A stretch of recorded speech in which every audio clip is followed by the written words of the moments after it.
14 all the way till now, people still have not mastered that matchup. You know why? Because that character is good. That character's good. It is a good character. Hey, man. Turns out it's not all gimmicks, man. The character's got really strong buttons, really strong tools. Yeah, and he's definitely going to be well represented here this weekend because we have some of the masters of Kukri in the building, Regal Sam included, and he's got the freaking Chizuru in the back too. Exactly. We haven't had a chance to see that. So yeah. All right, man. Let's see if Regal Sam could shut down this opening round for Reiki. I mean, the K-Dash was cooking in the opening round last time. I don't know what happened.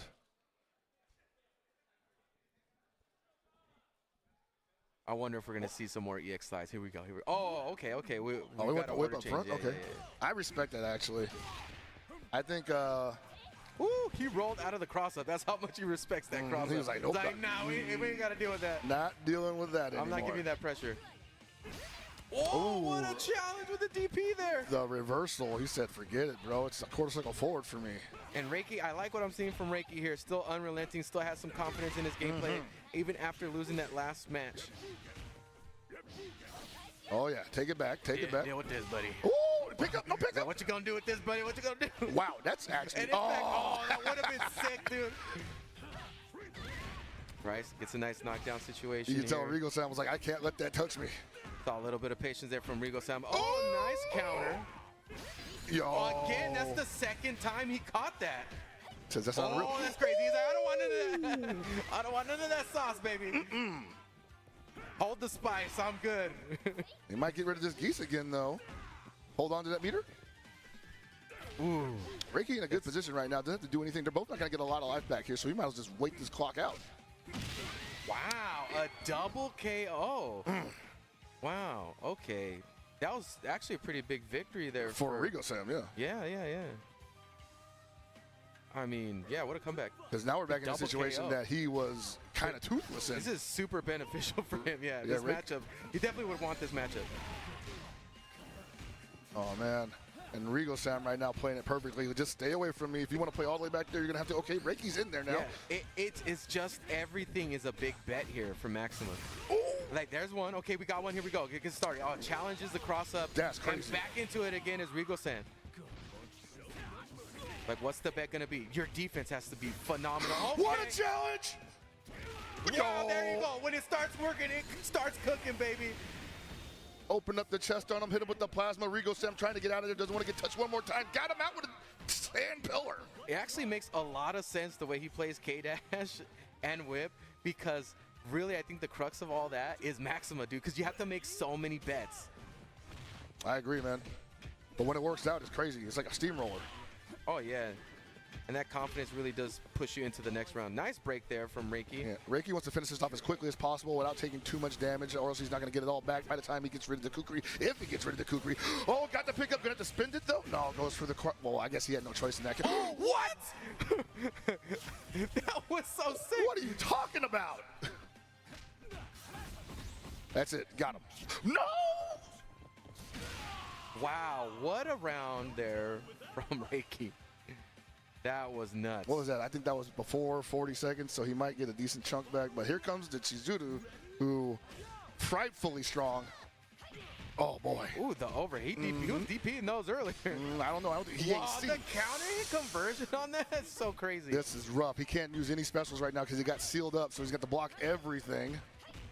He probably don't like any of that pressure. He might get guard broken, have to do something. What? That's not going to kill, but it's going to put, some good pressure on him. Hard take some good knockdown. life. He's going to have to make a big play.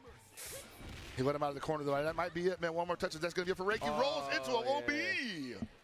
Yeah. Really, really great way to close that out, Rigo Sama. Really, really, what a performance there. That Kukri was doing work. Rigo said, advances, man. Come on. Hey, man, he got through to the Chizuru eventually, but yeah, Rigo said just stayed solid the entire time. Getting kind of clipped by the EX narrow spike, though, and that's no shame in that. That is a fast move, man. This is a good example of what I was talking about before, about like really good players. They'll stay solid even in the really emotional situations that happen, right?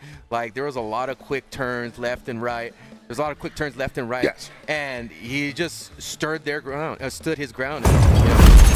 Yeah, no, that's very important to do that against, especially against a Maxima, who I think kind of hopes that you start getting a little caught on your heels, maybe start stumbling a little bit, so you can take advantage of maybe some well-placed tackles that you might think you might be able to punish, and then hit you with the DP. But Rigo Sam never gave Reiki that opportunity, and Reiki just was never comfortable once he got out of the point character matchup. I really think the player-to-player matchup, you know, seen as like the character selections that he has in the style that Rigo Sam plays and style that Reiki plays, it's like it was definitely on Reiki to overcome that patience, you know, to break him open, and then, you know, finally meets the Kukri, which is to really like the wall. That was the meat and potatoes of the game right there, man. Yeah, the meat and potatoes of the team is that Kukri, and the Cheese Roo just comes in there, easy cleanup job.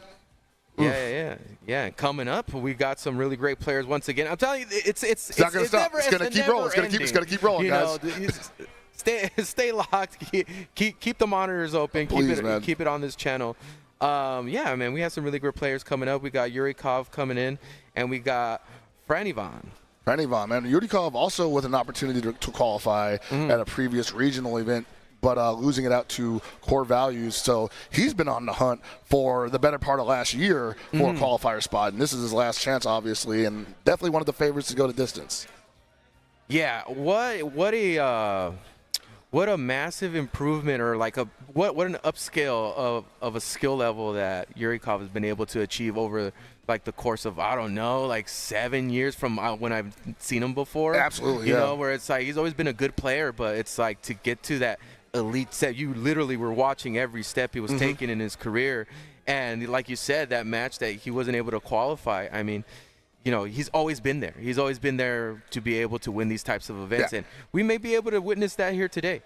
Yeah, man, definitely someone who has a lot of people behind him cheering in his hometown. Yeah, I mean, this is pretty big in the East Coast region. It dominated a lot of situations, so you know, there's a certain expectation to see what we're going to see from Yurikov here. And we're seeing our first Blue Mary mirror on top of that. We got a King. Surprise, surprise. It's LCQ, baby.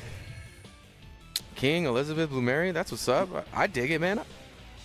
Hey, man, King is actually kind of annoying, you know? King is very annoying, and Elizabeth can be really good, too.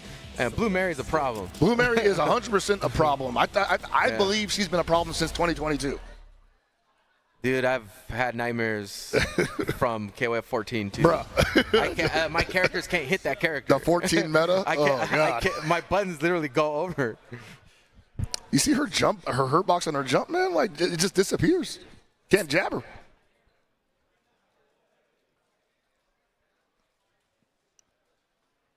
All right, baby, we're getting into this next match. Let's see what these folks have to show off. I'm excited, man. The pressure is on. I'm trying to take it slow, but I'm also very excited. And we got the Isla up front, who was definitely a high energy character. Yeah, I'll tell you what. Isla's the character. Isla's the character that you're going to be able to play your game. Yes. You know, if you play her, it's like they have to beat you to the punch. Yep. You cannot let her get started. It is very hard to calm her down. All right, that's your chance. You better stay on that. Ooh, try to go for I like it, actually. I like it. Okay, getting some nice pressure here. Ooh, he didn't commit to that. All right, Yurikov looking to wrap this one up real nice. Didn't spin the meter to finish it up, but got the stand CD to close out. So many ways to mount offense here from Isla. She just becomes a huge problem in the corner, and it's like just an option for everything, really. This is one of those characters that you were talking about earlier that's just good by design. You know, it's hard to think about a version of this character that just won't work in this manner. She's good on the ground, she's good in the air, does good damage, has a reversal. So defense, offense, everything's working for her in her favor. It's kind of hard to picture an Isla that just gets slowed down, just has to get beaten out by a better player, basically. And Blue Mary, definitely one of those characters that helps a good player shine. Well, here's the thing. Like with Blue Mary, it's like, is it really ever your turn when you're on defense against her? I mean, it's weird, right? Because she can snatch you right back into the same place you were before. The real counter, right? Yeah. Oh, here's the mirror. Sick. There we go. There it is. Yep. You thought you got that safe jump pressure. Nah, we don't got that. Yep. Your elbow. You got to be ready. Oh, no, the front side? I mean, she's scary that way, bro. All right, Yurikov right now working on getting rid of this Franivan Blue Mary ASAP. And get that life back.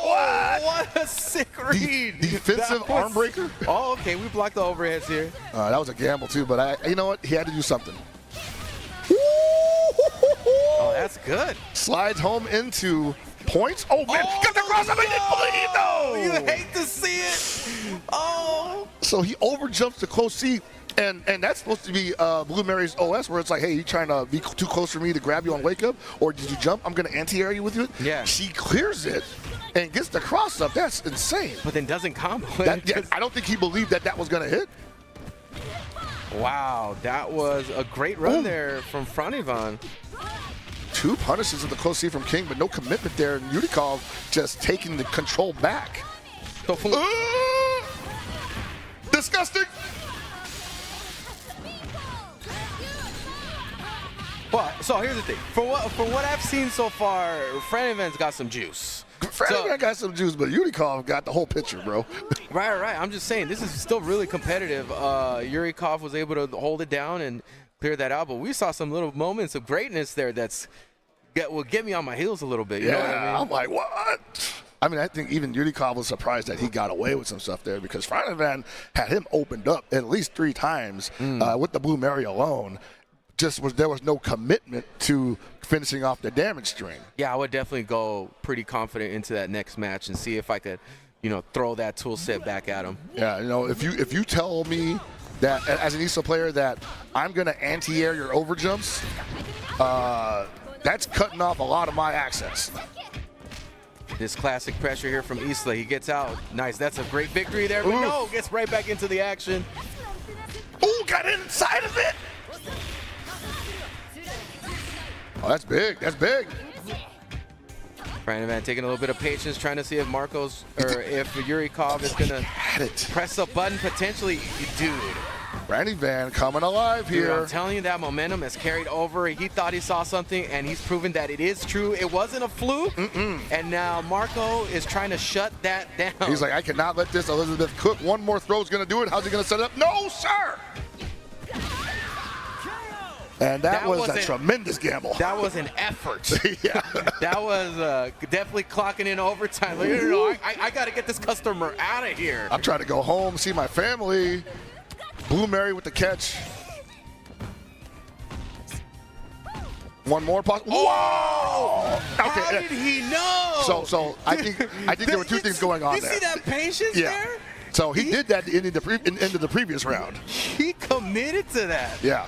That was something that he had won the previous round with. And he was like, you know what, let's try it again. And at the worst case scenario, I've got a 4-bar Blue Mary coming in on the secondary. Oh, my God. Ooh. This is the point of the match where it was like, okay, this is real. This is a real match. He's about to spend all of it, baby. I would not. No. Oh, he almost got the punish on that and still gets the combo afterwards. Okay. I would not play with my food like that, but that's Yurikov. That's why he's down there and I'm up here. Exactly. This is what you got to deal with to be a top player, man. You got to be able to calm down these certain situations where it seems like it might be going a little left. Ooh, almost had to jump in there. Rolling, hits twice raw. This is going to be a lot of damage. Goes into the reset. Oh, he got him again with the not ready for the stinky leg. Oh, no. Franivan just giving it away here, man. That's unfortunate. I think maybe he thought that there was a chance to roll out. And this is what's happening to a lot of times. Because when you get tagged by a light attack, there's a window where your inputs just ain't going to happen, right? But if you already committed to doing maybe a roll, you just end up getting nothing and you stand in neutral. You've gotten me with that plenty of times with Rock, where I just end up getting staggered into low A pressure. Right. Well, I'll tell you what, man. That was a great performance there from Yurikov. I mean, really settling that down is like a skill that you absolutely have to be a top player in this game because things can get so wild. Yes. And Franivan made some really good reads there. And still, even after that momentum, Yurikov found a way to win. Finding a way to win in KOF is so hard, man. Yeah, when the opponent shows you that, hey, I got these jump punishes. You know, you empty jumped and I punished you on the other side, but I don't have the combo. You're still a little nervous. You're like, oh no, was that a drop or was that he didn't know he was going to get that hit, right? Or not even just that, dude. It's like when you're in a match and then somebody makes a read on you like that, like that you're going to DP. Because really, like, he was informed. The way that he made that decision, it seemed like an informed decision. Like, I'm going to stop. Because he just stopped playing. And then just let it rip. Literally backed up, and then it happened. And then to recover from that, be like, okay, you got your read. That's cool. Well, I'm still going to do my thing, and I'm going to finish off this set. Absolutely, man. That was some really good action that we just witnessed. But it continues to roll on, man.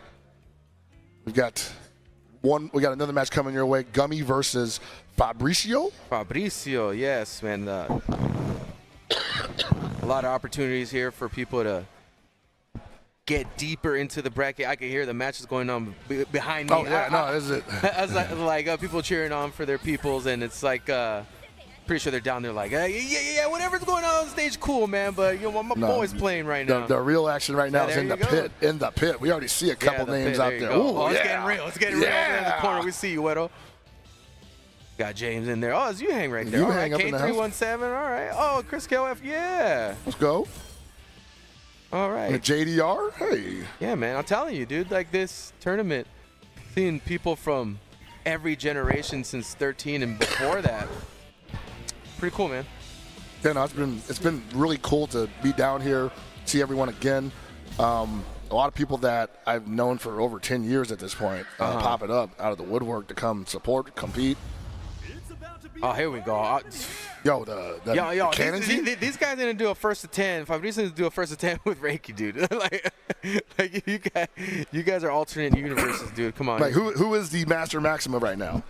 Who gets to select that team? You got to switch somebody out. All right, here we go. Ready, go! And that 4B from Chizu is just going to be doing a lot of work here, man. It looks slow, but it's got great range.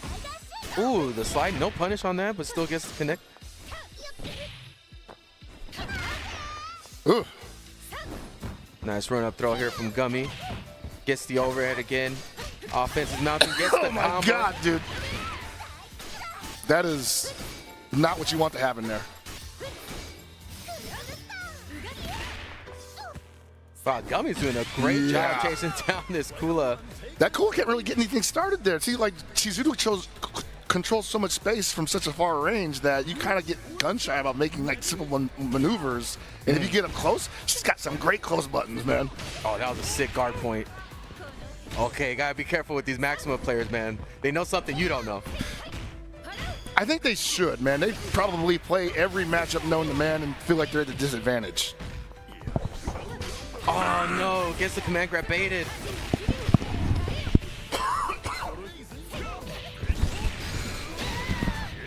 Big damage here from Oh Fabricio. My God. He needed that. He needed to get that momentum back.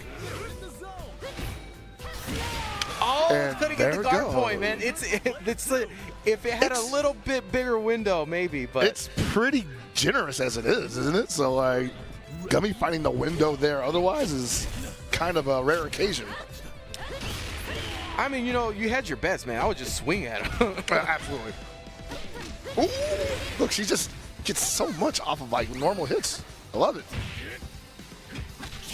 All right, get her out of there. Burns the meter, get Chizuru out of there. Now we're going to see a beastie Rio. Rio could just delete your life. Yeah. 2 meters, it's on. Man, SNK was cooking when they updated this character, man. Holy crap. Yeah, no meter with K-Dash. Okay, nice conversion here. We'll take those. We'll try to get a run under there. Ooh, No jumps. Oh, no! You hate to see that happen. And it's working out for Fabricio right now, getting the keys to the city off some mistakes on Gummy's part. Oh! Just needs that one. He's like, I'm looking for the one. Finish him. Finish him. No way! Oh, dude, that was it. That was it. Oh, that would have been over. That hurt my soul, bro. Oh, dude, it's like he almost didn't believe that was going to work. I mean, it hit so late. It was definitely one of those, oh my God, I need to fix this right now. The stand. I feel like the stand C would have juggled. Oh, Oh, there it is. There it is. That's it. Ooh, way to take that back. All right, we're good. We're back on track. I was gonna say if we got down to the anchor character on Gummy's part, I think Fabricio might have had that momentum in the bag.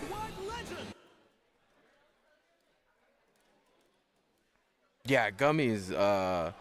His legs were kind of giving out there for a second. Yeah, he got it back again with a nice conversion. Ooh, yeah, Fabricio. You know, I really want to see more of that Maxima. I like what he was throwing out there. Round one. I want to see some of this Kula, though, man. The Kula didn't get to do anything. Oh, man, this guy's crazy. Kula slide, hyper shooting at the gate.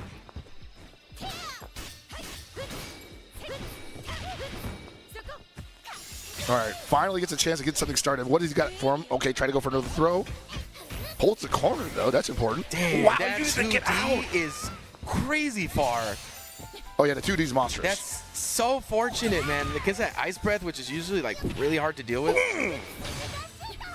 All right, I like that Fabricio is challenging the projectiles on Chizuru's part. That's making Gummy a little cautious about how they use that. And if you can do that against Chizuru, then she loses Great a lot punish. of offense. That was a great punish there with the slide from Fabricio. Oh, no EX? Starting to get a little bit better hold of this range that he has to fight at. Uh-oh. Very nice, very nice. Okay, so Fabricio slowing it down. Not allowing the Chizuru to really play that distance that Gummy had been very comfortable at. Forcing her to get up close and then Gummy not getting any real success there. I think you're seeing a lot of key moments here where it's like a lot of good whip punishes, man, but you know, Rio's like, we don't got to play that game right now. This is how we turn it around, baby. Yeah.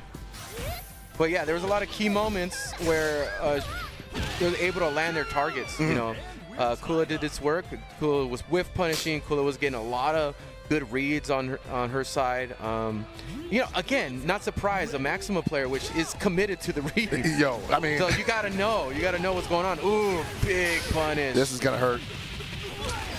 Oof, that's a quick 50. A little more than 50. A little more than 50. Excuse me. Here's some change. It's almost 55. All this for the tip. Oh!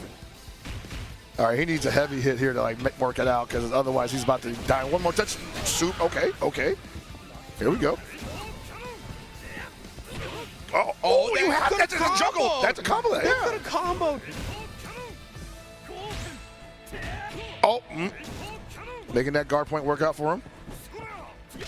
Oh, that hurts my soul, bro. Swallowed up that stand A. Oh my God. No. Yeah. No, bro. I'm writing home about that after this match. Can you believe that? Shout outs to Dandy J, bro. I'm bringing up the Dandy. Twitter's already going nuts. I'm bringing up the legendary Dandy J video. He's like, this didn't work this time. What's up with that? Buff Maxima. Oh my Damn. God, poor Maxima, dude, to go out like that. Ooh, almost had a cross up there too. That might have been deep enough. We went for the throw anyway. Oh, that's nasty, my bro. Lord. That's nasty. And Yeah. Gummy just putting him in the rinse cycle now. That's nasty, dude. Nasty work. I didn't even know that. Was that front side? I can't even tell. I can't believe you blocked that second one. Yeah. Oh, okay. We got to get a little crazy. Got to try to make a comeback. It's Fabricio in it to win it. Oh, he got it, got it. Big bait here for Fabricio.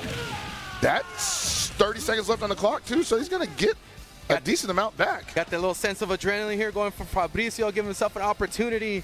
Whoo, all right. Hey, 3 meters is not bad. 3.5, but man. You got to play outside of yourself a little bit here. Oh, that's a big not punish. enough to kill, but at the same time, he's not in a good spot. Oh, there we go. I forgot about that. Well, People haven't done that in a long time. Maybe Isla hasn't waxed you hard enough, bro. Hey, maybe that is. Maybe the Islas is taking it easy on me right now. Wow. So, like, yeah, man, already a lot of drama in that match. That was pretty cool. I dug it. I liked these Maximas. They're really excited to me, man. I mean, I definitely want to see them get a little more active, I guess. From Fabricio, we definitely saw the Maxima trying to make some stuff happen there. We saw the anti-air attempt get swallowed up by the jump B from Rio. Oh, man. See, that's the thing, right? Is like you play a character like Maxima, even when you're playing really good defense and controlling spacing that well, and even when you get a more convenient matchup, you know, then you get to, you know, you still get swallowed up when you do the right thing. You know, you try to send A. I did the right thing, and I got blown up for it. Yeah. I tried to do the right thing, and he hit me in the face. It happens, though. That's the game we play, you know? That is how it goes sometimes. It is what it is. But those were some exciting matches, and I believe we're going to have some more for you coming up. But we got some bills to pay, so check out these ads, and we'll be right back. I need to talk about it. My bad, bro. Send them the break. We got this 75% off. Oh, the Steam sale, man. If you haven't got this game already, bro, who doesn't have this game? But if you don't have it, 75% off? I mean, there's definitely people on the fence for that. I mean, you know what I mean? Oh, boy, man. I definitely think that if you don't have it, you should definitely get on it. This is a extremely rewarding game to get in on. The net play experience is good. The community is great and helpful. And, I mean, there's pretty much everything you could want from a fighting game, both in and outside of the game. All right, now we can throw it the break, guys. Sorry about that, but we'll be back in a little bit. Take it easy. More KOF action coming up to you soon at SWC 2023 Grand Finals LCQ.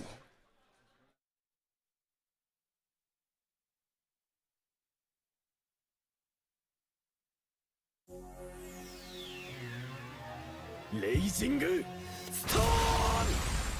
知らぬい究極奥義知らぬユニコファイナル訓練ビンゴファイヤー覇王昇降総称戦戦イーフォーヒブリゼーレパワーゲイタ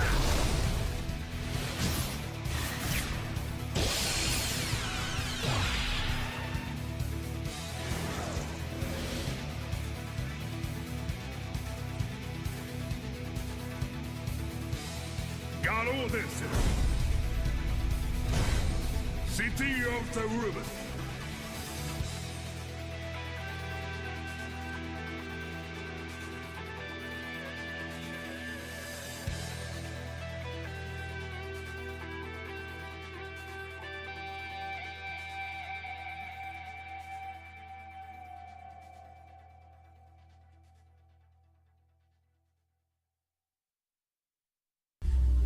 To be in the zone, gamers need true support. One that's in sync with your body at every angle.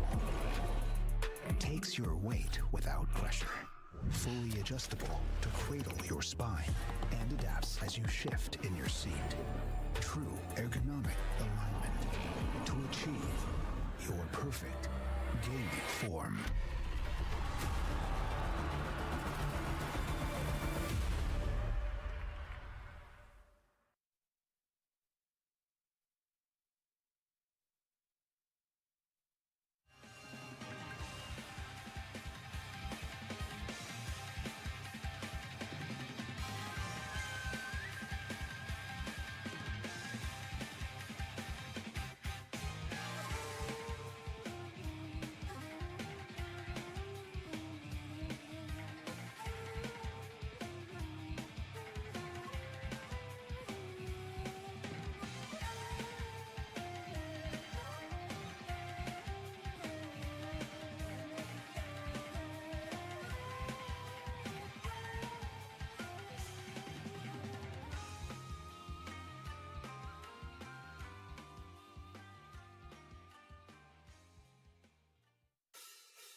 Hey, we're back with more SWC 2023 action here in beautiful LA, California.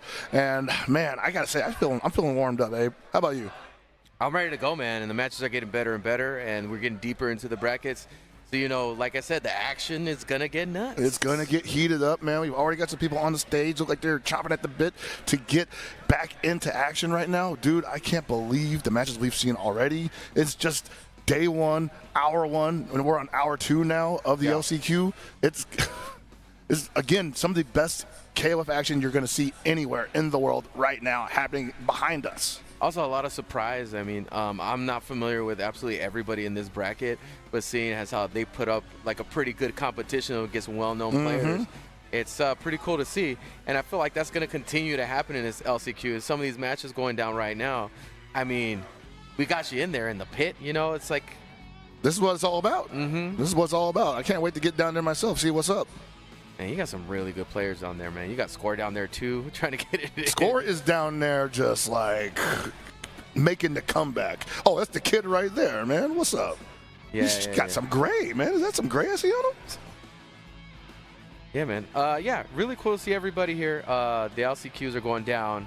If you guys haven't said already, please tell everybody that would be interested in this tournament to let them know, man. Come on out, man. We definitely want to see you.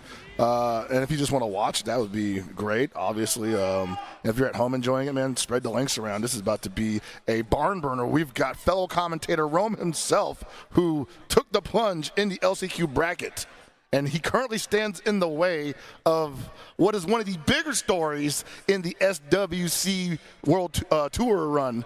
Wedo Asamia, who has came within sniffing distance of qualification countless times. Yeah, Rome's looking to shut that down. Yeah, Rome's standing in the way of greatness. You thought right this now. was going to be a Cinderella story? I don't think so. He said, for me. He was like, let me put that shoe on, bro. Guess who's Cinderella today? Oh, baby, man. Fits perfectly. Yes. I'll gladly take that shoe from you. Here we go. Yes, man. I'm pretty excited about that. I want to see what Rome could bring to the table at this super elite matchup coming here. I mean, let's be real. Rome is the one with something to prove here. Wedo Asamia, no stranger to being in the grand final scenario in any KOF tournament. And Rome, a great player in his own right. But if he could get past Wedo here victoriously, you know, like this guy might be walking away with LCQ spot. I feel like Rome's about to be like, but do you know about this Andy, though? Do you know about the Andy, man? Do you know about this Andy? The Andy players are standing up in the audience currently, man, all at attention. Do you know about this Ralph, too? Yeah, dude. Oh, what the Shune? His characters are pretty solid. Shune's really good. No, of course. I just don't know. I didn't know Wedo had a Shune. Oh, no, Wedo got a Shune. I know got a Shune. Let's go, man. He's one of me. Well, one of my own. I feel like most top players right now, how good Shune is, have a Shune somewhere. I'm about to download all that information, man. All right, here we go. I like this Benny Mar. This is actually a matchup I like. So I'm trying to see how these two players approach it. Wait a minute. Is Wedo the one with the Benny Mar, Ralph and Andy? No. It's got to be switched. No. It's gotta be switched. Rome definitely plays Ralph and Andy. Yeah, I'm going to say, it's definitely got to be switched. Hello? Ooh! Yeah, challenging. He had to get out of that. Yeah. Challenging the cute stuff, which is also nice. Always nice to see. You can't let Shune get away with that kind of stuff because Shune's tool set is already so ridiculous. It's pretty crazy. I love to use it against people who don't know how to defend against it and against people who do know how to defend against it. It's pretty fun to utilize. Oh, the stand CD, baby. Going to be well represented here. Oh, gets the overhead, doesn't get the full combo. Oh, looking for a DP opportunity and not going to get it there. The Shune can make you nervous, man. Sometimes you think, like, man, how do I slow this guy down? It's got to be a reversal opportunity, right? All right, well, Roman's up trying to maybe slow down the Shune here, huh? Good spacing tools here to keep him out, but once the pressure's on, this is a pretty big problem. Nice guard cancel blowback, take it back into the neutral situation. Wedo is doing all the tricks right now, all the gimmicks. What? All right, yeah. Oh, no. Gonna get a big punish off of that. Yeah, that's how you follow that up. I love it. He's like, how do I stop this kid? How do I stop this child? Not giving a lot of opportunities there for Rome. Rome tried to stick something out, maybe try to interrupt something there, but nothing really hit, and Wedo was just not there at the time. And yeah, well, I mean, Shune is evasive, but he ain't that small. What a challenge and activation. Not going to finish the combo. Drops a big opportunity here for Rome, but he's going to get another one. Got to spend it. There you go. Quick way to take that back for Rome himself, putting himself back into the fight against Wedo Asamiya. Big uphill, but he's ready, bro. He said he's it's ready. Andy Bogart, man. Bring this rock, Bring the rock my way. Let me see this rock. Oh, the density hits. No use of the meter there. Just chooses to push forward. Oh man, probably wanted the DP that. What's he got from here? Gonna eat this jump CD? Okay. Rome wants out of this. He wants out of this Had to corner. spend it. Guard Had to spend cancel works out for him. Almost Getting got the him. free pressure so far. Wedo Asamiya has shown that he doesn't challenge that Zynekin. And if you don't challenge the fake one, you get the throw set up afterwards. Well, you just get free pressure. Oh, free pressure indeed, yeah. Oh, runs into the down C. You know, there was a lot of good things I saw there coming from Rome. Wedo was able to really take control of the match back after that nice highlight that Rome got for himself. Yeah. But I still see a lot of things. If they go his way, Rome could have a real opportunity here to put one on the board. I think it's going to start with making maximum use of the Benimaru. The Benimaru needs to start cooking them early because that's like one of the best spearheads you can have in this game. Well, it's more of the issue of like how's he going to handle the Shune, because Wedo Shune has been a big problem. That offense was unrelenting. He's definitely all over the place. So how is Rome going to attempt to neutralize that? Already doing a pretty good job, having some good exchanges there. No DP. Ryan Jenkins going to do a good job at close range, trying to take back turns here too. It's at the Oh! I can't believe that missed.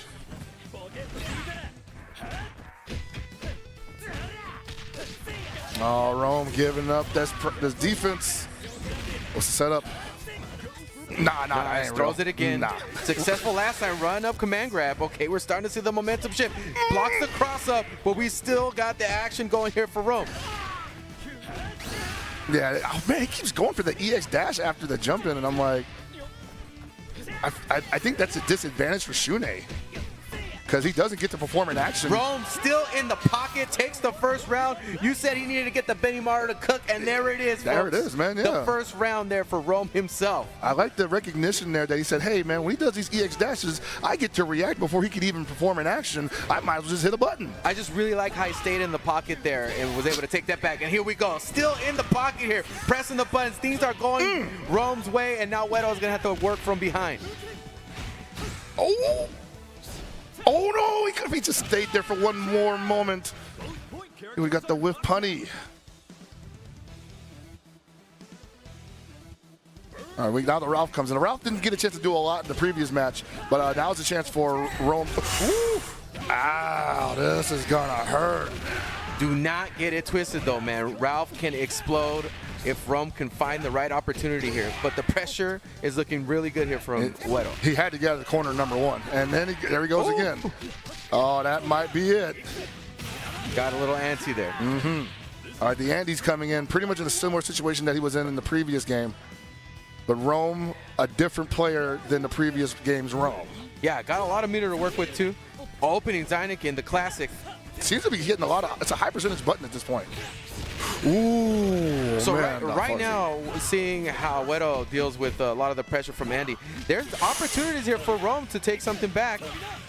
Oof, but now it's going to get a lot harder. These strings are interesting. Nice Okay, like DP, Whoa! yeah, okay. Signs of life from Rome himself. Close to working on 2 more meters, tries to get the bait there. Again, the free Zynekin pressure, but Wedo was ready to press the buttons this time. I think he was just comfortable hitting every button he could there, man. Like, he was so confident trying everything that Shune had in his repertoire against Rome himself, and Rome didn't really start challenging until the bitter end there. At the same time, though, Wedo's story going to continue on, and Rome moving down to the loser's side, I believe. Yeah, I don't know what side of the bracket that is, but if he's still in the match, I feel like that would boost a little bit of my confidence, considering he did really well against Wedo here. At least show that he could hold his own for sure. All right, we're going to see more of Wedo down the line, but you see more of these magnificent KOF players in the pit. Dude, so they're getting sweaty. So these players that are coming up, I mean, we're still setting up the whole situation here. But this is the thing that I was telling you about being in the community for so long and seeing these people come around, come back.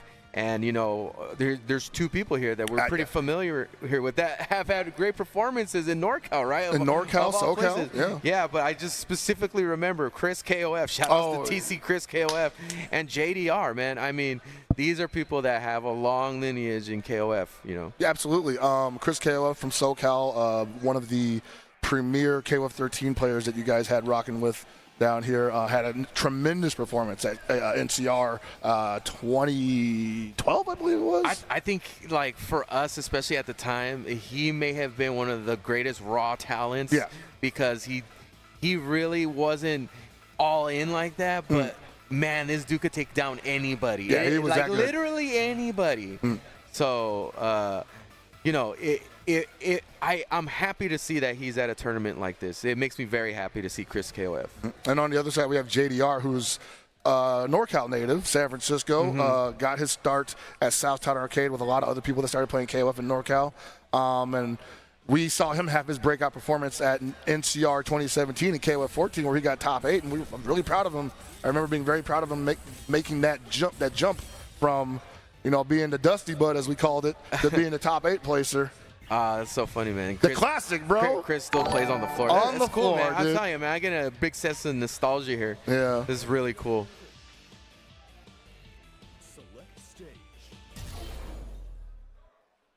Hey, man, these two guys, I don't know if they've ever played before, actually. I'm sure they have. I'm sure they have at some point. If not in this game, maybe 14, because Chris still played 14. Yeah, they've been playing for the same amount of time as far as, like, those games releases go, so very possible.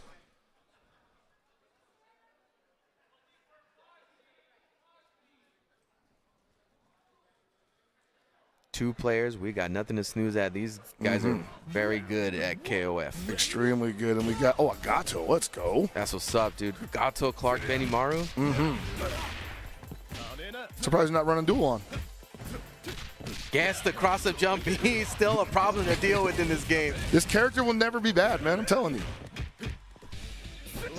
Nice patience. See, I'm scared of that. Actually like the patience there from JDR. Gets the back throw again, very aware. Blocks the low. Chris KOF so far not really establishing consistent offense just yet. Nice challenge again for JDR. At every moment, JDR has been able to take that back. And JDR absolutely maximizing these opportunities, and I'm loving to see it, man. Like, this is, wow, caught Chris sleeping.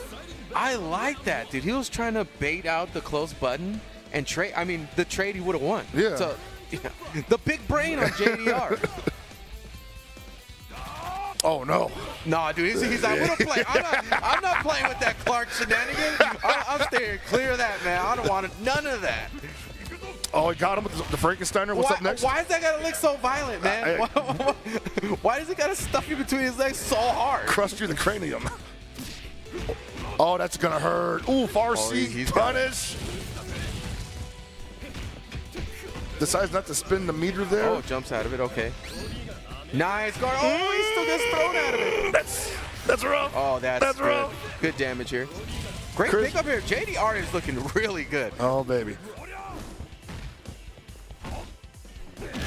Wow, JDR 2 characters up with a bullet, man. There's a lot of life still on that Kyo. Having an impressive performance against a one of the SoCal legend. stalwarts, bro. Like, yes, a legend. Nah, he's a legend to me, man. This Chris KOF is no the century. Joke. Oh, no big punish there. What a cross under there. Chris KOF gonna do some nice damage. Controlling space. Finally Nice. getting rid of the Stand kill. CD. Yeah, I like how he played out that last little inches of life. You know, not overcommitting and really just getting JDR to run into it. Now we see the Ralph come in, and oh my God, dude, like, the fact that JDR ran through 2 of Chris KOF characters with just a kill. And now it's on Benimaru to bring it back for Chris KOF. Might not get the opportunity, though. spin that? Yes, sir. Oh, we got another one coming up. Might as well. No, he held no, on no to dive, it, but no he gets dive, the no bait dive. anyways. Gets double opportunity. What? That is a pretty JDR moment there, man. I like how that still went his way. I don't know if he knew that was going to work that way, but yeah. Didn't even go for the dive punch. All right, yeah, really good stuff here. Like, JDR looks ready for this tournament, man. I mean, very crisp gameplay there. JDR never stopped competing in fighting games overall, so I would say the sharpness has stayed at whatever his maximum peak is at. I don't know what Chris KOF's career has been since 13 and 14. So it might be a case of Chris getting that rush shaken off maybe. Chris KOF had a little bit of a hard time finding his way in this first match, in this first round. You also got to think about the matchup too. You know, like Kyo is still really dangerous from a lot of ranges, and the Gato also not to be sneezed at, but not as potent. Nice challenge here. Chris KOF holding on to the meter. Eesh. Starting to get a little bit signs of life here. This could be an opportunity. JDR drops a big combo, but gets the follow-up anyways. Chris KOF not really spending any resources here when he has the opportunity either.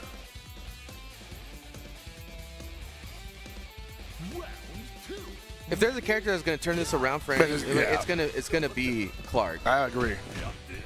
The Benny Morrow definitely had a chance of doing it, but the hill was just too tall. Oh, I don't think he wanted to do that. Got an air-to-air, but chose not to burn any meter. What? He tried to go for an overhead? That should be, if he wants, no, I didn't want to spend the meter. And Clark not really known for chipping people out, so he's going to have to do this clean. Oh, no. No, he probably thought he had 2 bars for activation there. Still, that is a lot of damage that he took that he didn't have to if he just spent the meter on the sab. Interesting. Again, not choosing to use the EX tackle. Ooh, no conversion off that. Ooh. Bro, he had so many opportunities for EX tackle here, and he needs to use those. Chris KOF choosing to apply his own version of the blender instead of what the meta is. Yeah. Whoa. All right, that might be enough. Yeah. Still got the route down to a pretty low amount of life with 38 seconds left on the clock, so not a ton coming back to him. The Benny Morrow is going to be expected to do at least a character and a half, which I think is possible here. Especially with the route with no meter.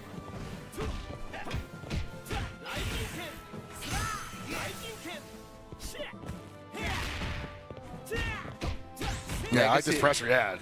Legacy character. You can tell this is who he's most comfortable with for sure. Gets the jump D cross up. Okay. This could be the turnaround. He's got 4 bars left. Held on to all those resources. Lot to play with. Lot to play with. Very scary player to play against with Benny Morrow, 4 meters. Now, I want to say right now, this is probably the matchup that Chris KOF wants the most because Terry ain't very tricky. You know, he's very straightforward and he needs to touch you.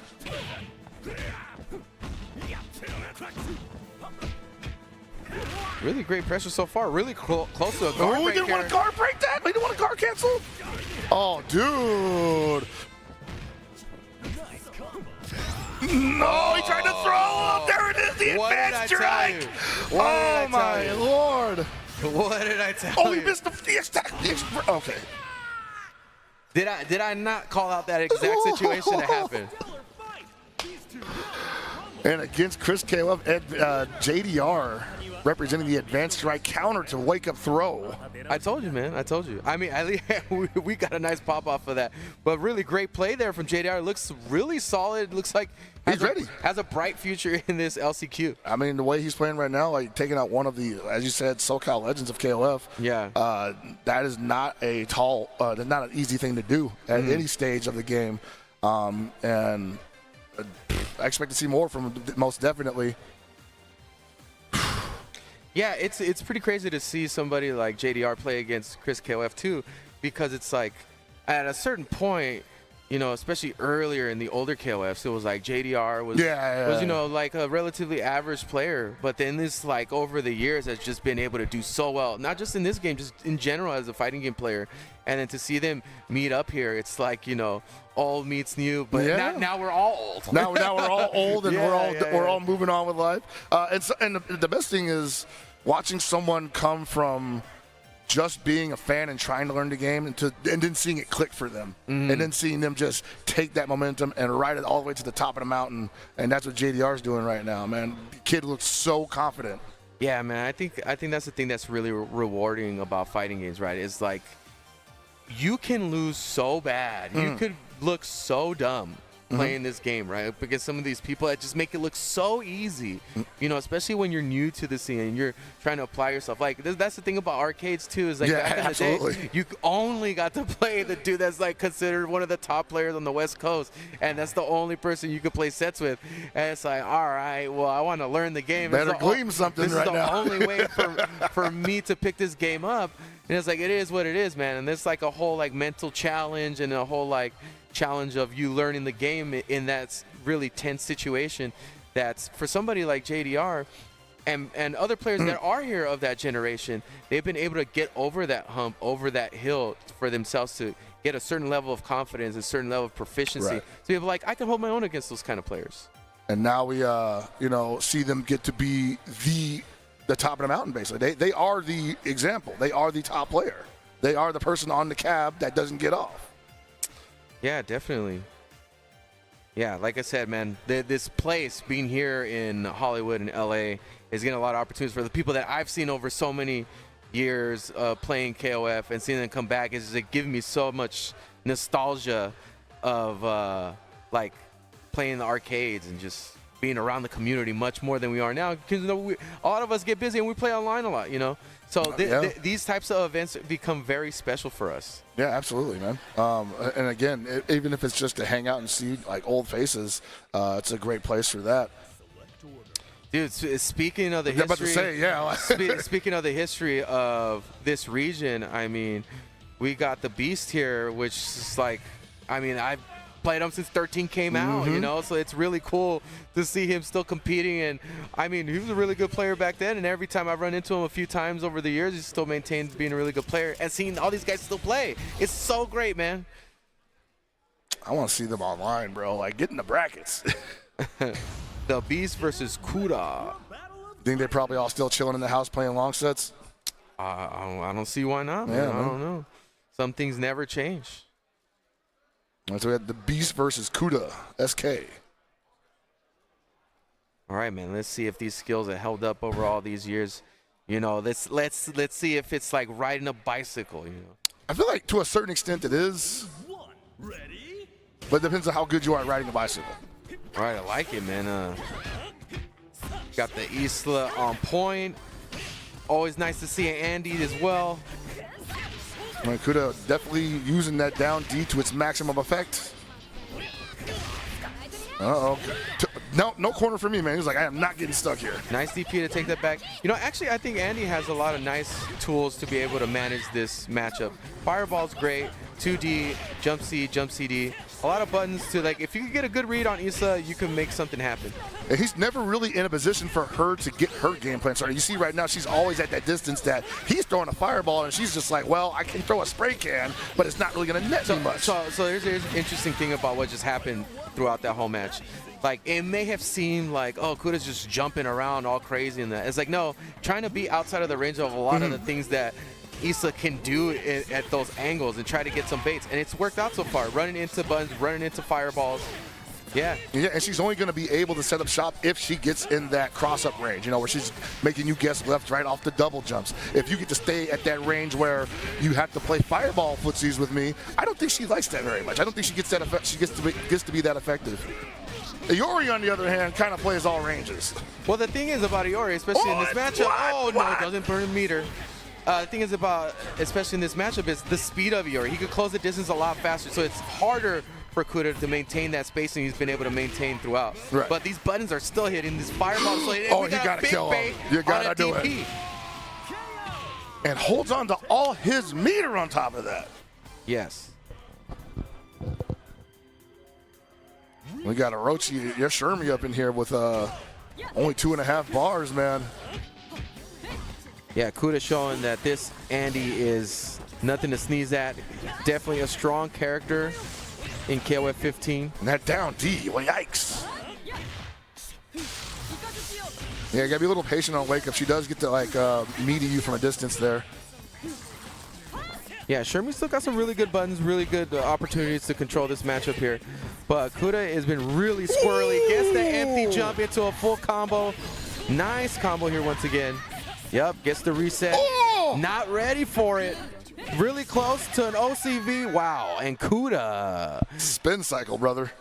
Really hard to lock down in that match. And so I play your Andy a lot, right? That reminds me of your Andy, where I'm like, man, I just need this guy to stay in one spot for just a second so I can set up this fireball DP trap, right? But no, you're constantly just playing in this space that, you know, is beneficial for you, but maybe not a lot of my characters. That's what Kuda was doing right there. You mentioned it against Isla, was kind of working out against the Iori. Once again came into play against the old Shermy, who was the most uncomfortable of the matchups against the Andy. Yeah, I mean, I was gonna say that it was like the way that he's been able to play is like not being there, basically. Like not having to engage, which actually isn't the easiest thing to do with Andy, but it is part of a tool set. Reason being because you score one jump in on this dude with some of these characters. Like Yashiro actually I think is a good choice too, despite the fact that he does have to deal with the fireball game. But the fireball game here is still pretty risky, right? I think he gets to neutralize it though. He has ways around the fireball. Yeah, well, I was just going to say that he gets the jump in, and then, you know, it's game on, man. Yashiro has pretty great offense. And once he's on you, it's really difficult to get him off without spinning meter. Yeah. All right, already a nice opening here. Got to be careful with that offense, because if you get those free Zynekins on you, it's the business, bro. And then 2D doing so much work. Wow. And you can tell right now the Beast is just eager. Like, I just need one jump up cross C, man, please. Cross up C. He's looking for it. Might have to be a little more patient than that. Yeah, Yashiro has really good neutral here too. Great buttons. Nice bet on that DP. But again, really squirrely here. Kuda is able to slip out a lot. Yeah, can use the Zynekin to close the distance. Oh, I like that roll. Get him out. Okay, hold the corner. He didn't trust the ability for the Beast to do the frame trap there. Cannot press a button during that streak. So, exactly what I told you could play out is what just happened here, right? Like the offense is on a different level here from Yashiro, and that Andy doesn't have a lot of ways to really neutralize when he's on top of him like that. Yeah, his DP is going to put him outside of range to do anything about the jumps that Yashiro is most likely going to go for. Two characters with really good neutral, going at it against each other. High mobility grappler. That's Shermy right there to a T. Oh, my. Oh, good trade. Oh, that's going to be big damage. That's going to be it for Yashiro if he wants to. Yeah, I agree. Yeah, I mean, we didn't get a good look at the other characters because he got an OCV on the first match. So, I mean, the Beast has nothing to really sample here. So we're going to have to go raw into this next match. This should be interesting. Shermy versus regular Shermy. Similar buttons, but overall different toolkit. Two different schools of play. Orochi Shermy has a lot of ways to steal turns here, but again, once regular Shermy gets the knockdown, like it's party time, baby. What an activation here from the Beast, though. Yeah, baby. Oh man, what a turnaround. All right, Kuda out of the shit. Nice walk on the cross up though. Looking for that one opportunity. Ooh, that low D is still threatening on both sides of this game. Yeah, that's the other thing about her fireballs. Like, she can get underneath with the 2D. So it's not as free. On the landing frame! Oh, no! And right back at you, says Kuda SK. That's the way it goes, man. Shermy can just explode on you. You know, you see this big damage that you get off. You feel like, oh, finally in there. But then you see how much he's got in the tank to rip, and it's like, all right, this is still a problem here. Oh, man, I would imagine the Beast is a little gassed behind that, but at the same time, he has to survive this onslaught, has to get rid of this Shermy to even survive because he's down a game right now. Trying to get a bait out there, get movement going here for the Beast. Nice throw. Get him out of here. Yeah, that had to be represented eventually. All right, going to get some decent life back here with that 44 seconds left on the clock. And so we get to see the Terry now. Yeah, and honestly, in my opinion, this is a pretty fair matchup here. At least I think the Beast has a real opportunity to turn this around and get one on the board. Too high. Thankfully, that does not combo. But Kuda has been really good at controlling the air-to-airs as well, on top of just being a squirrely player here. Nice defense. And you see right now, no heavy commit from the Terry on Kuda's side. Wants to find the hits where they lie. No need to force the situation, especially with a life lead that you have. All right, I like the far D there. Keep him at that distance. One touch will lead to 3 meters, and here we go. Party time for Terry. This will be death if he lands it. The Beast working on a corner situation, though, here. We got to be careful. Gave up his max mode opportunity. Scary situation there. You don't know what can happen after a crack shoot, man. Who might go for a rising tackle? Who knows? It's a bag of tricks. Who's going to risk it all? Very patient so far. Oh, no. He wanted to get, if he blocked that, he would have had free pressure. Ooh, able to get out again. Slippery. Oh, he got him. Oh, he didn't have meter for activation. No, he's probably not going to get that back. That's it. He has to run away. He has to run. Don't get it. I wouldn't do that. I wouldn't do it. Oh, he's taking a lot of risk. Oh, no. And off an errant fireball, Kuda sails in with the jump D to close out the second game. Yeah, tense matchup to end that round for the Beast here. Kuda, wow, really impressive Andy showing there, and just general, like, just really hard to hold down in that matchup. Hard to really control him. I mean, it is one of the more pronounced strengths of Andy to be able to play in those ranges and shut down a lot of options for a lot of the cast, because it's a great fireball, great DP, great sweep. Like just the jump CD also just covers so much ground, or airspace basically. He's kind of hard to run in on, At the same time, he does it to take some risks to close the distance, but at the same time, the Beast was not challenging that. I'm just gonna give credit to the Andy play was really good. Yeah, you know, if you're not used to that type of play, it's just at some point you're gonna have to make a read. And it's funny because, you know, Andy's like best attributes are not up close. Like he gets dominated up close. But once you give him a little bit of range, you know, I haven't seen people really take advantage of the fast fall too. Starts to create an aura of like, dude, like what's going on here? Like he's just coming at me from so many angles, you know. Like, what is happening? Oh my! But yeah, that was a good match. I really enjoyed watching the Kuda versus the Beast. But up next, we got another one coming real quick. We got Peter Earn versus Kiata.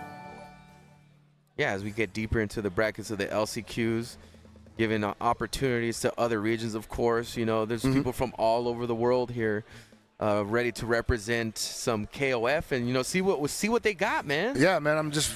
I'm really trying to keep it together to look back every time and see how many people are in this room with the same purpose to not only qualify, obviously, but to give honor and glory to KOF.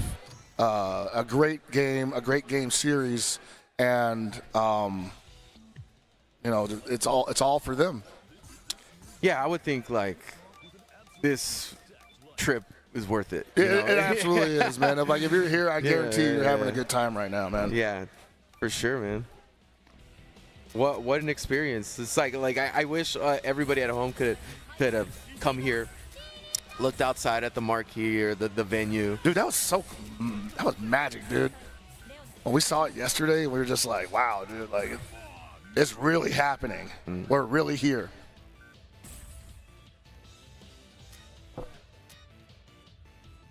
Oh, we got a Joe? We got a Joe. Joe's a really great character, man. Joe's a great character. You know, I've stopped downplaying. You know, I definitely on the, you know, Joe is, I'll say top 8 in the game. Oh no, he's just really good. He's really good. Gassing him up too much there. And you got the Rio too, the Leona. I was like, that's crazy. You say he's top 8. I never even heard you say he's like really good. He's like nice top 8. I said he was top 1 in 14 at one point, but. Get ready for a battle of titans.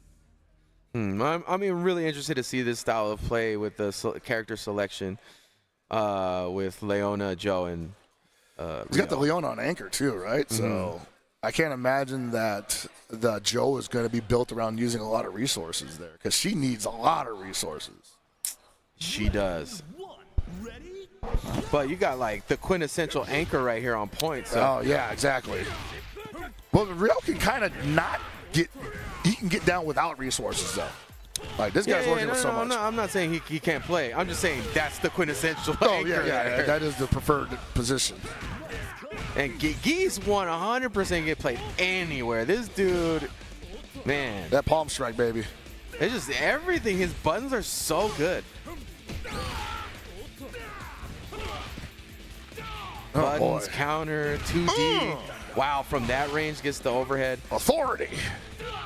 Wow, Quijada is getting tossed about to close out this first round. Dude, the Rio not really able to get anything started in the second half of that round. Yeah, Piter and for real.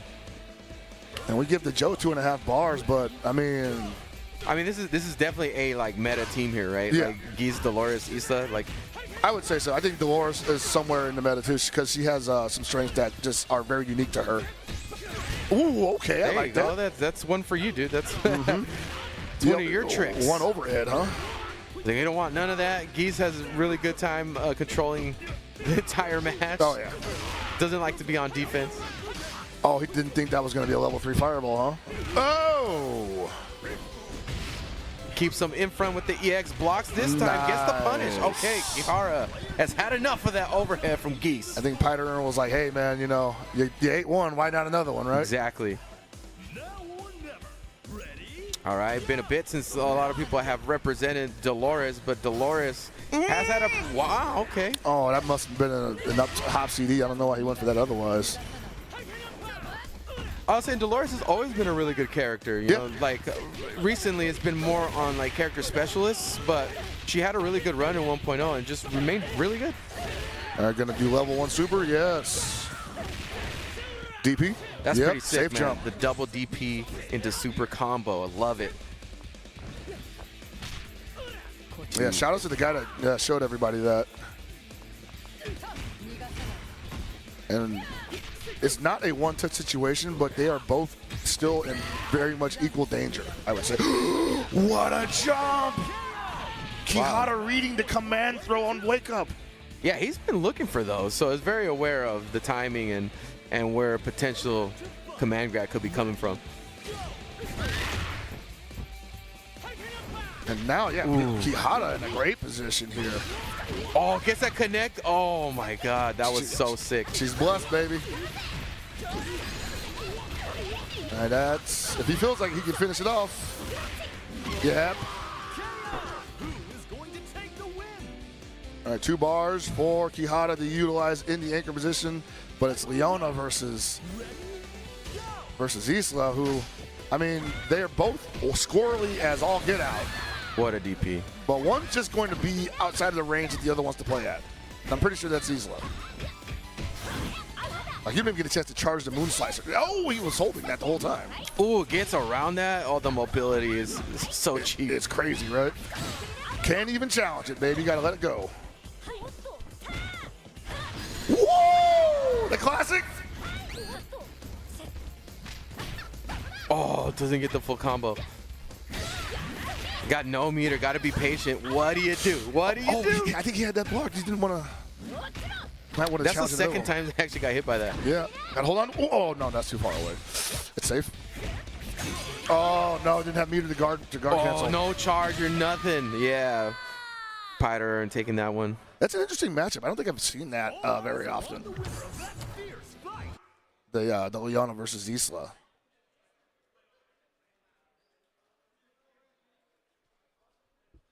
Ready, bro. We're ready to compete. I mean, Piter earned there definitely having a strong performance there, but I see some opportunities for Quijada to turn it around. You know. I think we'll start here, though. I think if the Ryo can go deep into this team's schematic, then definitely going to see a different scenario at the end of it. Real nice challenge there to be able to go from a down A into a knockdown situation. Yeah, characters that can do that in this game are, I feel like, among the best. Also, like, whatever he goes into is safe. Like, that's pretty nuts.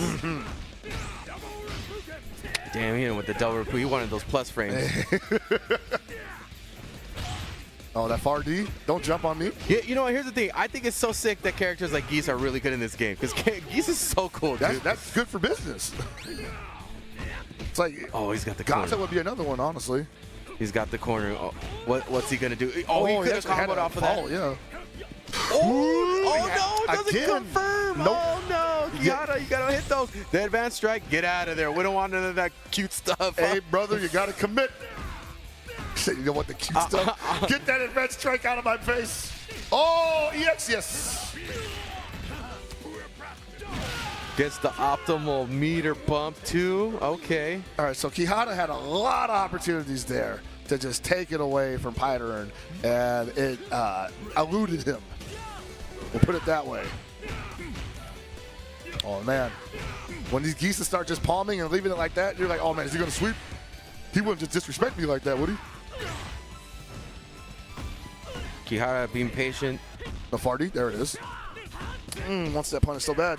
Oh, you said you don't got cross-ups. There it is, buddy. Oh, no. Advanced strike. He didn't believe that was going to hit. He was surprised as everybody else here. There it is. Nice hop D. As we get deeper and deeper into these brackets, we're seeing a little bit of more life with his advanced strikes, huh? Mm-hmm. And this match was pretty good for Quijada's Joe previously, with the brilliant read on the defensive command grab attempt that Python tried to caught him swinging at the gap.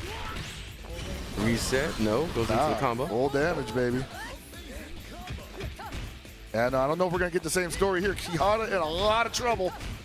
Python looking real solid. That's safe. Finally got him. Bro, Dolores is a menace when she gets cooking, man.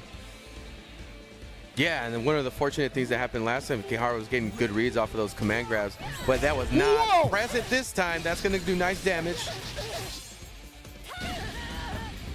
No cross up. Just goes for the neutral jump. Oh, I like it. That far B, just stuffing the attempt to take the turn back. Oh, baby. More damage. Oh, the reset. You didn't see it coming, did you? Yeah. This time the reset into damage.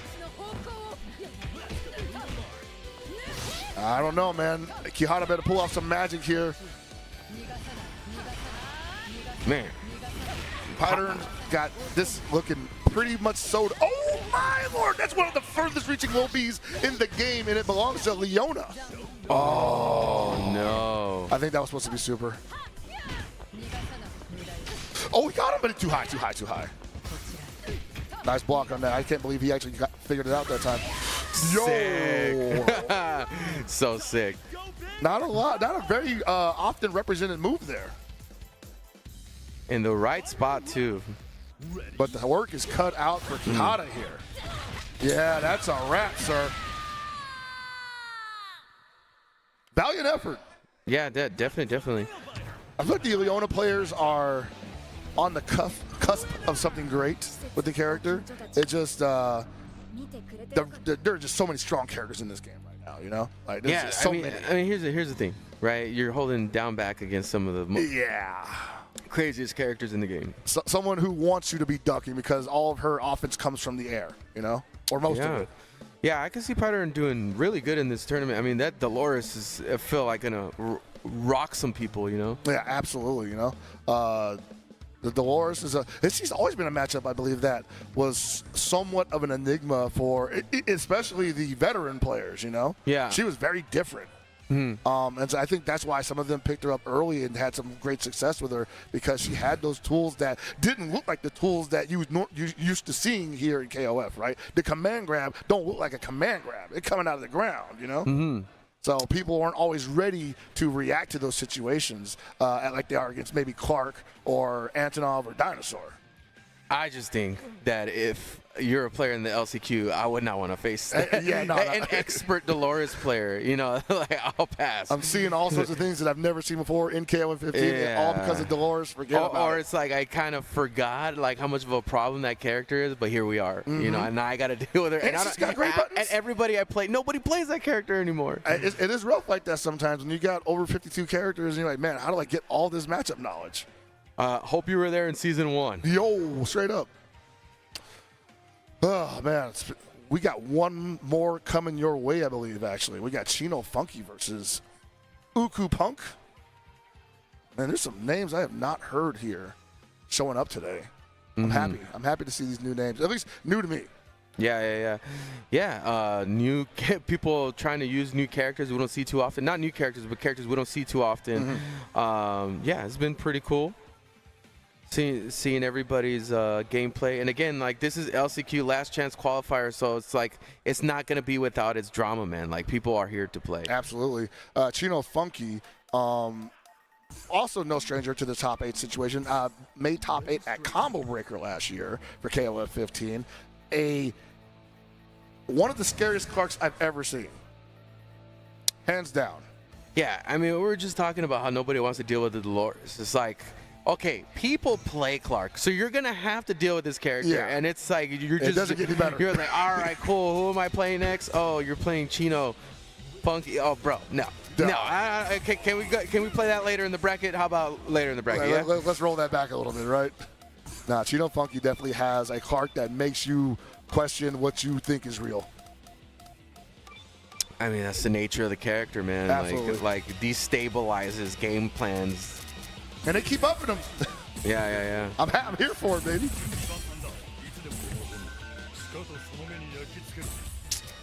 Running the OG Team Akari is Chino Funky. Oh, we got a Mai? Okay. I love seeing Mai's in competition. Mai's fun. Yeah. I like really enjoy playing Mai, and she was really good in 1.0. Oh, yeah. So, but yeah, solid team there. The Hydern on Chino's team. Yeah, the Hydern getting a lot more representation at high level as well. People really enjoying those limbs, you know? Yeah, you're definitely going to see that in the championship finals, yeah. Another character from the last season of KOF 14 that came out the gate swinging heavy that is now in the meta once again.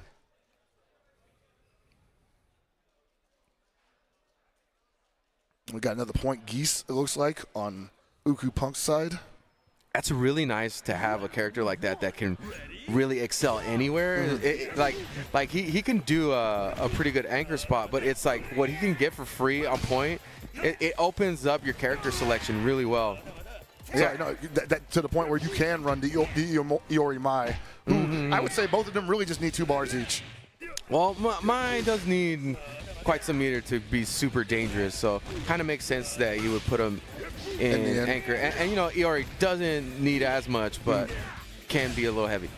But makes sense in the configuration of this team. Absolutely. You see that Farsi doing work right now, man. Oh, nice catch. Chino Funky ready to maximize his damage.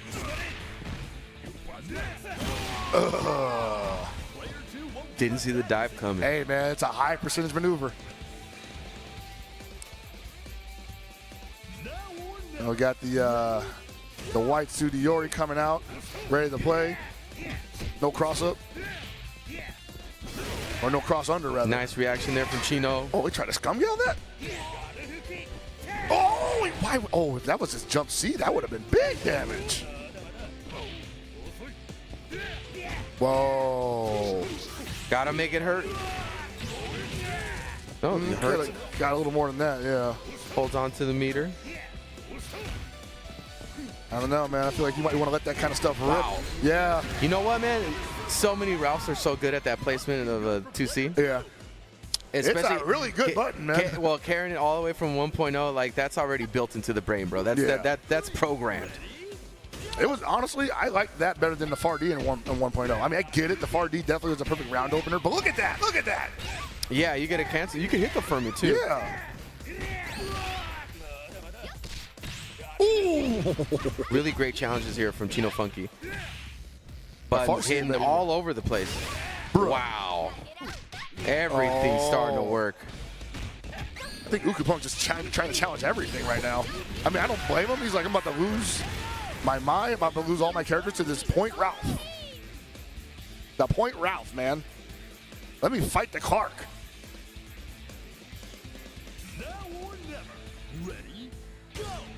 You wanted the Clark, you got the Clark. Here you go. And that's gonna be it. No party today. Party ends early. Oh, man.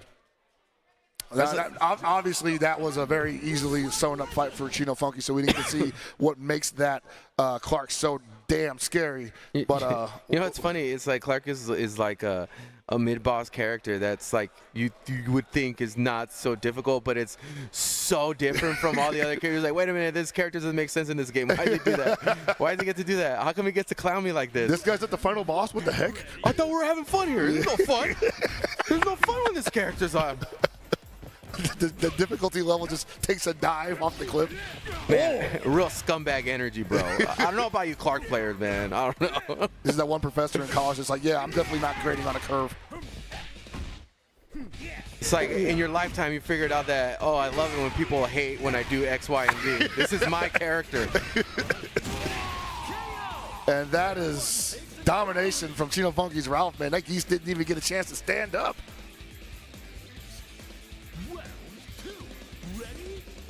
And Ukupunk right now with a lot of work on his plate.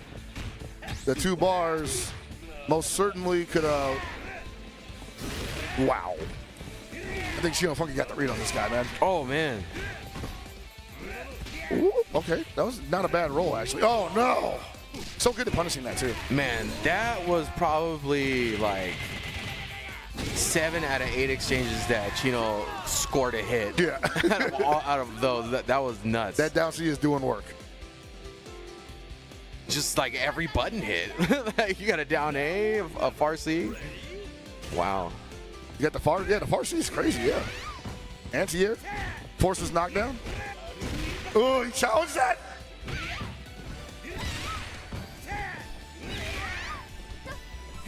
Oh, didn't get the punish. This is good. This is good for Ukupunk. Early active or early super, probably go for climax, man. Get as much damage as possible. This does so much damage. Like, look, there's an extra explosion there just for the heck of it.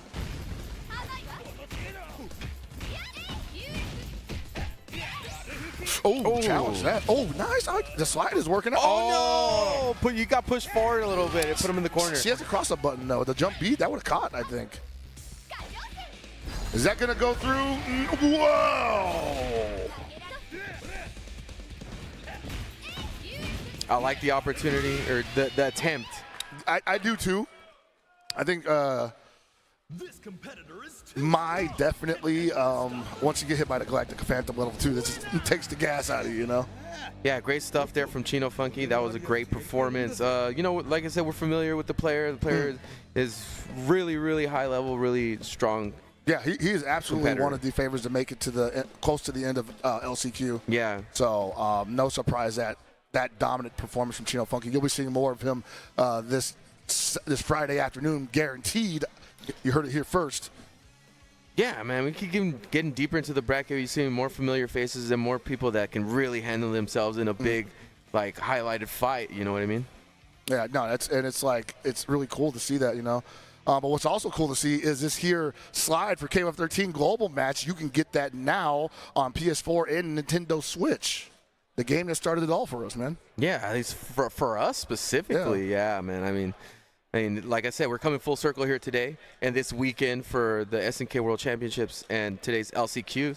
So, yeah, it's just great to see. Yeah, no, I've been really enjoying seeing what not that I think that these guys stopped playing 13 at any point, but it's good to see like a lot of people like jumping back on and just like, you know, having a good time with it, just like they're having a good time here at LCQ at SWC 2023. But for us, we got to throw it to break, and we're going to have a commentary swap coming up. But thanks for hanging out with us, and stick around for more KOF 15 action.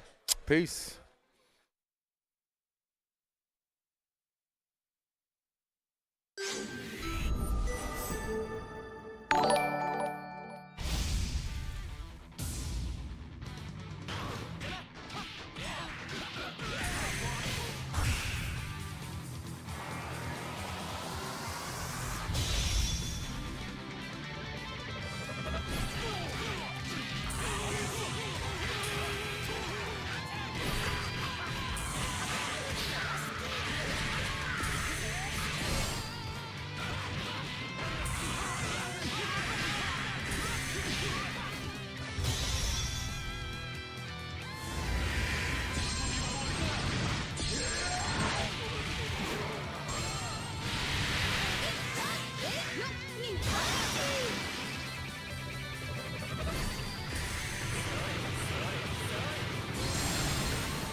zone, gamers need true support. One that's in sync with your body at every angle. Takes your weight without pressure. Fully adjustable to cradle your spine and adapts as you shift in your seat. True ergonomic alignment to achieve your perfect gaming form.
And welcome back to the SNK World Championships 2023. We are in the middle of our last chance qualifier.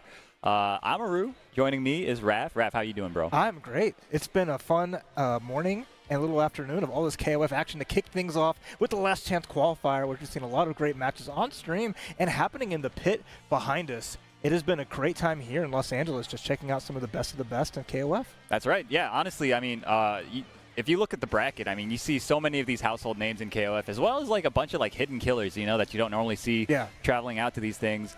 And it's been, like you said, a bloodbath, you know. So it's like we're getting close to the top 32. Not quite there yet, but you know, we're doing our best. We're doing our best. That's right. I mean, we got 2 spots open for that finals tomorrow. So we'll see who gets to be added to that really just long list of just amazing players. And there's so many people who haven't qualified. I mean, I know Abe and Hell Pockets must have touched on that earlier because of just seeing how many killers who didn't make it to one of the big events, didn't be able to win it, and are still fighting it out here. So we're filtering it out, and it's been really fun. I mean, if you aren't here, I mean, behind us, I get to see all the venue. Over 80 people for the last chance qualifier, right? And that's not even talking about the people who are just here to enjoy, to spectate. Right. And it's really been a really fun, packed house. The energy has been great. Yeah. And seeing something like this for King of Fighters is just so invigorating. It is. It's been a long time since the last time that SNK has hosted kind of like a world championship type of event. So it's nice to see it come back. It feels great for it to be here in Hollywood, you know. This venue, it's great, you know. Yeah, so, exactly. Obviously, you know, I'm very happy to be here and commentating this upcoming match for you guys. It's going to be KCO Lapis Kings of Colorado versus DTT. Wait, sorry, that's the team. KB Zon. KB Zon. KB Zon. There we go. You're good. The name was kind of trailing. So okay. if we know, I mean, Pencil at K Lapis, that means been one of the biggest supporters of KOF in the United States. Lapis, I thought Pencil is with a Z. Lapis? It is, but I mean, like, you know, it's fine. You're right. But he's always been like spearheading like the Colorado scene, yeah. always just like contributing to a lot of great stuff around the United States scene, and really been going to as many events for a very long time, almost at least over a decade. Yeah, dude, easily. as long as I've been coming out to KOF stuff, he's always been there, always putting up the results, you know, and it's looking like this is no different.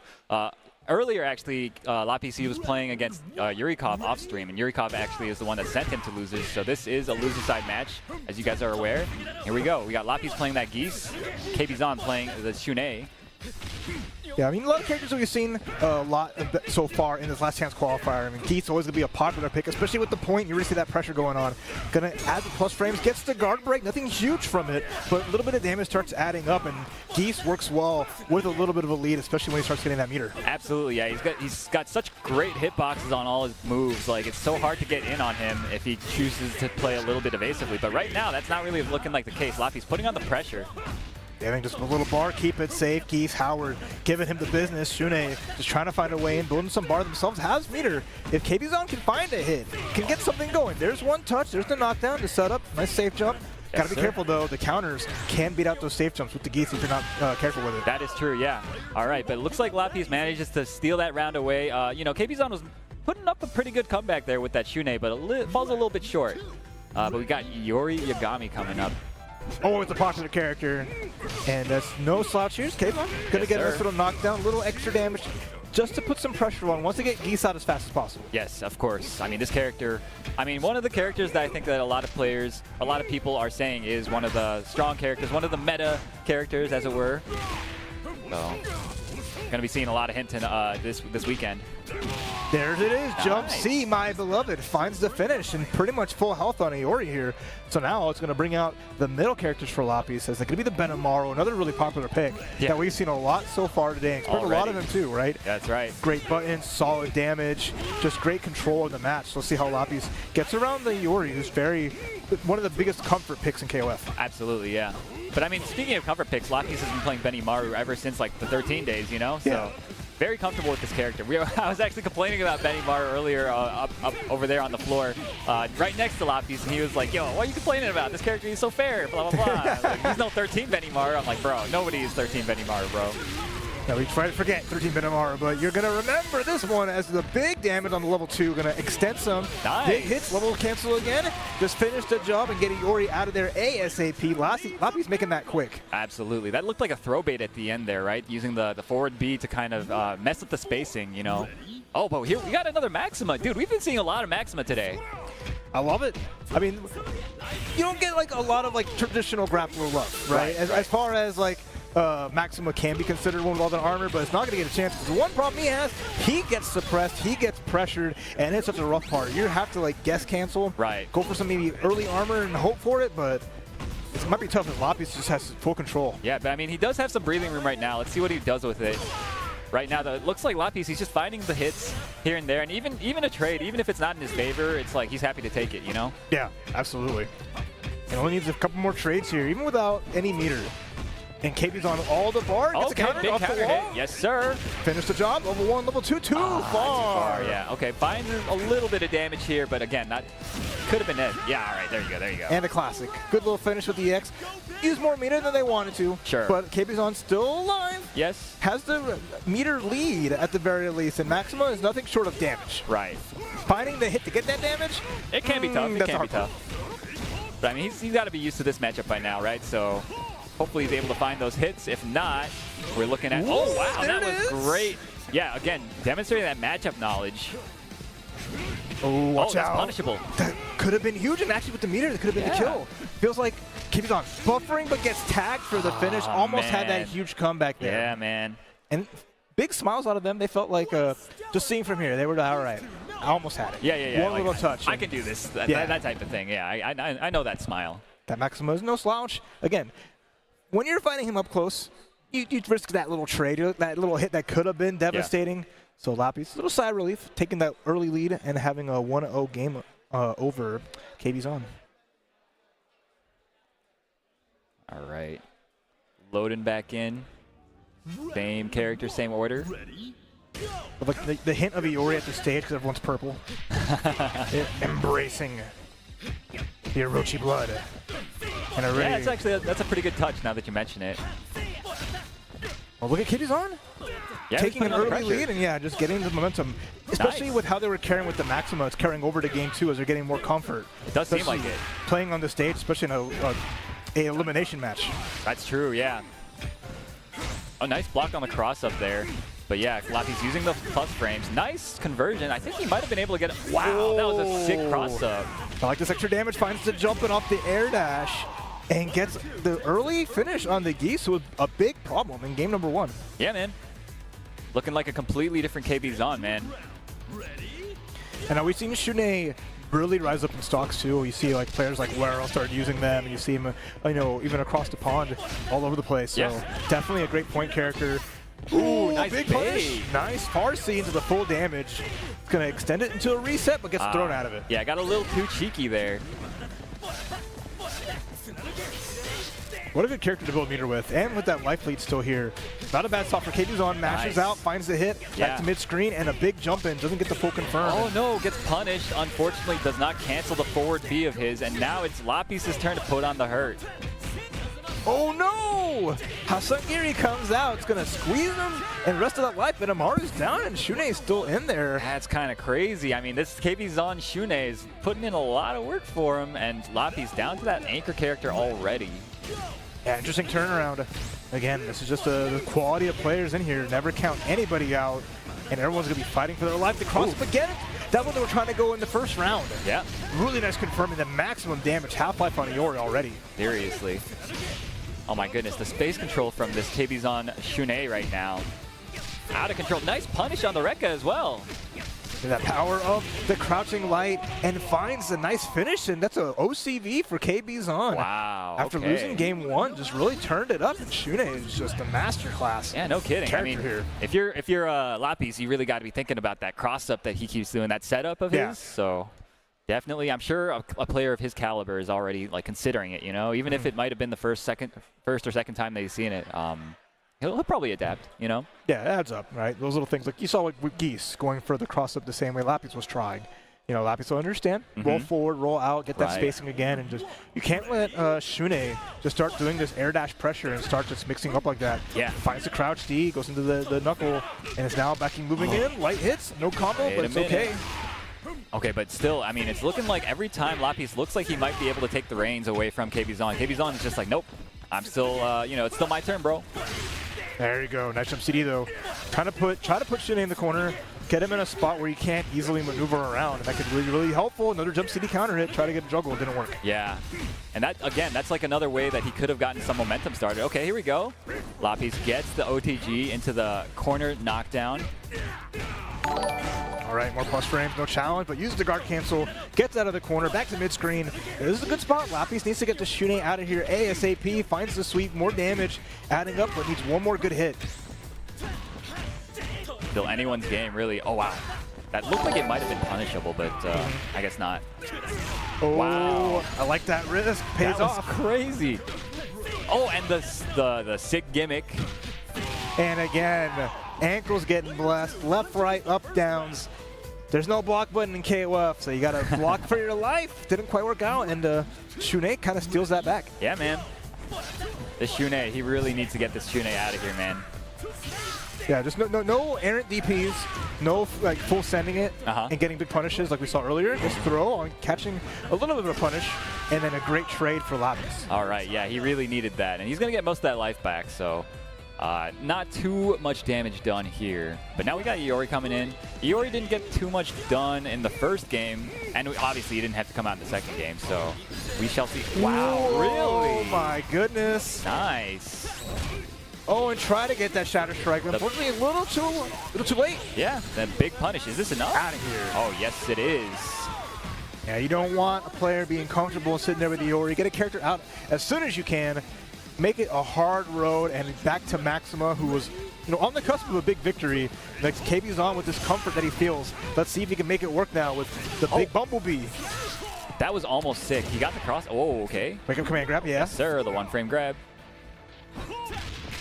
Big combo, yeah. Yeah, throwing out those CDs is really nice. Got a lot of armor and can call out certain jump-ins, but there's so much recovery on that unless you whiff cancel. Yeah, you have to be so deliberate with your timings, and it's really difficult in a game like KOF where people can be moving around all over the place to get those timings perfectly every single time. Ooh, full jump in. Nice check with the standing A. Yes, sir. Couple trades trying to backdash away. Full sending it. Has to make this count. Already 2 bars being spent on the quick max. Oh, nice. Catches him with the delay grab. Almost chases down the roll. And now, again, this KB Zone Maxima, the final life. Okay, has a chance here. Has to get rid of this character. And then the beam, just to make sure, yeah. The other super, we saw it not work that first time. Right. So get the big beam, get the finish, and now with just a little bit of life and a dream, can KB Zone Maxima turn the tides against 3-bar Iori? Just needs 1 light and then activate, and that's a wrap. Ooh, okay, this is how it starts, though. Dude, that was already like 30%. Oh, and chases down the roll. 1 more of those, and that'll do it. Chase down with the punish on it. What a backdash from Lapis. Should be able to finish off the Maxima there. The EX slam not hitting its mark, and Lapis ready with the perfect punish. That was incredible, seriously. Like the momentum was really like close to swinging in KB Zon's favor there. But Pedro, with his years of tournament experience, kept calm and like just he mashed basically. He mashed at the perfect time. That was a 100% great match. That was just, immaculate. I was worried. You see Maximus flying at you, glowing yellow, scooting on the ground, and all of a sudden he's just stopped short. And it's like, oh, thank goodness. Dude, it's not that he stopped short, it's that Pedro stopped him, you know? Right, so it's like, it takes a lot of like composure to be able to react like that, even in situations like that when things are starting to feel like they're kind of spiraling out of control, you know? Yeah. So really well played from Pedro. Yeah, he makes top 32. Lapis. Yeah, Lapis makes top 32 on the loser side. Yes. So really good run. It's a hard run going from that far just to get one of these nice little qualifier spots here. But tell me about it. Having a great time here. Hope you are enjoying the SNK World Championships. We're in Hollywood, California, having a blast here at the Avalon. And, you see just kind of how the atmosphere feels behind us. I mean, the KOF logo on that back wall. Crazy, just bro. having that as a backdrop is it has these feelings of being here it and experiencing really, it is crazy. It's crazy, absolutely. So I mean, we got a lot of players still left here in this bracket. We got almost down to the top 32. I think at the moment we've got actually no, this is top 32 action now. I'm looking at it now. It is going to be the Brazilian Lau Yagami, representing Komite, of course, going up against RJ from the U.S. Right, again, a lot of good variety you're going to see all throughout. And again, this is a global tournament. People who've come out here from all over the world, a lot of folks who haven't already qualified, right? And that's like the big part, because they're here for just the one-day event. Only 2 of them could make it between players like, Score from Japan, Yurikov, and you have other like Wero, from Mexico, and who could forget that story, right? You see Lapis just there too. Yeah, just man. A bunch of just monsters. Yeah, it's like a who's who of like not only American but like really I guess mostly like Western Hemisphere people are here in the LCQ, and they're looking to make a big splash, you know? Of course, they want a chance to take it against the other Titans who are already in the bracket, who are just chilling, watching the bloodbath, practicing, having a good time, because like the venue's great. We have like setups for casuals. Dude, it's all over the place. People are lounging, just having a good time, and enjoying some great games like King of Fighters. Yeah, man. I think you guys on the stream probably got to see, because I saw the camera operator kind of walking around showing off, what's going on in the venue, and it's really, the vibes here are great. So if you guys are thinking about, if they do another one of these, be sure you don't miss it because really it's been a lot of fun. Oh, I've been having a great time. I mean, first time in Hollywood proper. Yeah. So just like that energy is really nice. The weather's great. And the yeah, matches are just so exciting. So let's get in. And it's only the first day, you know? Right? But yeah, we're about to hop into our next one here. Let's see who makes it further into this bracket as now we're just kind of getting to that real nitty gritty. I mean, over 81 people now getting down to just 32. Angel coming out to sign from Lao Yagami versus Whip on RJ's side. Here we go. Yeah, this is a bit of an odd matchup. I mean, RJ also playing Hinako, and Long also is a bit rarer now at this point, right? Yeah, interesting team, right? You got like 2 long-range characters, then you have that one character that's like in it to win it. Right. Then Lao Yagami, kind of a good variety for themselves. This is one of those matchups that can be tough, right? Whip has the buttons that can really kind of stop Angel. Right. When Angel's offense gets going, hey, cool. But like getting into that range might be tough. Yeah. Yeah, this character, I mean, it's always kind of an uphill battle with her because her damage output is just so low. Even if you do get your offense going, it's like, okay, hold on. Wait. We're going to have to see him hit RJ like at least 2 or 3 more times here, so. Hey, still for 1EX, good chunk of it. Just needs one more big one. Oh, okay. The DP though, perfect spot to choose it. I feel like that's like the 3rd DP now that RJ did this round. Wow, beats the startup of the advanced strike. Armor is not active immediately on that thing. Yeah, a bit brave to go on like that kind of quick roll there. Yeah. A little early. I mean, at least cool to see someone attempting to use it effectively, but you know, you really got to set it up right. It's one of those moves that you kind of have to like condition them for, unless you have like a big read on the person, I guess. All right, Hinako's coming out. One of the last characters to come out with the game, the Sumo, Little Miss Sumo. Trying to make big things happen, but Angel with the big cross-up and already damage coming out. I was going to say, yeah, he's just the big cross-up, and now in the corner has to take this mix-up, but okay. All right, nice, air-to-air. Tries to go for the grab, but the roll out of the way, and now Lao Yagami getting to put on some more pressure, gets the knockdown, doesn't get that much off of it, though. Wait a minute, got to punish, but not too much off of it. Yeah, small chase down.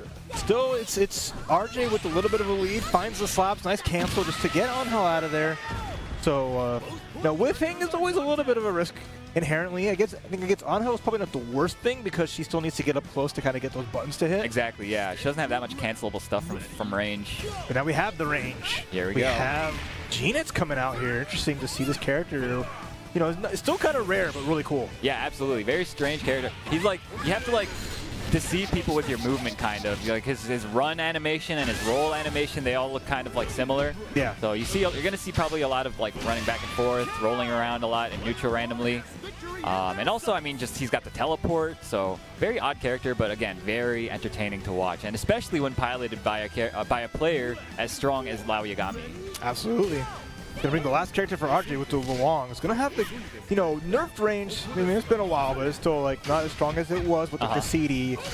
But it can still be something that can contest Genet's potentially. We'll see how well though, as the tornadoes, the hurricanes are starting to come through with that forecast of weather. Yeah, I mean, this character, I play her as well, and she's she can have some trouble against zoning, but the way that the way that Genet's likes to zone, I think is a little bit different. So maybe it's not so bad.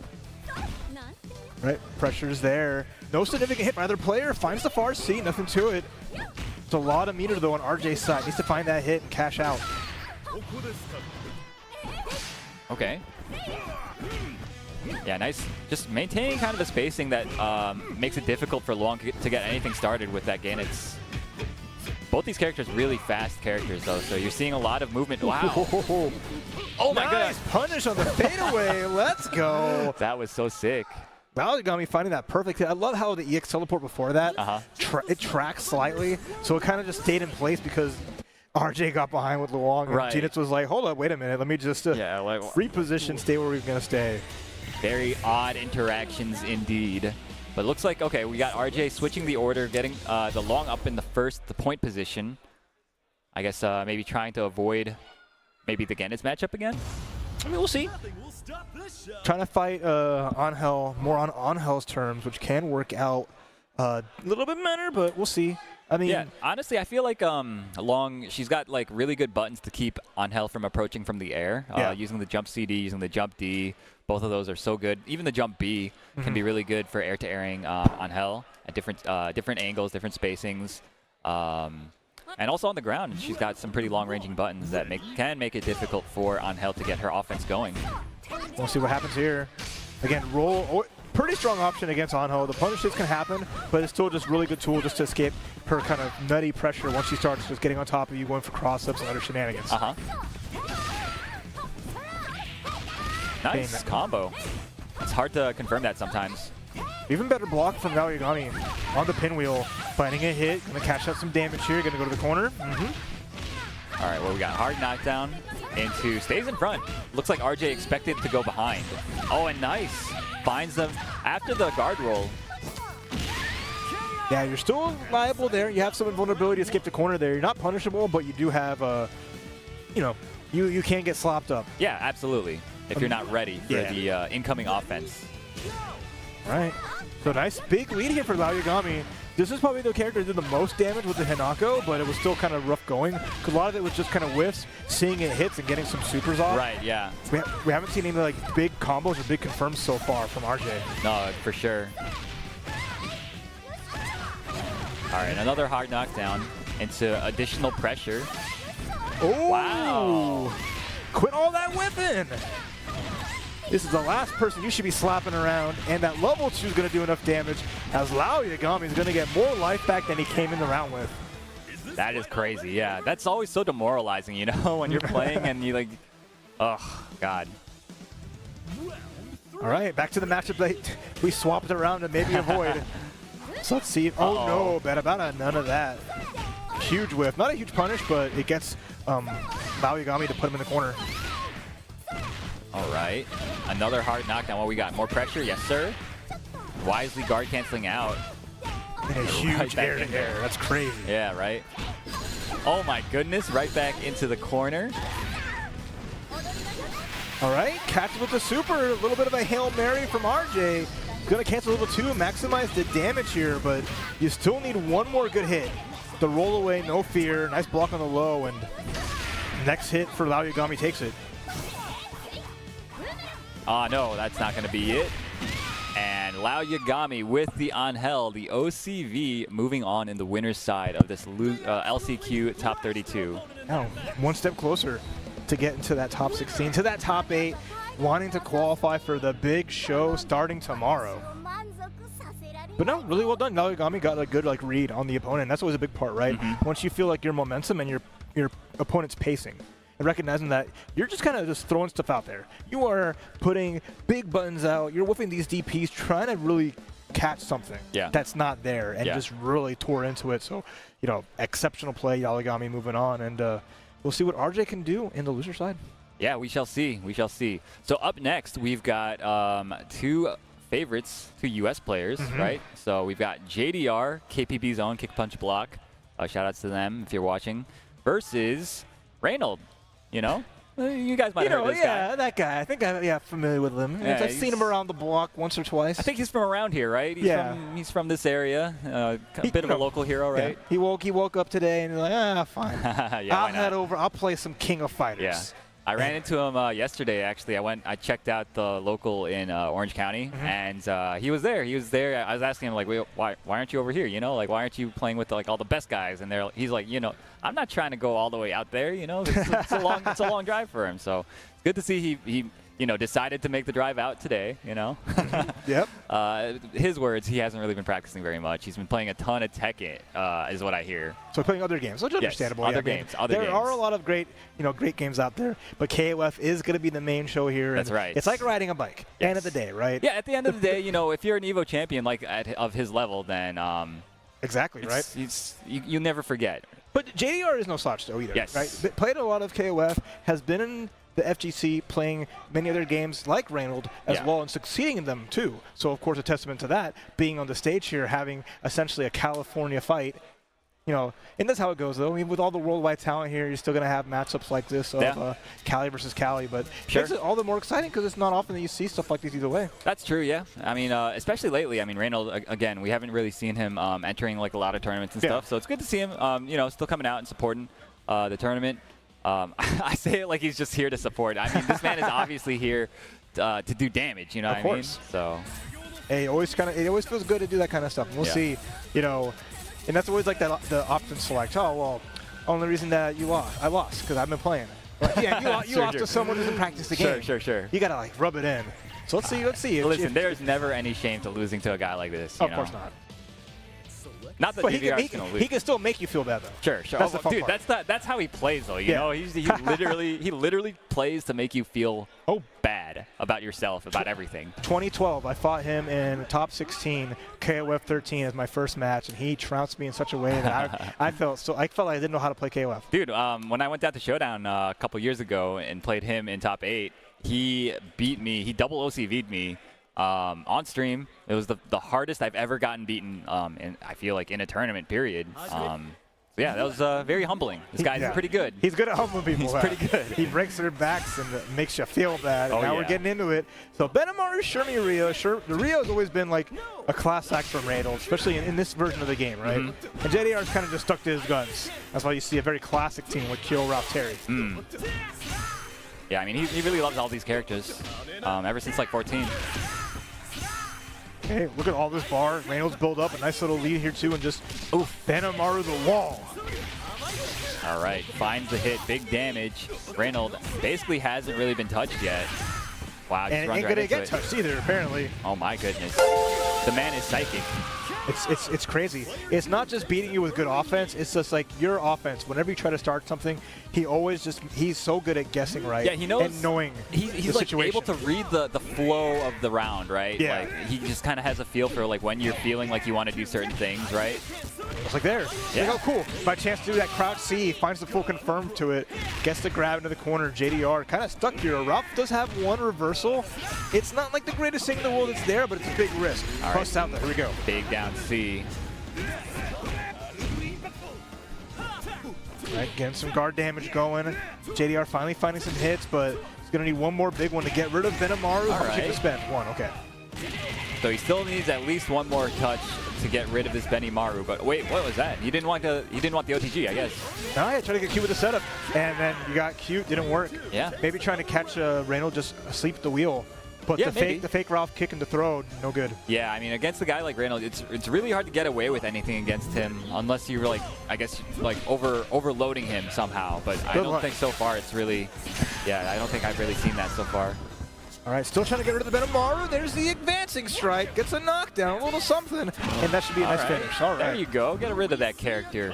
JDR Terry putting one on the board. All right, but now he's got to deal with the Shermie. This has been one of Reynolds' characters he's played throughout KOF 15. So just whatever changes come through, she's been the ride or die. Yeah. And it's a frightening character because a player like Reynolds, who can be very cerebral, it just ends so quickly. Here we go. He's so good at conditioning people, so good at reading you. So. All right, guess for game. Guess for game, yes indeed. Stayed in front. Oh my goodness, the layered mix-up. Wait. My man just didn't do the combo. Oh, hey, just needs one more throw. Anything will do. Even without all that, nice guard cancel. Yeah, keeping the pressure. Oh my goodness, he was like, "You're gonna hit me with that? Let me show you how it's done." Let me remember how this is used. What's the input? Got it. I mean, it's the beauty of them saying, well, y'all complain about wake-up throw. SNK is like, hey, for the launch of the game, y'all don't like wake-up throw. And we get it. So here you go. We're going to throw you a bone. We're going to make a mechanic that's designed just to beat it out, wake-up basically. grab. Yeah. So have fun. There you go. We're not going to make it so easy on you. You got to actually use something. Okay. Beats at the start. Nice. Whip punish on the slash attempt. Then there's the wake-up DP. The first knockdown you get, start of the game. Reynolds like, hold up. But it's never a bad idea. Early DP means, hey, I'm not going to get punished a lot. You don't have a lot of meter, but it still like sets a nice little pace and gets inside JDR's head. Exactly. Nice pickup. Wow. Baits and punishes the mash, actually. Oh, wake-up button. Big challenge from JDR, trying to find something here, but still. Oh, chance. Cash out. You may make it count. Okay, found a hit. And this is going to be it, actually. Wow. That's kind of crazy. I mean, it felt like that round was just entirely Reynolds until just like, I don't know, the last 5 seconds, everything just turned up JDR. Yeah. And that's all it takes, really. Just a few good guesses here and there. Yeah, and a couple mistakes either way. So now JDR Maybe he wants to make Kyo last as long as possible, but it's hard. She's swinging. She's slapping. Look at her. My man's just mashing that C button. Oh, chance with the low. Run out command grab. Yep, you're negative. I'm going to take a chance, get the grab, and finish it. Yeah, man. Ooh, good damage. No time, evening the score. All right, so JDR got him down to that Shermie. Let's see if we can see that Rio. I'm trying to see that Reynolds Rio. I think at this point, not a bad spot. Gets to punish on the roll past it. Oh, huge hit and the full damage off that counter hit. Oh, but drops the combo afterwards. Unfortunate for JDR. Wow. Wake up Ralph kick. Wow. Beats out the wake up command grab. This should be Shermie going down south. Yeah, Reynolds, he's making a lot of reads, a lot of guesses actually on defense, and it's getting him killed right now, you know, and he knows it too. I think he's probably just laughing to himself about it, you know. He's just that type of player. Hey, good on JDR for just getting the timings right and making the most out of the situation. But now you got to a lot of respect against this character. Until big hit with the close D, we're gonna get the knockdown. I like it as Reynolds setting up huge damage here. All right, what we got? Yes, sir. Oh, into the full extension. I want to introduce you to my friend Todd. Have you met him? He's been in other fighting games. He's here visiting some KOF and making it just essentially a one-touch scenario, using all the resources, and that's the power of Rio, especially in the anchor. That's right, yeah. So I guess he must have identified the Ralph as being kind of a bigger threat than the Terry, right? So I can see that for sure. opting to spend that meter to get rid of that Ralph immediately. Or maybe he just wanted to do the combo. I don't know. I mean, it's Reynolds. Who knows, you know? You have to ask him after the set. Hey, if I can get rid of one character off one hit, man, I'd be all for it too. And this is not a bad spot for JDR with all those resources. Gonna get too far with the punish. Didn't guard cancel roll. It's good though. It's a good sign that Reynolds is still. He's got like that 6th sense still. He's able to bait those out because that's like at least the second DP that I've seen baited. Is this enough? I think it might actually be. Level DP into super? Okay, it needs one more. No, yeah, not quite. But JDR with one last chance here. We gotta make it count. Overhead good block. What do? You need a far deactivation. Oh, another block. Again. He's gonna go for another one. I know it. Far deactivate. Pop off, buddy. Level 2 into climax. All right, the #1 of Southtown bringing the heat. And it's enough oh my God, to it do was it enough. as Wow. JDR ties it up 1-1. You're not the only one, Reynolds, with the big damage combos and the big damage comebacks. Dude, I was thinking the whole time during that cutscene animation or the super animation. I was like, okay, how is he going to sneak in another overhead? I was thinking about Reynolds, of course, because I know that dude. He definitely wanted the third one. You know, he wanted to end the round that way. It was so clear. He wanted to just bless him and say, "Nice try," but. With those backdashes, giving the space. Yeah. I was just like the Hail Mary Fardy. Right. Was going to work out, and now we're getting a third game here. Yeah, that was perfectly played from JDR, you know, taking full advantage of the openings that he was given. Yep. Let's see if he gets more chances like that here. As Reynolds already heavy on the offense. There's the slash in the frame trap with the knee Hasangiri, and again, damage adding up. He said, you're going to try to backdash jump to 2C me? I invented that. That was all me. This whole round so far just has been slashes and just the shoot. He has just been, Reynolds just been keeping it simple and straightforward. It's and just so the spacing game right now. Okay. Oh, but doesn't complete the combo, and that could have been such a big opportunity for JDR. And now he's still near the corner, doesn't have much life to give, and runs right into the Raijinken. Reynolds taking the first round quite convincingly. Oh, absolutely. Yeah. And I mean, it's a big back and forth between both players. Reynolds, though, tightening up because they don't want to give those options like that. We've seen what JDR can do, fighting clean hits. Combo monster has those ready to go. Putting the pressure, there's the impact. Keep Benamaro stuck in this corner.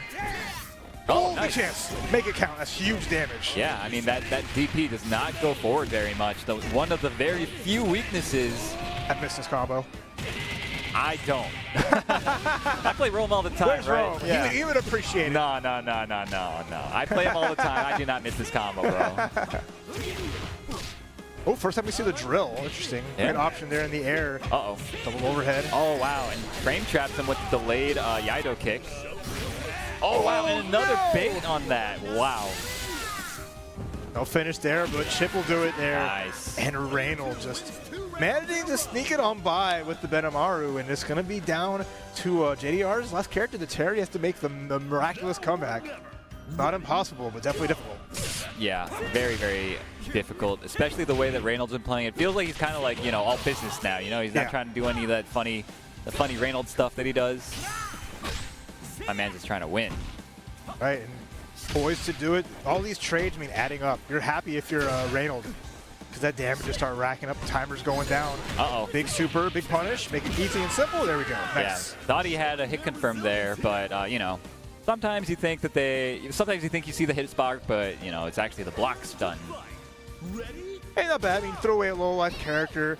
You bring in the Shermie, a little bit of meter. JDR still needs like a really huge combos to make this work. Instead, go for the reset. Dude, he's getting a lot of counter hit jump CDs, but he's not converting into big damage off them. Managed to find a hit at least. Big damage. Harry Lupin, one more of these. No, gets the OTG, and now he needs to finish it off, but unfortunately jumps into Shermie's loving arms. Oh my goodness, runs into the stand C, and now Reynolds. Let's see how much he spends. He spends it all. Okay. Okay.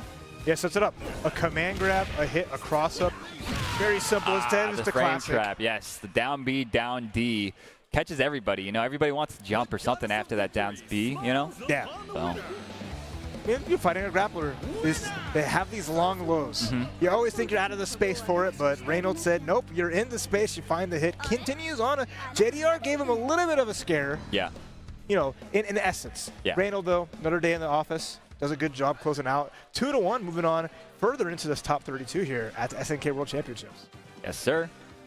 So coming up next on the stage, we are going to see Komite's Kaiser 666 from Argentina going up against Paco, KR Paco from Mexico.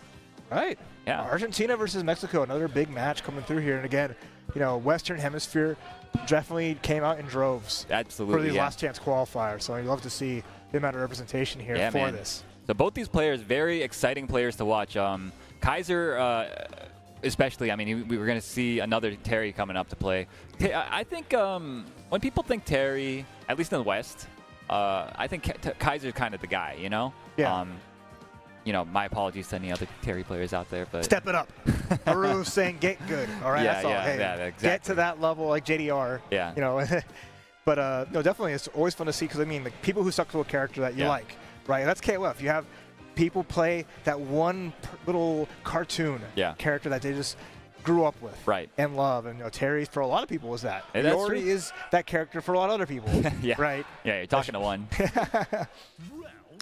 So it's going to be an excellent match either way, because again, this is just, I say like a last chance qualifier. These people aren't qualified, but so many of them could be. I know. It really is incredible. Like, both these players, it would not be, out of the question to see them already being qualified some way or another. But, that's not how things ended up in, the 30 tournaments that we've had up till this point.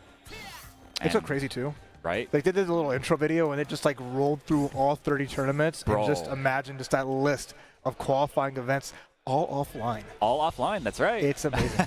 It makes me happy, right? It does. It makes so me very cool. happy, yeah. That's how you run a global event. It's so good. You know what? I agree. I agree. I do appreciate the offline events. Okay. So we've got KR Paco going with the dual on.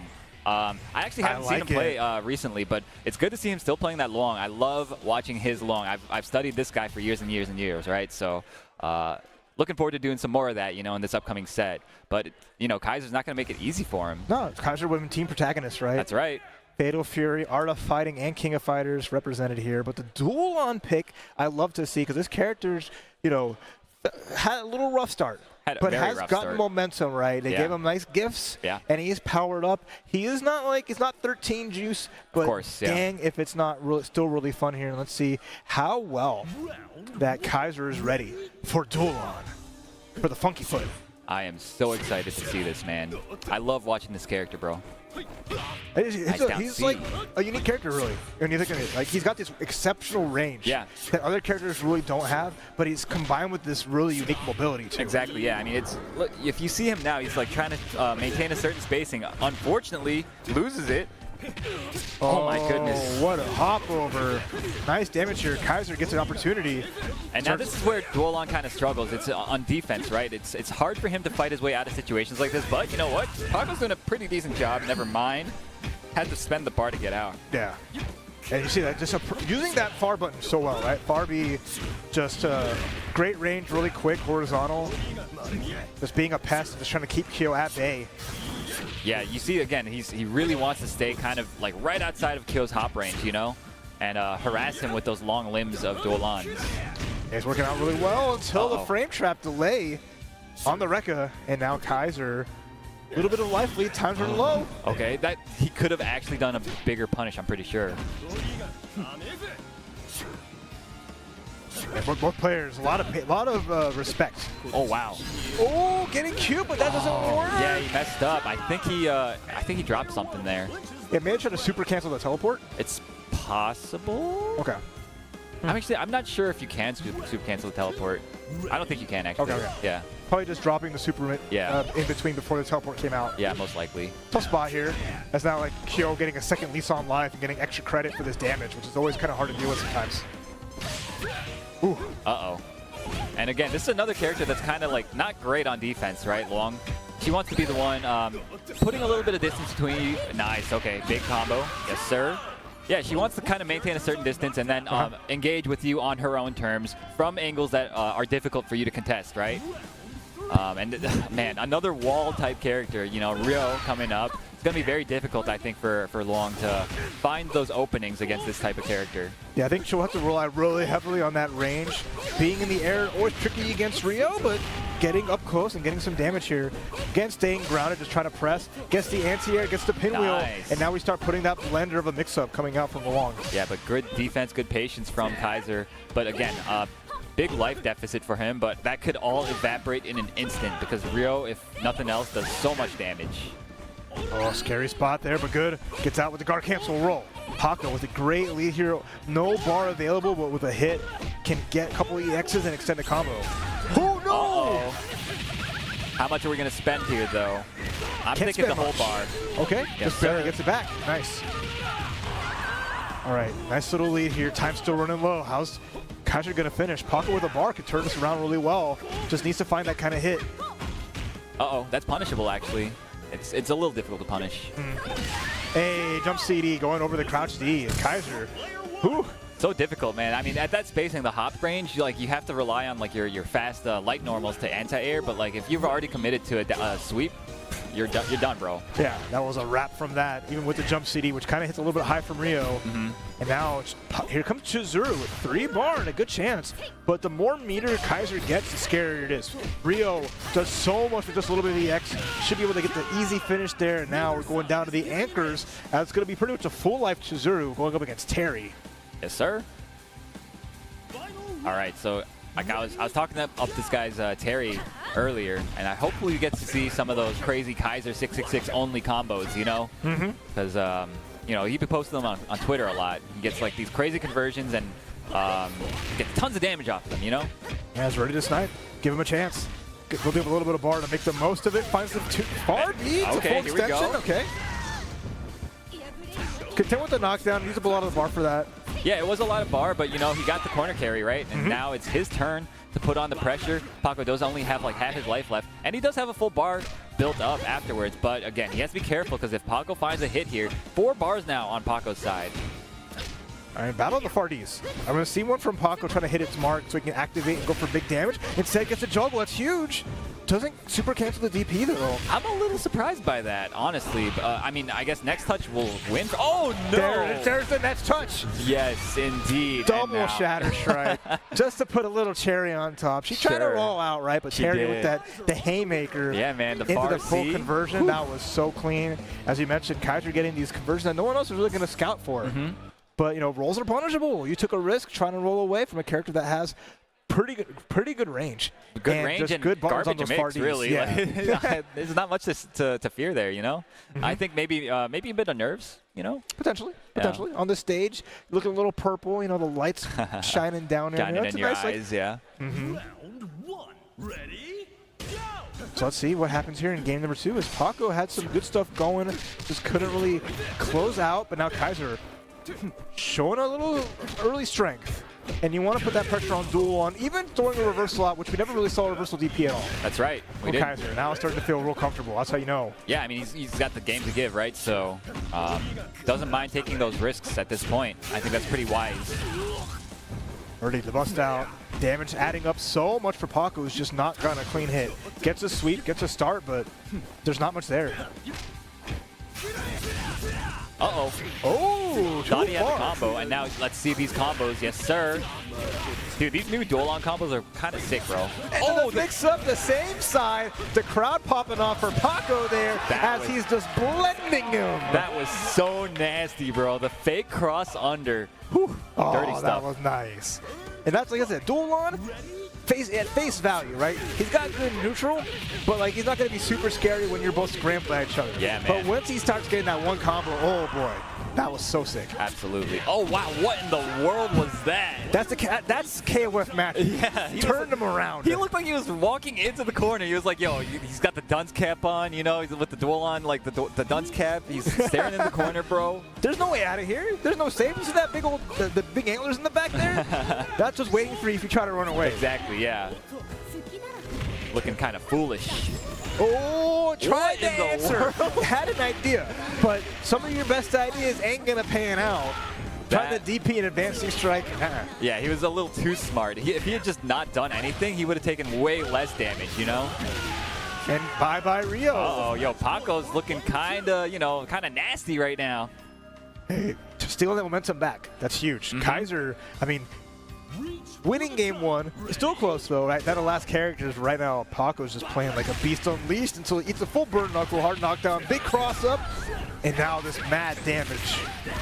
Okay, opts to not spend that much bar. I think this next hit could kill. A lot of stun, at least.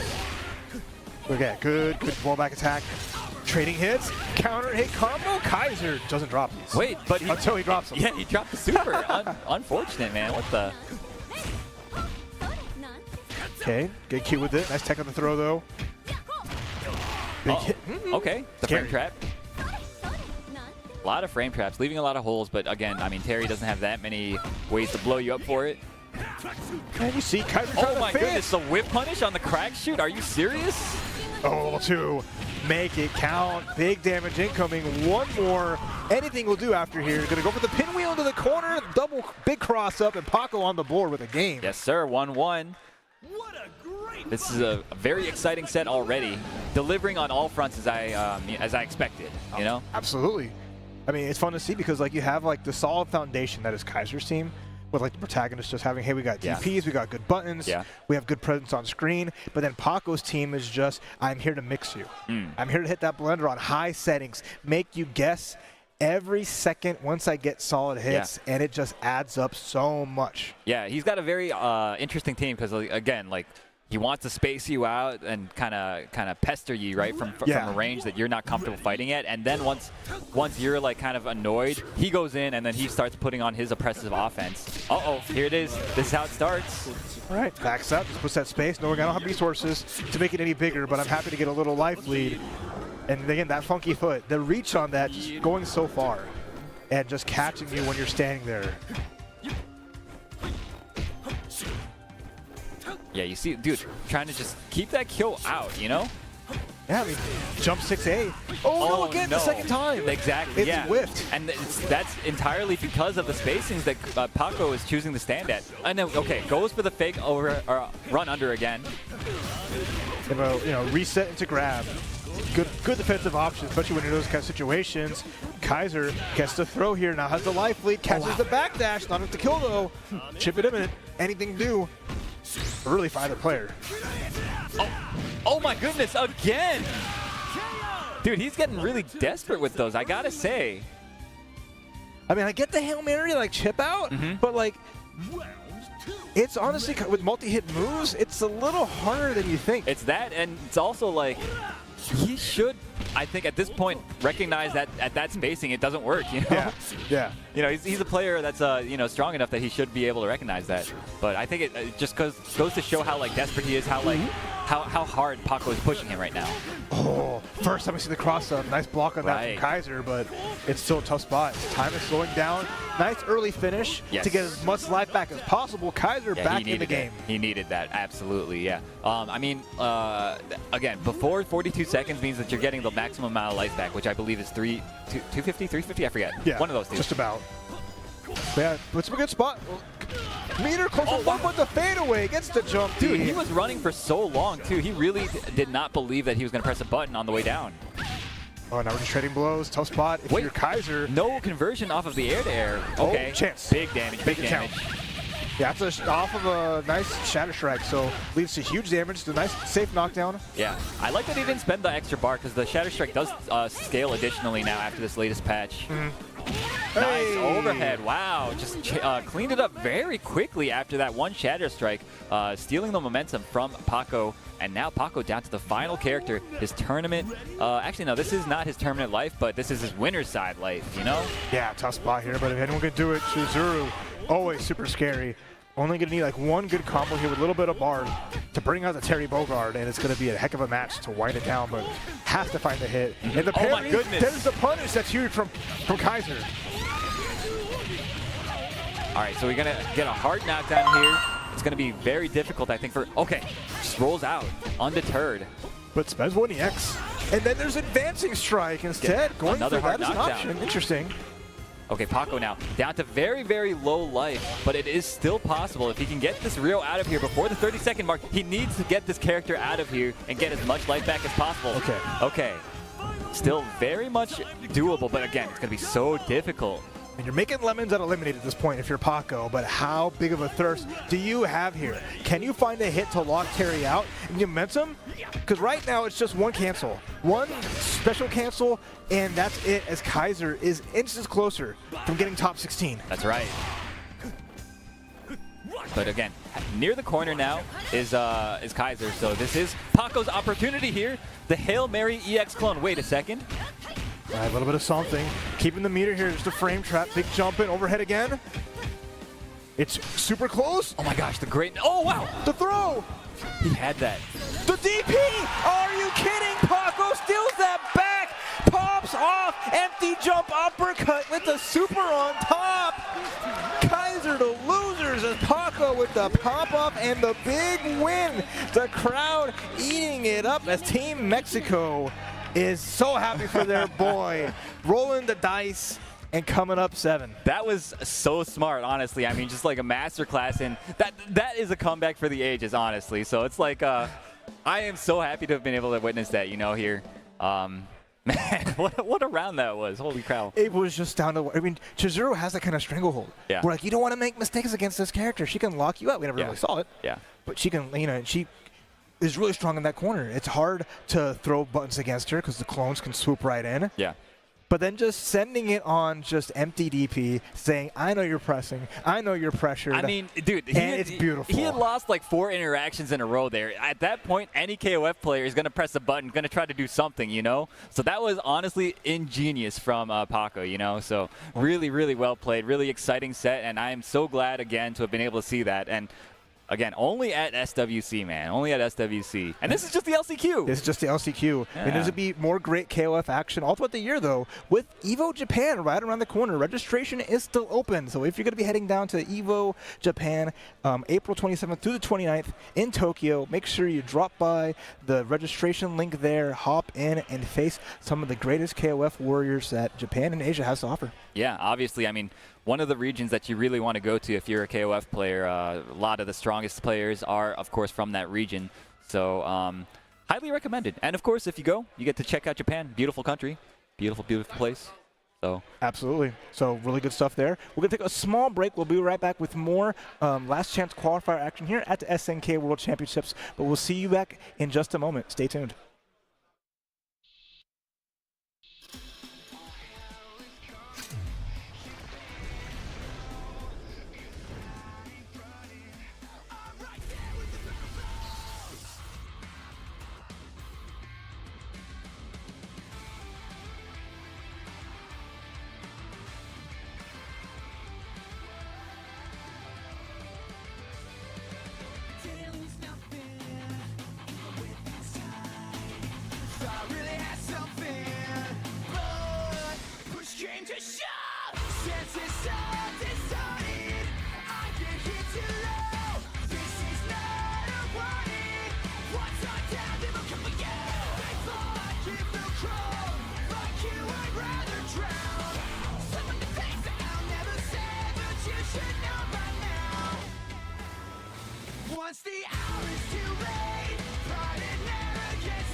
To be in the zone, gamers need true support.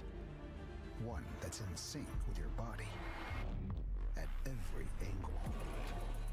Takes your weight without pressure. Fully adjustable to cradle your spine and adapts as you shift in your seat. True ergonomic alignment to achieve your perfect gaming form.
And we are back. Welcome, people. My name is so cold, the voice is loud, the accent is thick, and the hype is boiling under the skin. It's a pleasure to have my friend, my brother in arms, Aru, here together at the SNK World Championship. Such a day, such a fantastic stuff. Today in the last chance qualifier, we are looking at so many storylines being written. Yeah. These are legends happening in front of us, Aru. Yeah, and it's all happening in one day. It's crazy, Yeah. right? It's an What a weekend. action-packed day. Action-packed day. Two players getting out of this top 30, or yeah, two players of this top 32 going to be qualifying into the final tournament, which is happening tomorrow and Sunday. You do not want to miss any of this action, man. This the level of gameplay already is at a, like, you know, top 8 level, top 3 level of any other event, you know. And it has been such a gathering of international level, right? Yeah. We just saw Kaiser from Argentina. He's not always able to travel so far, giving a fantastic stuff. And now we are watching Güero Asamilla yet again. One of the names that you could bet he was going to be part of the final bracket. So many times, yeah. Has to fight his way all the way there. So many times, yeah. We talk about this every single time we're on commentary these days. But, you know, Güero, he's one of those guys. He's traveled almost all over the place, right? And, like, always gets so close to qualifying, but never quite there. Yeah, man, so close, but now is a chance. Now he can grasp that glory. You know what, though? He's got to play against Chris from Colombia. Yeah, going to be so difficult. Full international matches. Last time we had Argentina against Mexico. Now we have Colombia against Mexico. Saludos a todos los fans de la Giaco. Shout out to all the people from Colombia with much love. Let's see what happens here, because this is like cream of the crop KOF all weekend long. All weekend long, that's right. I mean, it's only going to get better from here, you know. It's crazy to think about, because it's already we're reaching kind of the top already, and it's you know, only killers all the way down. And as always, Chris rocking that waifu power, like super loyal to these characters, to this team, starting with Yuri and already having Rock against the corner. Look at this, the rush jam is out, true dive kick and going into the full damage. This is a wake-up call for Güero Asamilla. Absolutely. I mean, he's just barely started to get something going right now, but, like, is it too little too late? We shall see. Has her in the corner, has great positioning, and Güero is one of those players. He's very good at just knowing when to back off and let you hang yourself. But right now, look at that, exactly like that. Voice of a prophet, my friend Aru. You are speaking truth. You are preaching right here. But those CDs are working for Chris, and the cross-up is gonna end it. Fantastic stuff. That Yuri, man, she's conquering my heart. She is, and Chris's Yuri is a sight to behold. I think he's one of the best players at piloting her. But you know what? You know who else is also a really strong Yuri player? Güero Asamilla himself, yeah, that's right. That's right. So he would know better than anybody what she is capable of. Ooh, going for the always classic cross-up with Isla. Yeah. Fine, finishing with the the flash kick and, of course, going for some extra damage. He could have gone for the super, but decided to save the bar. Interesting call by Guerra Samilla. Let's see. Oh, it's coming back to bite him. That was such a sick chase down on the roll attempt, and that was 50% just off of one read, one bad guess from Güero. And you can say goodbye already. Let's see the Koken, and yes, it's going to be enough. Oh my goodness, and like you said, it's going to bite him in the butt, not using that extra meter. Don't get too used to have your bars. Spend the money. Make economy move. Capitalism, baby. Capitalism, yo, but I mean, I understand people want to be frugal. I mean, you got inflation, you know, it's going to be difficult. No, not Make here. ends meet. Not in the KOF world. You're right. You get bar like nothing, you know, in KOF. And 1, 2, 3, no. he let it rip, and he's going to get punished yet again. Wait, drops the combo, and a great DP with the cross-up from Güero Asamiya. Güero has been unable to get any kind of offensive momentum. Everything has been around the Colombia player. Finally, with that super extreme. We have the SNK guys around here. Let's ask him about that hitbox. Hey, you know what? That's a classic thing, though. It happens in other KOFs as well. I remember getting hit by that all the time, using it all the time in KOF 13. So you know what? Hips don't lie. It's a throwback. Your hips don't lie. All right, okay, so we got Güero now trying to put on the pressure, and Mai, of course, wants to be very evasive, not let you play comfortably, you know? Yeah, but let's see where Asamiya has her pin down. She's going to setting that cake twice, getting a little bit of chip damage over here where Asamiya needs to be very safe. Now he's on the defensive position. This is what you don't want, but Chris let him go out. He's hunting like a prey, hunting a prey right now, jumping with the B, another B, but he's unable to confirm. And now where Asamiya with a great guard break, and he is going to take us to the last character. Yes. This time opting to spend all the bars, learned his lesson from the first round, does not want to repeat that. Yeah, Isla had everything, man, to win, and now we are all the way to her cousin, his cousin, Athena Samilla herself. Athena, that's right. All right, you see him, he's trying to, okay. Punishes the jump. Wow, stays in front. The no mix-up, bro. Yes, sir. You should be blocking. You can actually mash throw on that, too, either way. Let's see, Güero has all of the momentum, but Athena has 4 bars. He has trust, he believes, but there was no confirmation. Oh, and the big hop. He knows, he has the family name. That's true. I mean, all these characters, man, Güero knows them like the back of his hand. Fantastic stuff right now by Güero Samilla, able to bring it back. A complete, as we call it, el robo, denying that OCV, and then robo? Like thievery. Like robbery, yeah. Okay. This man is looked in Mexico in 31 states for robbing games. He's wanted? Yeah. Let's see what's the adjustment. No change of order for Chris. He feels that Yuri is the perfect option right here, the perfect tool. And let's see, because the jump in is perfect for Güero Asamiya and going forward, trying to maintain momentum. But no, Chris is going to say, I'm not going to respect your turn. Give it to me. Yeah, everything is turning up Güero right now. Even though the life totals don't really show it, like all the reads that have been made so far, nice anti-air. Like it looked like Güero woke up after playing with Europe and getting that beat down. It does, and yeah. Now the rising tackle EX, all of the self-confidence right there from the Mexican player. The cross-up, empty hopping to the B in the low Bs, but not enough to open yet again.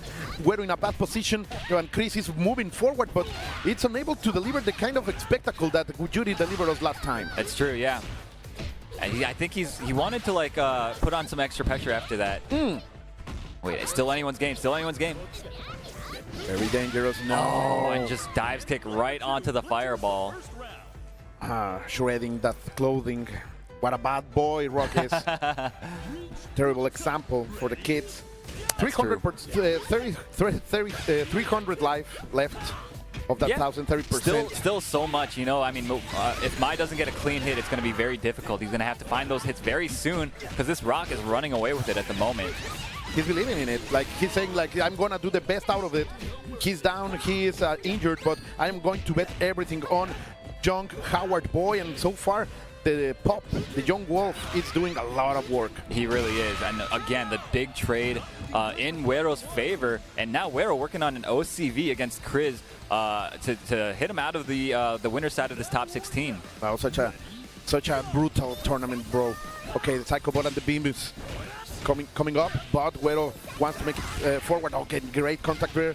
Those CDs have been going fantastically for him. Get another one, and the Raging Storm to deliver some extra damage, Haru. Yes, absolutely. Okay, and a great guard roll from Chris. He really needed this because the momentum was really just swinging right out of his control. But again, Athena still can make the comeback, but it's going to be so difficult, especially with a character like Athena. She's not really like a really explosive character usually. About control, about chipping you little by little. Exactly. Because especially a player like Güero who knows all of like the big gimmicks that Athena players like to go for, like you're not going to get those mix-ups on him for free. You know what I mean? Yeah, but let's see, because right now Isla is in control. Athena trying to go out, Chris trying to survive, the Colombian player fighting for the rhythm of their people, for La Cumbia, and so many other things that, okay, the air-to-air is great for Chris, and in the pressure, sadly for him, Güero simply danced out of there with 2 rolls. Absolutely, and now Chris does have to, okay, great guard roll, gets actual punish off of it, and yeah, spends the bar, I love it. Unable to kill, sadly. Not last character yet. Oh, that was terrible for Güero Semilla. Exactly, yeah. So that's a wasting big strategic victory for Chris. Exactly, yeah, dude. This is exactly how the round needed to go for him, and now he puts himself within spitting distance of taking the reverse OCV with this Athena Asamiya. Oh, and another wasted meter there from Güero. Yeah, terrible stall for the Mexican player. Finally gets his bar back. Dude. Oh, he did not believe. He had everything. The card cancel against the corner and the command grab. He doesn't have the resources to kill, but still. Oh no, what a read. Yeah, rolled the wrong way, unfortunately, and now has to defend for his life. Okay, starts the offense, goes low, finds the hit, drops the combo, but has him in the corner, found another hit, but did not do another combo. Oh, that's gonna be it. Wait. Good punish. Not a punish. But another grab. How many throws, man? I don't know. And Alberto going crazy in the crowd, and bro. the crowd going I don't know crazy. if you guys can hear, but I hope you can. This is like in football, in regular football, in soccer, as you say in this country. Yes, in this crazy country of ours. Mexicans will be playing for like locals here in the States. That's for sure. There is a lot of Mexican crowd here, and they are making big waves on this beautiful venue. Yeah. Thank you very much, guys, for being here. Thank you very much for SNK for pulling this together. Such a fantastic event. Legendary, in fact. So many names for so many places. This is the first time, I think, we feel so united as a community. I was feeling the same thing, you know, like getting to see everybody, getting to talk to everybody. It feels surreal because I see all these guys all the time on streams and stuff. And like some of them know me, but like we've never really met before. But like it's so nice to be able to make that personal connection, you know, like say hi to everybody. You know? And yesterday in the lobby, like people were just setting up PlayStations, so stations to play. Game stations there on the lobby of the hotel, and people was coming up around from Asia, from South America, from North America, from Europe, everyone there. Today we had the chance to have breakfast with Europe's own. Yeah, that's right, Inferno Kong. Inferno Kong. Yeah, man, it's such a fantastic experience, guys. For real. Thank you for being here. Thank you for being part of it. Share this stream. Bring more and more viewers into the KOF atmosphere, because it's simply the game of the people. KOF is family. We always say it before, and it's only proving to be more and more true. Oh, wow. Okay, this is an incredible match again. Like, I guess from here on out, from here on out, it's only going to be incredible matches all the way down. It's going to be Lau Yagami from Brazil, Komite's own, versus Amaterasu Score. Yeah, and he has that thing. It's super funny because he has been using that to cover his inputs from the Latin American players. Oh, so that's smart. If you turn and try to see his buttons, you will see Score smiling back at you. So it's like he's such a champ, man. He's such a legend. That's smart. Yeah, I don't think he had that at Frosty Faustings, because he came to the United States fairly recently, and he didn't do that well at Frosty Faustings. It's technology development, bro. Exactly. He was like, you know what? These guys, they play dirty. I gotta counter their. It's not dirty. It's cultural. It's cultural. Don't say it's dirty, because you are going against my people. I understand, but I feel like here people would say that. You know what I mean? No, I just know, if I happen to know what you are doing, it's not my fault if I can react. Dude, I respect the tech, and I do it too. You know, intentionally and unintentionally, both. So. Yeah, but it's fantastic. Simply, and of course, all the way from Brazil. This is a Brazil against Japan match. It's Wow. incredible. Like, how often do we get to see guys like this play each other? Almost never. So, again, this weekend is just phenomenal, and it's only going to keep getting better and better and better. And that's the fact that this is not even the finals. This That's is right. the last it's just chance the LCQ, qualifier, dude. man. It's just the LCQ. It's unreal, bro. And already these two legends, all the way from the southern part of this continent, all the way from South America, all the way from Brazil. He is VR Komite, Lau Yagami, against Japan's own Amaterasu score. And of course, we're going to see an Angel. Yeah, I love you, man. Yep. He has been rocking that Angel all weekend, and I have been looking at him play her. He is making my girl look fantastic. Yeah, certainly one of the best Angel players in the world. Arguably, I think up there. Some people say the best, you know, so we shall see. I am a fan. I am a fan, that's for sure. And well, having Angel to rock in front, like, you can really do good stuff with not that many resources. That's true. You are risking a lot, of course. Yeah. It's a high pay, high risk, high reward character. But if you land it, you will not only have a good advantage in terms of that you took out a character or two, but also you will have a good advantage in resources. That's true, yeah. Because she is fairly efficient, just because like it's almost like not worth spending bar on combos with her, because so like, you end up saving a lot of beater, basically, is what I'm trying to say. Look at this, they are taking their time. The dinosaur. Dino. Interesting. Oh, and he was waited until he saw the last character and chose the Orochi Yashiro. We're counter-picking already. Yeah. I already watched his score. He to get to this place, he had to beat Gumi from Mexico City too. Yeah. And he was rocking that white Orochi Yashiro. But I believe that his best character is Chizuru. Oh, absolutely. Yeah, that's his signature character for sure. It's insane. For sure, for sure. So, but his Hydran is also incredible, you know? So. Yeah, it's a player who is another one who we are just surprised that he is not already on the final stage. Yeah, I mean, both these guys, you could say that about basically anybody left in the tournament at this point. You can say that about any of them. Yeah, many things have happened. They maybe didn't earn their place before, but they are here trying to grasp that glory. That's right. Trying to get that fantastic jacket that they are giving to the qualified players. Oh my goodness, dude! I am so jealous. Yeah, I tried to play the cloud card over there. Like, can I get a jacket? No, get out of here. You're good for nothing. You know we're nothing. We're nothing to in their eyes. You know that, right? These things are earned, bro. I say, okay, then I have no hand. Let's go. Exactly. I move away. All right, both these guys looking very focused at the moment. They took their fair time selecting characters. Yeah. So let's see. The black and red Angel, of course, everybody's using that risky move already by Lau Yagami. Score was unable to reach there in time, but they're again trying he's trying to bait something, and I don't know if Lau Yagami is trying to commit too much right now, my dear Score. Yeah, I think sorry, my dear Aru.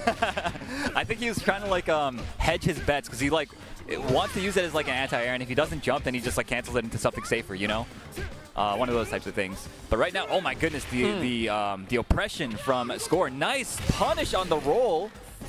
Gets a hard knockdown. And it's going to hurt, of course. Dude, he's working on a perfect. Yeah, not enough to kill already. Oh, but he's going to get the cross-up, and that's going to be it, as you were saying. Again. An actual perfect. Incredible. Prophet Boy Saru telling us that working on a perfect, and he lands it. So it's a rocky start for Lau Yagami and his Angel. Let's see if the other member of the Team Mexico, El Dinosaurio, the king of dinosaurs, is able to bring it back. All right, big damage from this combo. He's so spectacular, man. I just love this character. Yeah, he's really cool, for sure. Oh my goodness. Footsies. That was actual footsies. You just like street other game footsies. No, I am just saying that these are glossies, because of course the footsies were fantastic. You're right. You get a perfect, you know what? You get paid back. I get a perfect myself. So we are playing with fire right here, people. Let's see, but this is the menace. This is the problem. Absolutely. Oh, staying the ground. Trying to keep everything outside. Of course, Lau Yagami with those 4 bars is a menace. He could deliver a lot of damage, but Chizuru will be very hard to open. For sure, yeah. But if he does manage to find a hit, he can basically take full corner carry. Manages to actually guard cancel out. Spends 2 bars on just guard cancels. Okay, finds a big hit there. Score just running into the second hit. Frame tracking a little bit. Oh, he rolls twice, one with the guard cancel, then another one, and immediately going into the confirm. Those are prodigy reflexes, Aru. Absolutely, yeah. And now with the sealed up Dinosaur. Dinosaur, when he's sealed, is a very different character because you don't need to fear the command grabs anymore on Wake Up. You just do whatever you want, stand right in his face, you know? There's no option for Wake Up right there. Now let's see. Now the Hinako coming out. Has been a surprise for many of us, and he has been doing fantastic with her. Yeah, you know, Brazil, a lot of the strong Brazilian players, they just play like whatever character they feel like, you know, and it's been that way for as long as I can remember in this game. And the Sumo Prodigy is bringing it back. Just delivering all of that culture to Chizuru. Let's say, stay on your tempo. That was another perfect. Yeah, man. That was beautiful, man. What is going on? Dude, you know what? When so Hinako, many blink. when she gets going, it's like if you just guess wrong like once or twice, bro, it's over. You know, just pack it up. That's just how grappler rounds go sometimes. Let's see. Because right now, oh, he's gonna go for that, and it's working for a second time. Are we gonna see a third one? I'm gonna lose my money because oh my goodness, still no. But the pressure is on, and Hinako right now is like Amena's score was not ready for Lao Yagami, and he is bringing all of the rhythm of Brazil. So much damage. My God! What in the world? Yo, Score was obviously not ready for that at all. You know what I'm saying? Like that man. So I was gonna say before, when last time he came here to America, he played in Frosty Faustings, and he lost to the Dechimo Angel. So I think he probably went back home and he did a lot of studying, like, yo, Angel, Kukri, what's going on with these characters, right? So that's why I thought he did pretty well against the Angel. But now, as soon as that Hinako came out, it was like, whew. And a change of order from Lao Yagami. He sent Angel to close, and Hinako. Yeah, I'm not sure. Interesting. Sometimes I feel like players just like to change their order to mess up with you. Yeah, to mess with the other guy. Mm-hmm. Exactly. So I feel like that might be the case this time around as well. Let's see, because now we are going to open with the savagery, the vehemence of the King of Dinosaurs. Or you know what? It could also be he might not like the KOD into Chizuru matchup. It could be. I don't know, because that didn't seem like it looked very good for him. Or Orochi Yashiro against Angel, right? But let's see, because no adjustments were made in the side of Score. It's Lao Yagami who changed it completely, and now the momentum is back into the corner with the pressure from Yashiro. Orochi Yashiro is trying to do something nice air-to-air, and the pressure is on. Good blocks over here for Lao Yagami, who gets out of there with an elegant, very elegant roll, for my sure. dear Aru. Yeah, I mean, oh no, but he just got caught trying to manage throw out on Wake Up, and Score is just going to kill him. Yeah, Yashiro is very strong. This character, man, like, he needs maximum 3 openings with low resources. That's right. And you are out. He just do that to that poor man in the dinosaur. I'm not gonna say costume, but scales. Because he will come here and tell me this is everything. Everything is real rare. And now let's see. This is the surprise character. Oh, where are you going, bro? Yeah, it was the. Oh wow, they both just whiff command grabs through each other. Oh, those iframes. Let me show it to you. But now, again, Score looks like he kind of doesn't seem to understand how to approach this character. To be honest, I am also very, very confused. Yeah, honestly, me too. I haven't really played that much since this character came out, you know? So one of the most honest. exotic characters. He's going to find the hit with con el extendido with the EX option, and then going forward, trying to maintain the momentum against the right side of the stage. Lao Yagami is going to grab the crush the guard, and deliver such damage. Man! He's putting a clinic. What in the world is happening, dude? Score seems like he is just so shook by this Hinako right now. Insane. The sumo character always SNK mixing the tradition with the modernity of their designs. And come over here. Those grabs, man. He is reading everything. Okay, he really needed this. Put that character in the corner. Try to get your offense started. But right now, again, like Lao Yagami, he's so ahead. He doesn't need to overextend that much.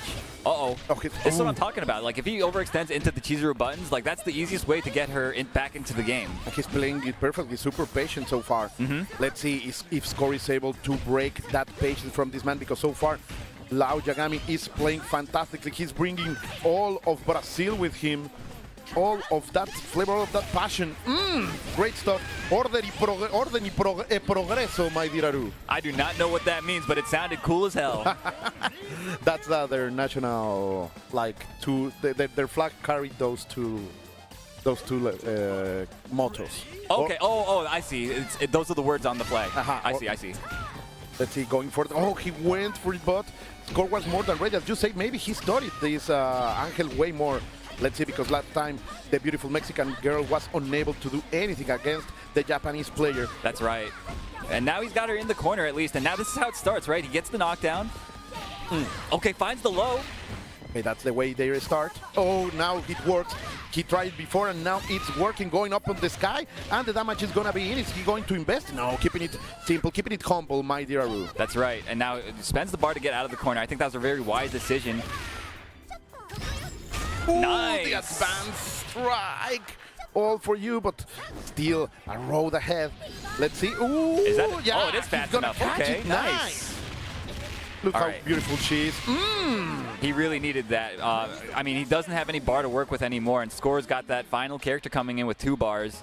The Hider, oh my goodness, I forgot. Like, this character is also such a menace in his hands.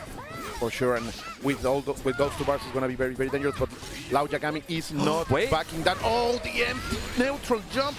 That was dirty. That was such a mix-up, but it's going to be enough. Siphon a bit of her soul, and we are going to the 1-1 situation, maybe. We are back again into the order selection screen. I would assume so. He looks like he's thinking really hard right now, right? Oh, wait, he just hit fight again. Okay. Okay, let's go. Let's go. Interesting, interesting. He finds, but wait, that Score's going back. Wait, no. He's like, wait, you feel comfortable with this? Let me just change this up on you. Those are the rules of the tournament, right? Winners change order. Yeah. In this is the part of chaos that feels like chess. It does, yeah. Because I mean, if you're not like that into KOF, you might not understand. But there's a lot of stuff that goes into picking these orders. Character matchups are a big thing. Meter considerations, max meter length considerations as well. There's just a lot to consider. Maybe that was. Do you believe that was a trap? Like Score select the order change, but it was Lao Yagami who made the change. Now he will be opening with Hirako. That's right, yeah. Because I think when you win, you are allowed to change order, right? So Score, he won. He was like, okay, let me change the order and see if you'll change. Because he wanted him to change the order because he felt comfortable, hitting that rematch button. So interesting nonetheless. Let's see as everything unfolds right here with Yashiro, the man with the boiling evil blood, against the prodigy of sumo, going for what a way to wake up, what a way to not respect the young girl. Another bait on the throw, just neutral jump right over the close C. And this is the character who has been carrying Lao Yagami so far. Like, he needs her to work. That's right. Oh, now. He's just getting, like, ran over in the corner right now. Oh, he went for the bet, but Score was more than ready. He's adapting, he's learning. I don't think it will be enough to... No, yeah, it is. No, not enough, sorry.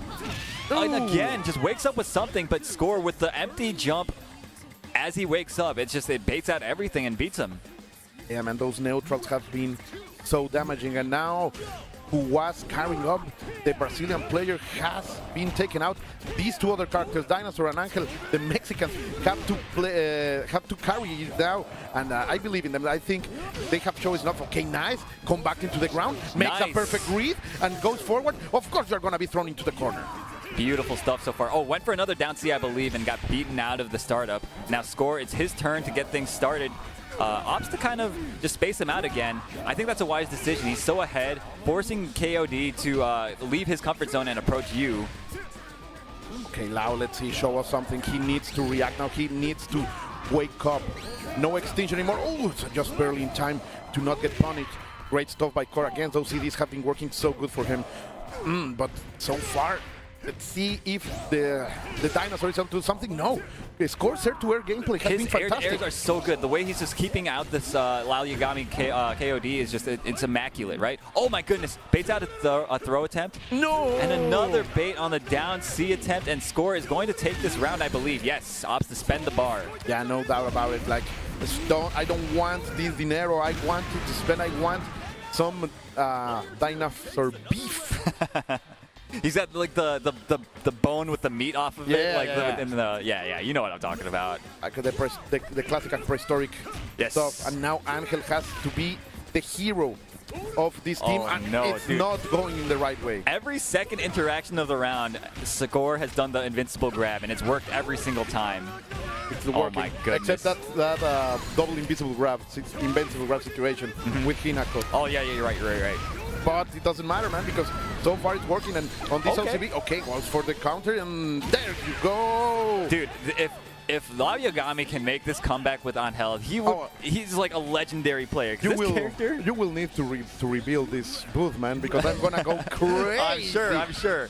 No, because this character, I mean, she does not do very high damage. It's not that type of character, and she's not that explosive either. So, again, he's gonna have to make the comeback. Oh, but that's the way you started. Yeah. Now you are in the mix. You are in el vortex, la licuadora. But Score simply backdashed out of it. Doesn't want to end it. The advanced strike is not gonna be hit, but of course it's always safe. And now the pressure is on. No, he gets into the corner. Doesn't believe there is no confirm after that big elbow, and trying to go from side to side. He's gonna miss it. My good Score. Oh, that's a chance. That is a chance. Big damage opportunity. Oh no, drops the combo. He really needed that. Finds another one with the Shatter Strike, but again, so much that he has to work for now. Look at her. She's looking beautiful at least. Going forward again. He did not believe on the double anti-air. Catching Lao Yagami. Score is going to... He feels so refreshed, man. Yeah. I think he's that happy. Shout out to him. He's such a cool guy. Yeah, bro. yeah, for sure. I don't know what type of emotion that face is supposed to convey, but it's a very mysterious emotion. It's like a kappa. Like a kappa, yes, yes, it is. All right, so good stuff to score, though. Amazing play from him. Yeah, and the legends keep piling up. Lao will be able to stay on this tournament, of course, on the loser side of the bracket. That's right. But it's full of sharks by now, Aru. It's going to be super dangerous for Seriously. the Brazilian Titan. Yeah, so up next, we're actually going to have two training partners, but from what I understand. It's going to be Mexico's own KR Paco going up against the U.S.'s Reynald. Reynald, of course, former Evo champion. Yeah. One of the most legendary names around this scene for sure. That's true. And maybe the most iconic U.S. player in history for KOF. For KOF, absolutely, absolutely. So, and he's facing Sinaloa's own Paco from... now he lives in Mazatlan, of course. Okay. But representing the Chaos Reborn team. Shout-outs to the Chaos Reborn people, of course. And saludos a toda la familia mexicana, to everyone outside of of these borders of North America, from Mexico, from Colombia, from Argentina, from Brazil, from Ecuador, from Peru. We have all of your boys here, and of course, beyond, right? Europe. That's true. Middle East, Asia. Thank you very much for being here. For sure, there is a late in some of your countries. Thank you for being with us today. Thank you all so much. I mean, this has been a great event, and it only happens with you guys' support. So. Thank you guys. It's been great though. I mean, I couldn't ask for any better matches personally. And again, like I keep saying this, it's only the first day. Yeah. It's only the LCQ. It's only Friday and feels. I know, feels man. like a Sunday for sure. Dude, I feel like it's like I need to get the energy together for the next couple of days, man. Because it's they're gonna tear the house down with these matches, bro.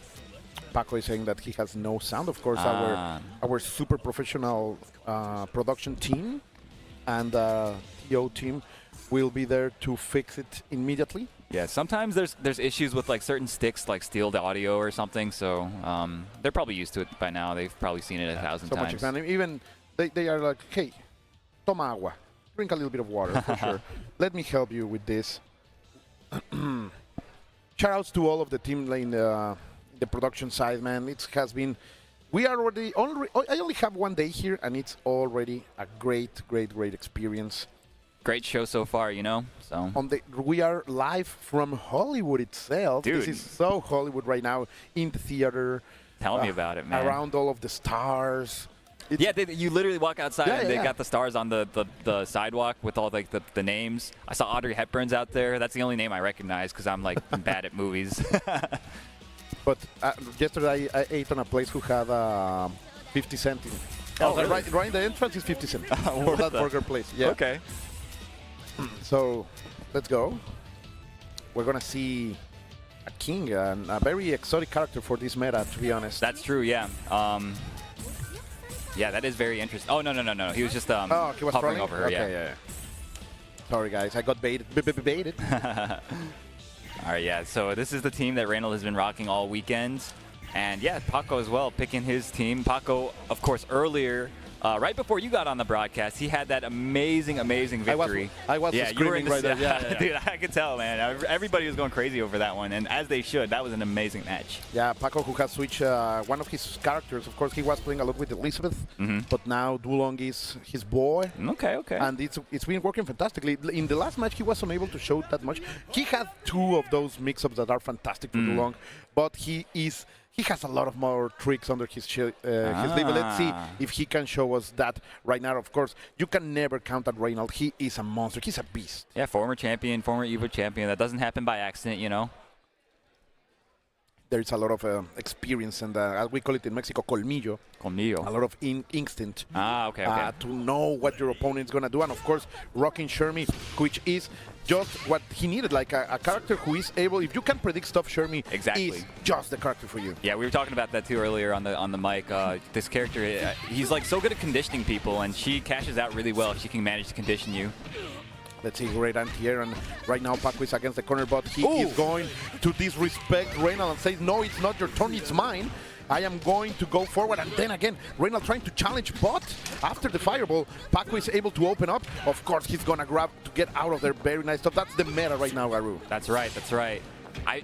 I gotta say, I don't want to make excuses for him, but I feel like he's might not be familiar with the character that much because he hasn't really been playing as much lately. Talk to the hand from the air.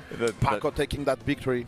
Yeah, really convincing round 1 from Paco. Paco Duolon, you know, looking very clean as always. Okay. Ooh, nice 1, match. 2, 3. Dropping the lightning. Going forward with Shirangeri is gonna. It's a weird stuff that he missed that 3rd hit, but it doesn't matter because he picks it up. No expenses. Going again for the level 1. It's gonna be not 1, 2, 3. Not yet. Not quite. One last chance trying to chip. Dulong fights on, and is Paco going to be able to do some extra damage? No. Just a regular beat to the face. Yeah, regular beat to the face. That Benimaru stand B has been so good for so long. One of those buttons that's really good, but people don't really talk about it that much because his other buttons are also like so like ridiculous. Like yeah, he's a real toolkit, man. And now with the new oh, look at that mistake! And if we are giving gifts, of course Paco is gonna be taking them. And with his signature character Chizuru, he is such a master, man. This fantastic Tuekon woman is just the character for you. You like flashy stuff. Of course, yeah. Nice. Finds the hit with jump A, and yes, spends the last bar. This should be. Oh no, not quite. Oh. And he had the almost instant overhead, right? Going that with the A, trying to hit Reynold right there. Maybe Paco should have expended those 2 bars just to be sure, but he proves that he was right. Yeah, exactly. And he had such a life lead. I feel like he felt very comfortable, you know? Oh, the blowback right there. And Reynold is going to rise up, delivering some extra damage after that DP and going forward right there. Great roll over there. Dangerous by Paco, but it worked. Spending the bar to get out of there and using the parry in the perfect way. Beautiful. This is Ryo Sakazaki. He is such a great character now. Absolutely, yeah. The damage that he does is just incredible. And yeah, Reynold demonstrating he's pretty familiar with how Paco likes to play this long because like I said before, I'm pretty sure these two used to play quite a bit back when they were more back when Reynold was more active, right? So yeah, he knows some of the habits. Those the habits, yes. Ooh. Oh, he went for it again, but misses the cancel. Let's watch it. Interesting take by Paco, going forward, showing us a little bit of what you can do in a perfect punish by Chizuru, even sealing this man. The hard worker is against the corner and has no abilities. It doesn't matter how much you train if you can't use them, my dear Aru. That is true. But now the seal has worn off, and now Reynold is still very dangerous. Rio with 2.5 bars can make a comeback happen if you just blink. The spacing was not right. After that D in the air, and finally the sister is gonna take it. Yep. Ooh, the Guardian of the Mirror delivers Paco that first victory, and Reynold says immediately, let's go. Yeah, you know what? He doesn't seem bothered at all, you know, and that's I don't know if that's a good or a bad thing, you know. Oh man, with the experience that he has, I am sure that yeah, he knows what he's doing. He's not even shaken. Yeah, he knows what he's doing. But Paco feeling also very, very strong. He's both Dual and Luong doing a fantastic job to give him the advantage. Let's see if he can keep that up. because sooner or later, Reynolds, more sooner than later for sure, will find your, as you said, your habits. That's right. Those things that you are pretending to do. But so far, Paco is changing the momentum, changing the rhythm, and now he's trying to play from afar and get the opening. Yeah, hits him with the, it's a pretty high up jump B, and it still managed to combo. And now it's his turn. He's got the corner. Oh, tries the anti-air with the down C, but gets beaten. And a great chase down on the roll from Reynolds. Where are you going? He said, you need to be punished, bad boy, but 1, 2, 3. Spending a little bit of bar to make it lock. Oh, he waited a little. He waited just the perfect time. And then again, going for that tricky stuff. But all options are controlled. You are going to roll. You are going to block. Paco has one card for everything. That's true. That's true. And he just played everything correctly there. Paco Duolon looking so impressive as usual. Reynolds down to the Benimaru. But, you know, that Duolon's looking really healthy right now. Yeah, man. And even with one bar, that's very dangerous because it will deliver options. Ooh, the neutral jump for the EX Rekka, going to extend the damage, of course, 1, 2, 3, and all of the corner carry. Look at that, but he went for another series. Yeah. Yeah, that was a very brave option from Reynolds. I think demonstrating some familiarity with these options here. Come back here, 1, 2, not gonna be enough. Just barely going for the EX. Sadly, the super Jirai kick, it's going to miss, going for the EX version. And Paco, maybe you said it before, and I also feel a little bit like it. I think Reynolds is not very familiar with Dulong. It kind of does feel like it, yeah. Oof. I was just gonna say, I think that DP he did at the end of that round, I feel like he was trying to catch the extended hurt box of the Duolon forward A in the air, but you know, unfortunately didn't work out. Either way, got down to the Rio. Down C from Rio, and then nice, trying to bait out a DP there with the weight. Indeed, you are completely right. 5 bars for Rio, that is very dangerous, but he needs to take out Dulong as soon as possible in the next touch, and Paco is not gonna let it. Look at the elegance of that man, going for the nice challenge over there by Reynolds. Get the full combo, and now this should be it. Let's see if he, wait, is it enough? No, I don't think it's enough. He will have to go for the reset, but he's gonna get it. I told you, man, they are going to play as locals. The crowd is with the Mexican player, and Paco is going to deliver a solid victory right here. That's right. For the Chaos Reborn team. Yeah, nice. A strong showing from Paco as usual. I mean, you come to expect that from this guy. I'm very excited to see how he does later on in this bracket, man. Yeah, he's another one of those names that if when this full circuit started, you could say that he was going to qualify. So, yeah, man, simply fantastic stuff from Paco all the way. And we already have great players, more great names coming forth for the next match. Oh, man, yeah. So, all right, let me introduce these guys. It's on player one side, we're going to have TNS's Yurikov. You know, TNS very graciously flew him out here. Own. That's right. Going up against Colombia's own TSD Nem Rockland Kyo. Rockland Kyo, who is one of the most fun players. Like, he has such a dynamic style, and of course, Yurikov with playing for the United States with that Peruvian heritage. That's right. He is one of the best players the Bars and the Stars has to offer on this tournament, so it's gonna be simply fantastic. Of course, don't go anywhere, guys. Both Rockland Kyo and Yurikov are simply fantastic players. Ooh. I think, yeah, like, at this point in the tournament, everybody left is like absurdly good, like tournament winning level players. So gonna be good matches as always. Actually, funny story. I was you know how they give out those little the arcade stick buttons? Yeah. So I got one. Who did you got? I got Rock Howard, and I personally hate Rock Howard, right? So it happened to me. I got Shunei. Oh, you got Shunei? Okay, so here's what happened. So I got Rock Howard, and then I traded him to somebody for their Shunei. And then the Shunei, Rockland, he's like a huge Shunei fan, right? So somebody saw that I had a Shunei, and he told him to come over to me and like trade me the button. So that's how I got like my current button, which is the this one here, the SNK World Champion. The World Champion. That's the good one. This is the one I want. The one with the logo. Yeah, it's pretty good. It's like it's either I wanted this one or Iori or Cronin if they had him. But you know what? I'm happy with this for now. I would like the Rock one. Really? Yeah, I am a big fan of Rock. You're a big Howard. fan of Rock? Okay. Ever since dude, I'm a guy from those years. Like, he is everything I wanted to be. Sure. I understand. He has a motorcycle. He plays basketball. Yeah. He projects some wings. I mean, I guess that part is like, it was like super cool back in the 90s, and now it's like, it's almost like a cliche now because like everybody kind of copied him. You know what I mean? He was so cool, man. Mm-hmm. He was designed for the boys. That's true. And it's like Shunei, it's exactly that. Like, he is yeah. designed for the boys today. Exactly. Yeah, that's why us old people we don't really feel it, you know. But either way, we got Rockland Kyo on player 2 side with the Shunei, Benimaru, Iori, and Yurikov on player 1 side. His signature team. That's right. The Meiten-kun, the Blue Mary. La Marea Azul. Yes. Blue and Mary. The Isla. And Isla. Shoutouts to my boy, homie, who I'm stealing all of his jokes for this event. Let's see. Going forward, this is going to be fantastic. I haven't seen that much of Rockland Kyo Shunei, but if he changed his character for them, I am expecting great things. But Yurikov is saying, I don't want to see anything either.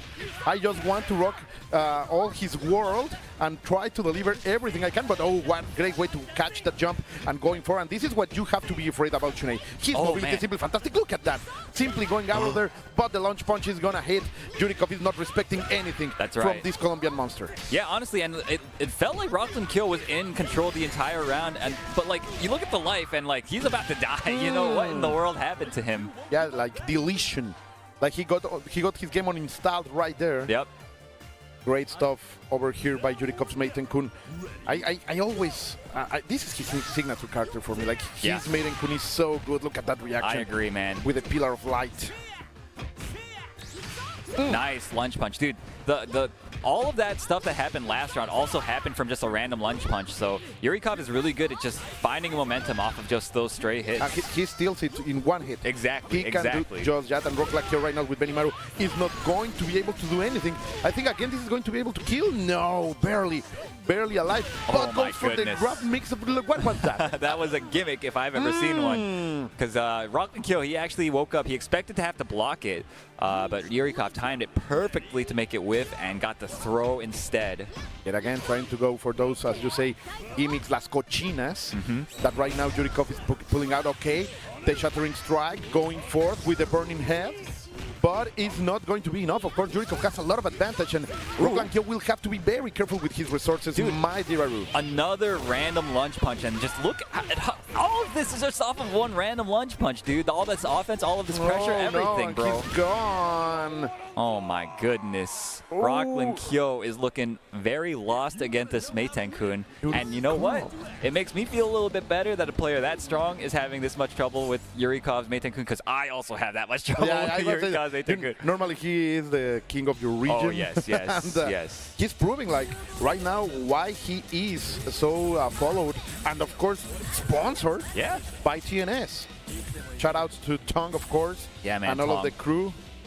Great guys. Great tournament they did. Great, the TNS series. They run like tournament every single day of the week or something at this point, so they do pretty good. No, I mean the in-person tournament. That as well. Yeah, they had that recently. I got salty. I wasn't able to go. But unfortunate. It doesn't matter. I am here. Yes. I am living in the today and the tomorrow, not in the past. Exactly. And that's exactly what Rockland Kyo should do right now. Yeah. Forget about the past. You cannot think about what happened. Yeah, you cannot think about it. Only think about what's relevant, which is like, how did I lose? You know, how did I lose? What can I?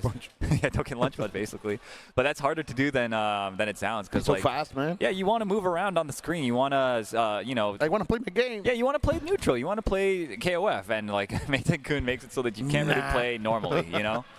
So, very frustrating character sometimes. Yeah, man.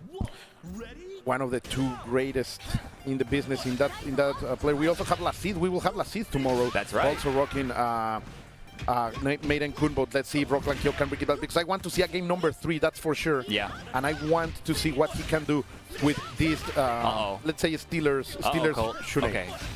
He rolled out of the way. Yes. But now, again, this is that spacing where you have to be very careful. If he sees, like right now, he could be tagged at any moment. Okay, finds a hit. Has to make it count, though. Let's see. Gets the hard knockdown into Meaty. Okay. Yeah, getting a little bit of resources. Oh, He but blocked again, it. dude, he blocks the first hit and then he tries to press something every single time and he gets hit by the second one. And look at that. Again, just all this offense coming off of one random lunge punch hitting. And from coast to coast, you are now on the west and you are feeling the pain because Yurikov is not letting you play at all. Okay, finally gets the hit on the lower side. He's gonna reach barely, but able to maintain it, trying to read the wake up. And now Maiden Kun is out. This is just what Rock Lankio needed. Vamos Colombia, apréndanse, because your boy is playing hard. He is, and that was a very hard-fought victory. But that was just only one character, right? Now we've got Blue Mary, and she's got another like entire tool set of gimmicks to hit you with, right? The plasma hand. Yes. Never understood why that happens, but the plasma hand. Yeah, I couldn't tell you. I want to learn Commando Sambo to generate my own electricity, that's for sure. Let's see, right now, the most beautiful guy. Okay, dropping the plasma. Nice. 1, 2, 3. Let's go with the Shitangari and trying to maintain the momentum. Right here, Rolakio, it's on a complete beatdown. Trying to maintain it. No! Perfect guard recover there at the Ranjiken. Oof. All right. Manages to fight out of the corner, does Yurikov. And okay, finds a big hop in. And this is exactly what he needed to equalize the life totals a bit. Goes for a reset, and wow, dirty cross-up. Yeah, that was disgusting. But let's see, is it going to be enough into the floor? Give me your arm, and not enough to kill. And Rock Lankio blows the bar. He believed that Benimaru can do something, but no. It's all about Yori Yagami, 2.5 bars.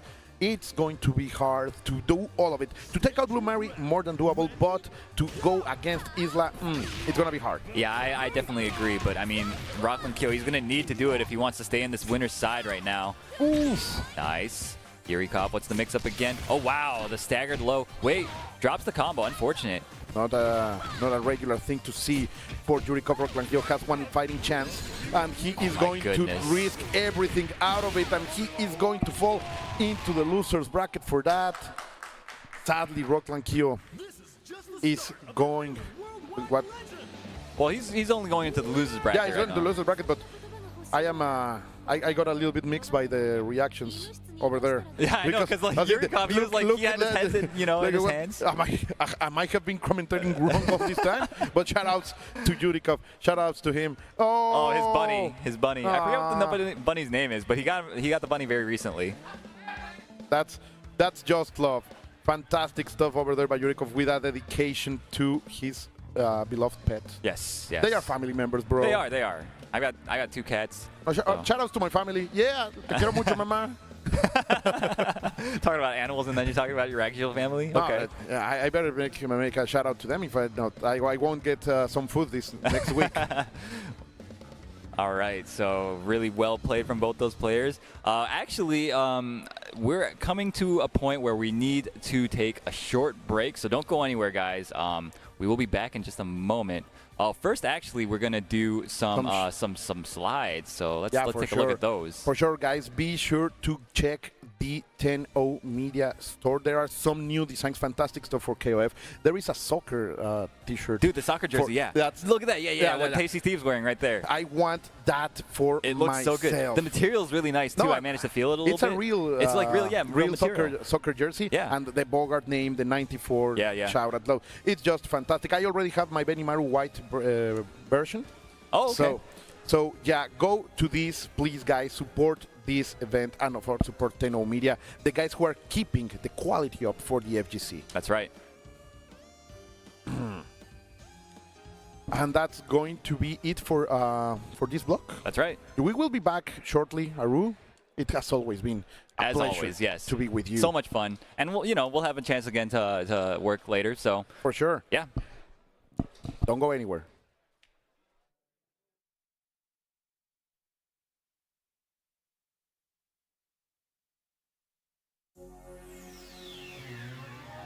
Racingスタート知らぬ究極奥義知らぬ流人口ファイナル訓練ビンゴファイヤー覇王昇降総称ビーフォーヒブリゼーレパワーゲイタ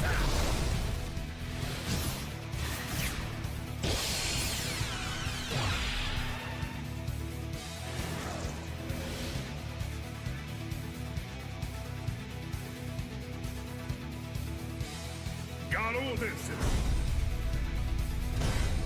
City of the Ribbon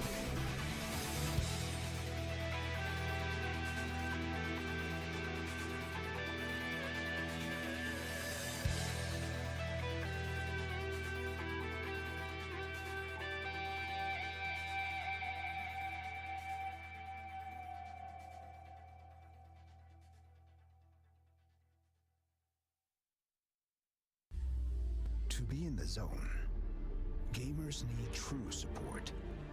One that's in sync with your body at every angle. Takes your weight without pressure. Fully adjustable to cradle your spine and adapts as you shift in your seat. True ergonomic alignment to achieve your perfect gaming form.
And we are back, ladies and gentlemen, to the LCQ.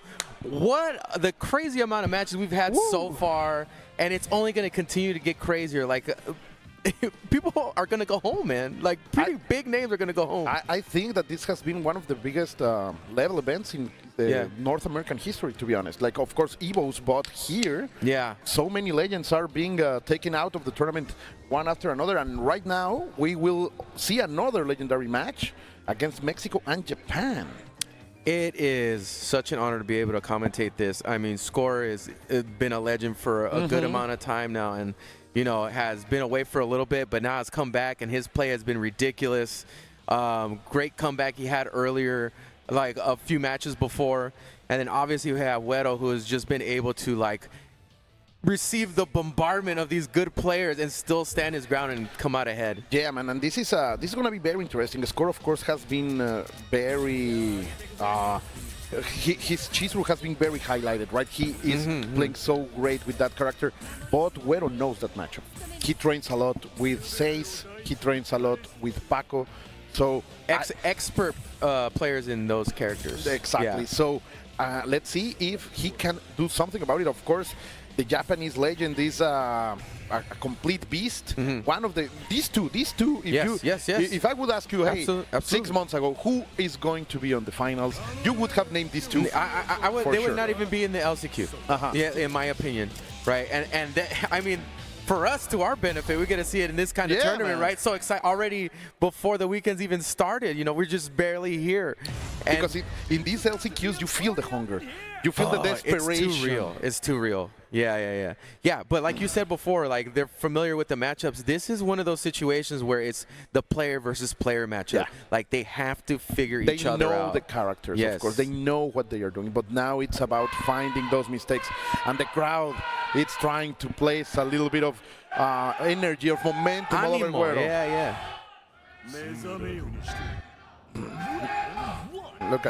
Look at that. They are really going for it. And Güero opening with Yori. That's not very regular for him. But he feels at least that for Orochi Yashiro, it's going to be more than necessary. Oh, that Reka was a little bit dangerous. And then checking with that simple A. Don't come close to me. Of course, the score wants to be there. And he catches the jump. Going for the read. Punish. Where are you going? Abe, Güero, Asamilla starting very, very strong. Yeah, already, you know, in the beginning, you see them starting to challenge each other's spaces a little bit more. But Güero Asamilla was the first one to strike Big Blood here. So a little bit of confidence going into that. And you're starting to see maybe why he picked this matchup instead of another character. Yeah, but that CD is going to work. And of course, the score is going to spend all of the bar needed. When you see those grabs, you know that you are going to see this super. Of course, the evil is rising from the earth. Orochi is boiling. Ooh, this is going to be a chance. What a great air-to-air over there by Güero Asamilla, who is trying to push this forward. Yeah, I mean, wow, what an aggressive run-up throw here. But, like, the post-super situation is very real. And here's the thing. Oh, gets the cross-up. Well, he waited it's so like, much. excuse me. You're going to have time to finish that sentence later, but let me take this round first. And he took so much time to press the button now. Yeah. It's Chizuru. Of course, this girl has been schooling Yori Yagami all the way from 96. Very true. Burn? Yes, that beautiful face is going to get a scar. And the pressure is on. Great anti-air over there by Score, who is finally replying to the Güero's offensive. Yeah, and Güero choosing to use the meter there to put him into the corner, which I think is a great decision. Iori is a beast in the corner, and just the opportunity to take it back against Score is really important right now. Great over there. Ooh, is making him to spend the bar. Trying to go for Chizuru now with her gameplay. Of course, that middle distance is perfect for her. Oh, he made the read! The hardest of reads, my dear Metae. He sensed that he was on the hunt for something, and he was ready for the counter. Oh, what a prediction over there with Güero Asamilla. Using the powers of El Pitonizo, the guy who looks at the future, of course. Oh, yeah. Let's see, the X's are flying. Of course, Haydn is such a menace, but can Güero thin down the resources of Score? That's the question. I mean, so far, Güero has not sweat one bit. He seems very confident. Everything's hitting. I mean, this is as best of a match could go for somebody against such a high-level player. Yeah, for sure. Güero is placing a clinic over here with Yori Yagami, El Mexicano. Oh, that's gold. That's another. That was nasty. Jump low. Finally, Score is going to get one into the board, and still has almost 2 bars. Let's see. Güero taking Yuri into this. That's interesting. This is a crazy matchup because the air trajectory that can get changed up, and he already scoring a combo, is something that is really hard for Hyder to deal with. And Güero's already up 1. So, in case you folks don't know, this is a first to 2. So, Güero just got one on the board, and Score, you know, he's going to have to put in work, man. It went in the perfect way for Güero because he only showed us a little bit of Yuri. Score is not used to what's going to be on, and Rock is waiting all over that place and in the anchor. So change of order. Score trying to play chess with Güero Asamilla, but this time Güero is not biting the same exact order for both players, and we are going back into the subway tracks. And why would he, right? He's already performed so well. As a matter of fact, there was an earlier match he had where he had a reverse OCV with Iori. So if Iori's on screen, I always got a chance, you know? Yeah, that's the always traditional Yori Yagami. Wow, I even go back to Evo. He had similar things happen in Evo as well. Yeah, we had a big comeback with Iori. Against Math KOF. Yes. That's right. Wow. Güero, such a great player. These two, man. The most Mexican of Yoris. It could be. Exactly. Could it be El Yoris, as so many people call him, down the border? But let's see, because right now Score needs to do something, and landing on those cakes is not going to be what he needs to find. Oh, Güero finds an opening, but he didn't have enough belief. Getting checked. Wow. Even in Score's attempt to try to slow down the gameplay, Güero Asamilla is still ready there to challenge. Oh, good option there to beat the low beat. Yeah, come to me. And finally, Score is working. Let's see if he can beat this Yorigami, who simply demolished his team last time. Score is a monster, man. Like 1-2, no. Finally, he's going to drop the Rekka. Sadly, ooh, and he's gonna make so many mistakes. This is pasta. This is pasta all over the place. It's the spaghetti. And what a good opportunity there when it's pasta's everywhere is to go for the command grab here. This is a messy game. This is a very messy game, my dear Rosamilla. I feel both players are very nervous.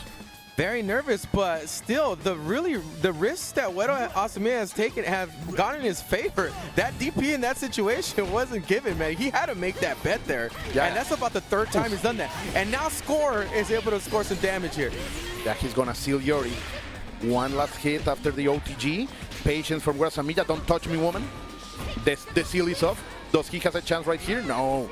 Wow, escapes death there.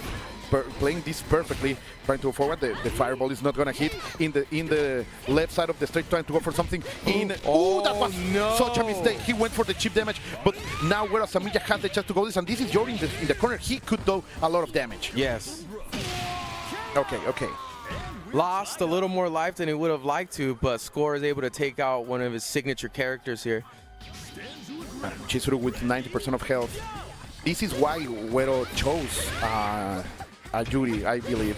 Let's see if he can deal with Chizuru. What a great jump. Those long limbs from the young girl are really doing something, baiting something with those arc changes. Yeah, it is going to be a lot more focus that's going to have to come on the part of Score here, because you can't just think that you can anti-air a jump in. You can already see Uero trying to take advantage of the air trajectory. But now sealed up, there's going to be a huge problem. Gets the overhead. Is he going to be able to close it out? Oh, no respect. We're there pressing the big button and working. 4 bars. If Uero is able to open, of course he's going to kill, but can he do it? Oh my god, he's going to land it on the last minimum and with minimal resources. Was it the front or the back? What was it? Wow. These two are really beating it out, my dear Meta Abe. But it's definitely on point for Uero Asamiya here. Score has to show something he hasn't shown before. Nice meter sitting on here. That Lyoken was super risky. What a mistake! Oh, wow! The perfect punish over here by Guasamilla. And Uero has been there every single time to capitalize off of stuff like that. Oh, going for the KO Shokoken, but it's not going to hit. Lyoken trying to Wow, nice what DP. A DP, man. Guasamilla making such big calls, and this is gonna be it. The score is on the loser's bracket. Guasamilla able to face one of the best in Japan. If this isn't showing you the level that Uero is at right now to prove to you that he is at the most elite of levels, and I mean from anybody this weekend, period, you know, he stands there neck and neck with them. So that performance, honestly, not that it looked easy, but he looked very comfortable. Very comfortable, very dominant. And the worst thing that I have to say right there is so dominant that we didn't saw Rock Howard. The anchor never came out. And now we don't know what he has to offer. Well, exactly. If they face each other again, what's going to happen? He's keeping it secret. Yeah, he can afford to. When you're that good, man, you keep a lot of secrets. You can see me. You know how it is. Great stuff over here by Guasamilla. Of course, I am more than proud, but look at the next match. One after another. These are all matches to lose our mind. We are going to see from the U.S., of course, with that Peruvian heritage, from Tampa Never Sleeps, Yurikov, facing no other than El Hijo de Sinaloa, the Chaos Reborn representative Paco. You know, there oftentimes in tournaments like this, when there's so many good players, there really offers an opportunity for you to come out at a level maybe people have never looked at you before, to rise to, like how we were saying with Uero, how he's considered neck and neck with everybody else. I think we can all agree with that. Because like, but here's an opportunity for somebody like Yurikov to be like, I'm going to pass somebody like Paco. And Paco's no joke. If you've been watching his tournament run, it's ridiculous. Yeah. And he is in a similar place where Uero is right now, where it just looks, things are going his way, and he's very confident. What you are saying is more than true, that so many times we are measured by the quality of our peers, right? Yes. And you have the chance in this kind of competition to simply go forward, to simply grow in, but not gonna, maybe it's gonna sound a little bit harsh, but but in the shoulders of others are stronger you, and you will be the one who fulfills that dream.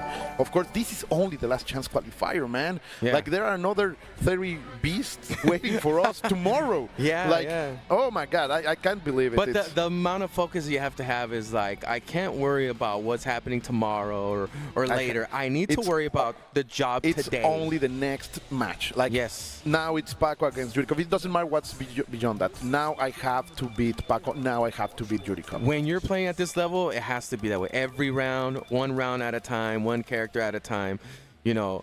And this is how I feel it's going to play out here too, because this is going to be a challenge to be able to stay this focused. Nothing's really rattled Paco so far, even in the most dire situations that he's been in. You know, he was confident. so close. I mean, that situation where he did the empty jump DP, dude. He's at least. Where Samilla did it last time on? I think it was Frosty Fauci. I don't remember that he made that at the same thing, an empty jump into DP. It worked, and they say no, the best players do it. Like, come on. But you know what it is that these players are so good at sensing something in another player, and this may be. Maybe it's very common in a lot of the Mexican players. A lot of the Mexican players, a lot of the Latin American players, where they sense a change in like in the force, in the key, something, man, where it's like it's time to be ferocious. You know, it's time to take it from me. You know, and they do it in such a fantastic way. Paco showed us great before. Example. Yeah. Great. He was a great example of that. And of course, this duo-along, it's being making notice, man. Like, they are making news about it, because almost no one is playing with him. It seems that many top players are not used to what Duolong is able to do, and Paco is bringing those mix-ups and the damage with this open character that also is delivering great in terms of a strategic advantage, because he doesn't need that many resources. Also, let me add to that even though you see these crazy mixes that is happening, he is also a fundamentally very strong player. So you add that to the mix, and we have a huge problem. And of course, Yurikov is no slouch about exactly what you have said. His Maiden Kun has been such an nightmare for many One of the players. best. One of the best. For sure. And those launch points, man, as you said, he has such an instinct to know when they are going to land. Exactly. When to explode. This is a difficult thing to understand when you're playing against it. How does he know that he's going to explode here when I'm trying to challenge? And that is a skill set that Yurikov definitely has. There you go. The launch point being perfectly charged, but Paco is able to get out of it. So nasty. The no mix-up on the same side, and yet again you're going to run of it. What a bait! What a bait! How did he know? And he's psychic? That's ridiculous. Okay, not that time, not that time. Too close, son. He tried, but he pressed a button a little bit too early. And finally, in a little bit of desperation, Yurikov is going to land against the fireball. Consider this, though, how he was behind, right? And he had to reach down into the bag of tricks to pull that off. That is not easy to do. That's how high level this match is going down right now. It's insane. And Yurikov still exploded on the second try. Yeah, he went for it. Like, he said, okay, I know you believe that I am scared. And no, Yurikov is clearly not scared. Look at this. He just turned the momentum around, and con La Marea Azul with Blue Mary, he is trying to bring it back. Possibly one of the most taxing tournaments for mental, for your mental in this game. These two are staying strong, and it's a treat to see right now. Let's see if the Taekwon Beauty. Oh, what up? But no conversion, but gets another opportunity. Don't touch me. Great reaction from Paco. Back into the corner. No, he get out of there, but back in. Oh, what up? The dash under. You're nasty, bro. It's laundry day. You gotta take a bath. And a level 2, yeah. I long pisa me see. Step on me, yeah, let's go! When the fundamentals don't work, Paco's got all the dirt to throw your way, no problem. And it doesn't matter if he spends all of the bar. The bar is for that. Exactly. Money makes money. You have to spend in order to go forward. And of course, Yurikov now with Isla, which I am sure we are going to see a lot from during this and tomorrow's tournament. Yes. She is such a fantastic character right now, but Paco is perfectly using spacing to jump in immediately after those big hitboxes of Isla are coming out. And even finding the cross-up, Paco is feeling himself, my dear Abe. Yeah, a very formidable tool set that Luong has in this matchup, and it's working out in Paco's favor right now. Still, some meter to work with. Use the advance strike to get some plus frames here. To maintain the momentum, that's a very smart thing to do. And he weaves, he makes, Yurikov weaves that shattering strike with the pinwheel kick. Beautiful stuff by Paco. Yeah, you got to look at this as like, it seems like he's getting a little thoughtful here, which makes sense because he played really well, but maybe he has to take in consideration, all right, this is what Paco's throwing at me right now. I know Paco is one of the greatest students of this game, and one of the best of his character as well. Luong, early on, he was doing very, very well with that character. It's his signature character for sure. I've seen him do new stuff that I've never seen other people do with that character. Yeah. So he definitely has studied that character front and back. He's an innovator for sure. So let's see what is the change, because Jurikov needs to do something to face what Paco has brought into the mix. Yeah, it's a change in order. Put in Isla first, Blue Mary second, and Maiden Kun third. Wow. Which is not bad because, Maiden Kun gets the opportunity. Maiden Kun can explode on you with a ton of damage, right? That's for sure. And Yurikov's confident that he's got those reads and he can make that happen. And it's not hard to make them happen because the options from where you can pull those three cuffs are not that hard to find. No, it's not.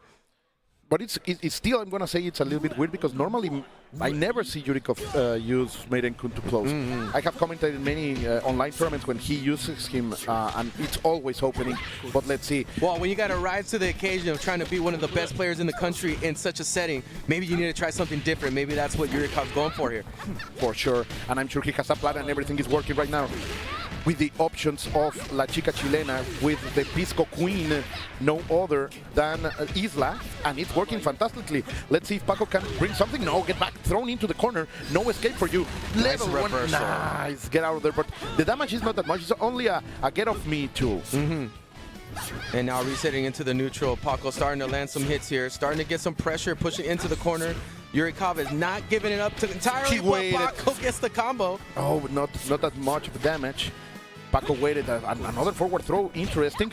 Ooh, almost able to get that change of side, but Jurikov was more than ready. Now the pressure, Paco wakes up with the meta option, always wake up with grab, it's always working. Y8, they changed the game. Wow, already. What a trade. So many back and forths in those first rounds. I mean, we saw adjustments from Yurikov, we saw adjustments from Paco, but the thing is like the lead is not that significant as it was in the last match for Paco. So we're starting to see whatever Yurikov is trying to develop the strategy is playing out before us and it's doing a lot better than it was before. For sure, no anti-air over there. Yurikov knows that the hitboxes from Dulong are very, very dangerous. Oh, the patience there, the pause, and he gave a chance to jump Paco. back. The smoke is out, but he's against the corner. He had to retreat all the way to the left side, to the west coast. Wow. But we are going to find it. We're going to sweep for that, and he's going to get it. And Blue Mary is going to recuperate almost 100%, absolutely. One of the things that Paco has been showing is like he's willing to retreat in a lot of situations and back up, and Yurikov called that out, and it worked out for him to gain that round. Those CDs from Jurikov have been fantastic in his last match. He also showed us a lot of that. But let's see. Oh, don't touch me yet again. Paco trying having problems to find an opening. When he finally gets it, he messes it and is unable to deliver the full punish. But here it is. Are we going to spend 1 or 2 hours? No, nothing yet. Oh, gets out of that mix-up. Doesn't want to deal with it, but gets hit with it again. Paco knows that there's blood in the water there. Is going to continue to try to get that same situation. Oh, you try to get your turn? No, you're going to get punished. And Paco is going to make it with only 1 bar. Step on me, yeah. Yeah, those cross-ups took out a lot of damage. They added up, and there Paco was able to seal the deal and really just pile it on together. Chipping him little by little, but now this is the real strategic change. This is Maiden Kun with 5 bars. This is what Jurikov wanted. A little too close on the lunge punch, gets punished there. Paco was ready. Oh, gets the advance. Those blow frame. And look at the patience from Paco. He's saying, like, I know you are loaded. I'm not going to overextend. I'm not going to overcommit. I'm going to find these little mistakes that you are committing, but Paco drops the combo. Gets the overhead, gonna explode with some damage. Doesn't continue the combo. Why? ¿Por qué lo tiras? Not like this. Jurikov with a big mistake. He lost big 2 bars. conversion off of the kicks. He has to spend it. He has to inverse right here. One more opportunity here for Yurikov. Gets the guard cancel roll. That's gonna. No, it's not enough, I believe. Or it is? Oh, long. It is. Yeah. Oh my God. Wow. Great performance there from Yurikov. Paco still looking like a favorite in this. I mean, him, Güero, they're neck and neck, man. Yeah, it's going to be a heartbreaker to see them finding each other on the bracket sooner or later. But Paco so far is looking fantastic. And yeah, he's showing us That's a Cofero Honesto Oh, yeah, stick. yeah. Also, the Cofero Honesto and him are from the same region, from Sinaloa. They are very close. So Yeah, big fan of Kof Xv Lcq. I love the way he plays. He's one of them. ¿Ya le jugaste? What a fantastic stuff we are having today. And now I think we're moving into la fiesta, the party. The one part of the tournament that you never want to leave. The losers bracket. Top 8 losers bracket. We have no other than Gumi from Dynasty, my boy, de la pura ciudad, from Mexico City, facing no other than Peru's Titan, Chino Funky, one of the most international players that we had the pleasure to host in many tournaments this year. Yeah, this part of the bracket, this is where all the drama happens. Yeah. Right? Okay, you just saw two good players, two really great players go at it, right? Somebody lost. Okay, they might still get another opportunity. But this, man, this is the real, all on the line. When you are feeling the fire on your back, dude, burning. Figure it out. Still the beginning of the week. This is still day one of this event. I have to say it, I am so proud of Gumi getting all the way to top 8 on the loser side of the bracket. Such a fantastic run over here. He lost to Score before. Okay. And I think Chino Funky lost against Guarasamilla before during the day. So they have been on the losers bracket for a good old time. I think all over from top 32. Both of them fell in losers over there. And they are here. Gumi, a little bit of story of him. He's a great NetherRealm player. Okay. He is one of the best players of MK in Mexico, and now he also jumped to Guilty Gear, and now he's also representing Mexico in KOF. Such a fantastic member of a family of champions. Yeah. They have commentators and other champions in that family, so they are a full FGC set of brothers. A full FGC set of skills as well. I mean, that's a lot to pull from. I mean, we've seen a lot of people that play a lot of games come into KOF, and it really has brought it all together to bring a new playstyle that, honestly, some of the legacy KOF players are a little surprised as to how to deal with these new styles. Yeah. So. But it's great because he's also opening chances for many young players, like Ures, a Kong from the UK. Yeah, they are 25, 26 years, and it's great to see this new blood among us. Yeah, we definitely need that, man. And it's nice to know that it's still happening, that people are still finding KOF from a younger audience and still, realizing the things that we've always known for so long, how fun and great this series is. And the characters, the personalities. But let's go, because right now we are looking at the meta and against the personality. Gumi is playing a very solid team by the numbers, and Chino Funky, of course, is playing with his heart with this Ralph, Clark, and Hayden. The carry warriors are here to be represented by Chino Funky. Yeah, Chino Funky definitely has that type of team, especially when it gets into the Clark, where it's time to party. It's like, I'm going to whittle you down. I'm going to wear you out because the things I'm going to do to you feel violated. Yeah. It seems very aggressive. Like you feel. I hope you feel it personal. But Gumi is more than ready, going for the parry and then performing the perfect punish over there with his Ryo Sakazaki, the man of the effort. He's no prodigy. He is a hard worker. It's like you said.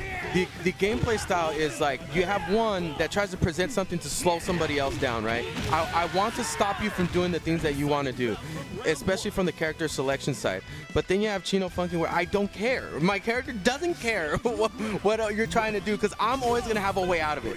Yeah, and he's showing it right there, rocking that beautiful purple. Let's see if Clark still can do something. Shadows to Shadow, of course, and so many great Clark players, of course, El Machete into the EX command throw, and now you are in the corner. You have to deal with Clark and the Terror. A little bit of patience here because this is a scary match, man. It could easily go the other way. And here we go, the Clark shenanigans. Time to party. Back into the corner. You're still grounded. Daddy is here. Are you playing, son? No, you're losing. Get back in the playpen, son. Okay, but little by little, Gumi is trying to go forth, finding other options. Chino Funky a little bit passive in terms of the moment, but there is. Yeah, Clark announces he's right here, and Rio took the bait. Bring the chest. Yeah, here we go. And this situation that we're seeing right now, we've seen happen many times with the way that Chino Funky plays. Still, that was a great round for a great work for Rio. He got a lot of resources, keep it in advantage, and of course, Chino Funky trying to find something over there with the hit, but it's unable to confirm. Let's see. Okay, great guard cancel. The sister is going to find the hit, going to extend the combo level 1. Yes, he's sealed, and now Chizuru is enjoying a party. Nice. Ooh, what a pass. Nice change of timing there to be able to get that throw, and yeah, Gumi was able to hold that down and really play into the last character here with Chino Funky, and getting around the Clark from Chino Funky is something you should be proud of in itself, you know. But let's be careful because Chino Funky has a lot of ceviche. Those 4 bars are going to be super dangerous for Gumi, and he's starting spending them with the Moon Slasher. Yeah, super dangerous character. Obviously, a lot of the top tier players have been rocking some Hyder for good reason, right? Yeah, great normals, anti-air options. He has a very good set of tools. It's a kit that was perfectly boosted because last time Hyder didn't feel that good, man, but now he's a beast. Yeah, he covers a lot of aspects and other characters don't get that opportunity to, and save pressure that can lead into mixes by using the super. So, but like you said, right now, this Chizuru has been able to shut down a lot of the things. Wow, nice conversion there. And he's just chipping it little by little, making him fall for desperation, and the DX is gonna be enough.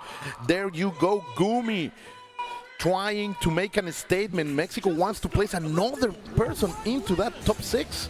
And he looked super convincing, to be honest. I am surprised. Yeah. I mean, here you have Chino Funky, who plays really off of a lot of momentum, right? But the style that Gumi plays is cutting him off. Yeah, take out the air out of the tires. You know what I mean? I'm gonna slow you down. You may have started at high speed, but eventually you're gonna end up rolling to a stop. Is the way that he likes to play, and he executed it very well. And it's working so well so far. Let's see if this change of order, closing with Ralph, opening with Clark. You know, if you're gonna have to make a bet, you're gonna go with the character that got you here. Yeah, you know, I mean, I respect that decision to do that, especially putting them up front. No, and he has always been rocking this Ikari Warriors team. Like, Chino Funky is a man who plays with his heart, as you are saying, right? A guy who needs that momentum, that spark. And, of course, he's going to stay here. Let's see what Clark can do. If Gumi will be able to control all of these Ikari Warriors with his team.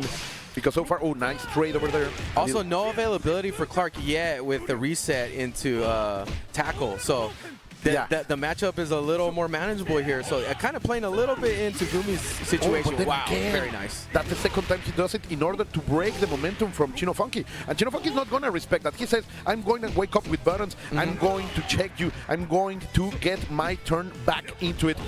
Gumi with that little hop in order to get out of the corner. But Chino Funky comes with the harassment, and he is starting to feel very dangerous. Yeah, he's making a little comeback here. He's getting the confidence is coming back. You're seeing it happen right now. Now you get the tackle, and you're gonna get into another mix here. No punish on the roll. You feel like you gotta convert those. And that mistake is gonna cost because now Gumi has the bar, and the level 1 is gonna be enough. Oh yeah, awesome. The strategy, like you were saying, from Gumi is really playing well so far. But because he's changing rhythms, right? When he feels that Chino Funky is feeling comfortable in that momentum he's gaining, he is able to shut him down. Let's see if Hyder can bring a change in that momentum. The Moon Slasher is going to come out. He tried to go up, mistake by Gumi, but he's unable to punish further. That was the character. That was the character, and now doesn't get the full cross up into the combo, but he gets the knockdown. Gonna get mixed up again. He wants no part of that mix up. Two rolls out of there with the guard cancel and then with the regular one. Gumi is unable to punish, but little by little those chips, I feel they am. Oh, the teleport. He needed that to finish so bad. Oh no, he gets the parry into a full and he's gonna get the bar. No, not in time. Oh my God. Gonna get the plus friend that gets right out. He predicted and jumped. No, and he bet everything on that. No chip. Close, but the hard work he had to put in to get that. It's working. The hard work, he took a lot out of him in that round. And that's how a real player should be, a hard worker, right? Exactly. Now Chizuru has a good situation, but let's see, getting a little bit of health over there, up to 200, 20% of health. Oh, that's gonna go right back into the blender, man. That was a mistake for me. This is what Chino Funky needed. That's it. Good reaction. It's going to be enough. Gumi taking it out. And there's still a little bit of light at the end of this tunnel. There's some hope here for Chino Funky. I mean, he's got 2 meters here and some good amount of life. That those hitboxes lingering all to the last frame, and Chino Funky making a little bit of a mistake. It's just a little bit of chip damage. It doesn't matter that much. But Gumi little by little is hitting them, and this is gonna be extended, of course, into the seal. Let's go. Ralphis has no fire. Oh no! What a great roll, man. Yeah, Gumi is really. If I've ever seen somebody execute a game plan this good, it's definitely Gumi, especially this type of style of play. Yeah, control. It's not that, to me, it's harder to play that way. You know, because the game pushes you forward, and maybe it's because of his roots and other games. Like he's able to translate this kind of control from other style of games into this, and now we are going to see a little bit of super mobility style, because he's out. Oh, Chino Funky doesn't want any of it. That's gonna hurt a lot. Only level 1? Okay. Trying to set up for the comeback here, trying to secure maybe somewhere down the line. Oh no, presses the button at the wrong time. It gets comboed by Gumi. There it is. Fantastic stuff over there. Gumi delivering, and I'm going to say an upset for the bracket, because I am sure Chino Funky is one of the best in the business all over the world, and Gumi is able, as you say, to shut him down. This is why he has a big experience in terms of tournament. He is able to cool down and perform a strategy, a plan into his gameplay. Yeah, putting people on ice in this game, it's so hard to do because it plays into momentum. You know, it plays into aggression, right? So many of the characters are designed this way to be so aggressive, and you have someone that can really shut that down. And there's a whole mental game that happens when it's not working. How's my Clark stuff not working, man? Yeah, well, I just got Clark. I have to get in. I have to go forth, and you make those mistakes, and they open you up when you were trying to do that. Great stuff over there by Dynasty's own Gumi. Oh my God, that's a big shocker for me, a big surprise. Congratulations to him. That's good. Like we were talking about before, this tournament is offering a great opportunity for you to, you know, not just show everybody else, but prove to yourself that you are at a level where you can compete with anybody. Yeah, you are on this league. You really are part of this league. Yeah, and that's the thing about, you know, SNK supporting this type of stuff, right? Because it gives us a view into the future of where we could go, right? So some of these players will play each other and be like, you know what? I am on that level. I can get to that level. All I got to do is I can aspire for such. And I got Evo. I got, maybe if there's another world championship that gets announced, I'm there. And I know that if I commit the time, I can be somebody greater than what I am right now. Yeah, and that's the spirit of fighting games. Like that work, that path into self-betterment in a game, in life. So many of these guys, how many of them would not be traveling around the world if it was not for the passion of this game? The way traveling and knowing new places in the world can open your eyes for desiring more in life. It's always so important. It's one of the things I love the most about the FGC. And, you know, it's funny going back to and talking about Gumi is when in life, when you can get really good at one thing, you can learn how to get good at many other things. Exactly. And he's already doing that. So, I mean, just a great example. He's also a TO in Mexico City. He runs many locals for the local fighting game community. This generation of people, what's going on? You guys are so skilled. Very nice.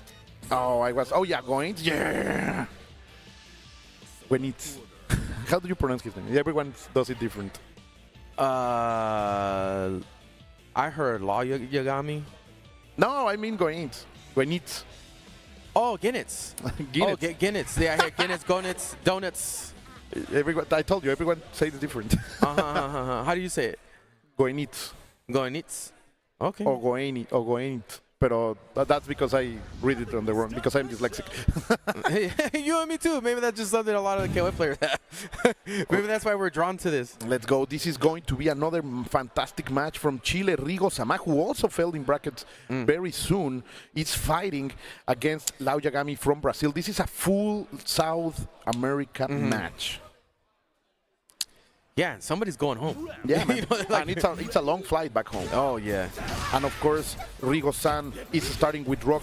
Lau Yagami with his always in brand Angel I hope he's able to deliver something. Oh, what a great block over there for the cross-up. And Lcq had a phenomenal match against Score earlier, he was too. so close. And I'm sure he wants to get that back and prove that he's right there, you know. And it could happen because Score is already in losers, and maybe he may be his next opponent. But let's see. Trying to go forth. Over here, Rigo-san is going to find the low hit and going to deliver the full combo with no resources by Rock Howard, no investment. Nice, again the cross-up, but we go for the command grab. This could hurt. There is no much to invest, but still, this is what Angel can do to you. The emotional damage. You feel juggles for so long with no resources. Yeah, and you're making big bets here. You know, you're gonna bet on the character getting in and really just trying to instill all the pressure that you possibly can. And it's the momentum like we were talking about earlier. Indeed. Now Rigo-san has the... Ooh, he went for the grab. That's not what it used to be, but it's still working, Rigo-san. Yeah, sensed a little bit of hesitation because a lot of things weren't working out. Said, you know what?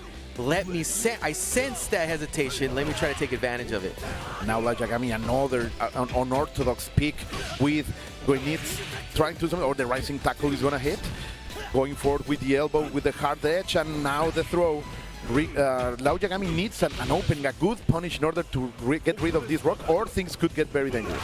Yeah, especially with meter, Guinness has some really surprising situations that he could take really good advantage of you. I'm curious as to see if Lao Yagami is going to be able to do that. Okay, another throw, very well executed over here, and the pressure is on, but still patience from Rigo-san. It's going to pay off. No, he was more than ready. Where are you going, boy? I actually like that because in that situation, people do start to panic, right? Like after that block situation that Lao Yagami put him in. And he was able to take control right after that. So I like the decisions that Lao Yagami's making. See, stuff like that. That's what I was talking about. Like, you have to be ready against Guinness. And look at that damage. Look at that damage. Almost 50% is simply gone from that small opening. This is why Lao Yagami is bringing the Guinness. Yeah, it really is. Like, you can't let him get started and let him start to play with these games, right? Because he will be able to take offense to another level.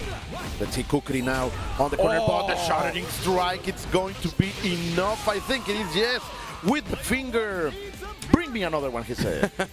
Bring on the next challenger. Oh, he's feeling like a real final boss right now here, Lao Yagami. Let's see if Rigo-san can do something with Chisel. So many Chisels we have been seeing right here. Nice block over here by the Chilean player. No cross-ups. The blowback, but not enough in order to punish. Lao Yagami needs to close it because if Rigo-san gets momentum, he has the resources to take us to the last character. Now uses the EX to get back into it. Scoring some damage here. Just like Yori. Gonna get some nice pressure. Oh, rolls out. Doesn't punish the rollout. Rigo-san getting an opportunity to take this back. What a block over there. He says, I'm going to take all of it, but not enough. He's going to break it. Perfect stuff. Rigo-san is going to capitalize out of it as much as he can. Only 2 bars in order to break that. Great stuff over here by the Chilean Titan. Yeah, Rigo-san's doing a really great job. I love how he was able to really switch around that offense, and now going into the Hinako from Lao Yagami. I mean, this was a big problem. Yeah, big problem. If I have seen a character I don't want to fight today, is this Hinako. He's just incredible. Look at that. Into the empty jump for the throw, going forth with a complete harassment, but no, gonna get, that's a challenge. Into the seal, and now you have no throw. What are you gonna do, girl? What a move, what a chess move that was from Rigo-san to go into the seal and do that. Oof, oof. Oh my god, from corner to corner. Yeah, back into the corner, so scary. Oh, he gets out of it quite elegantly, I'm gonna say, with the guard break. Keeping it. Wow, too much patience, my friend. Believing. Right now, Lao Yagami is believing in his Hinako. Going forward, but the challenge over there by Rigo-san.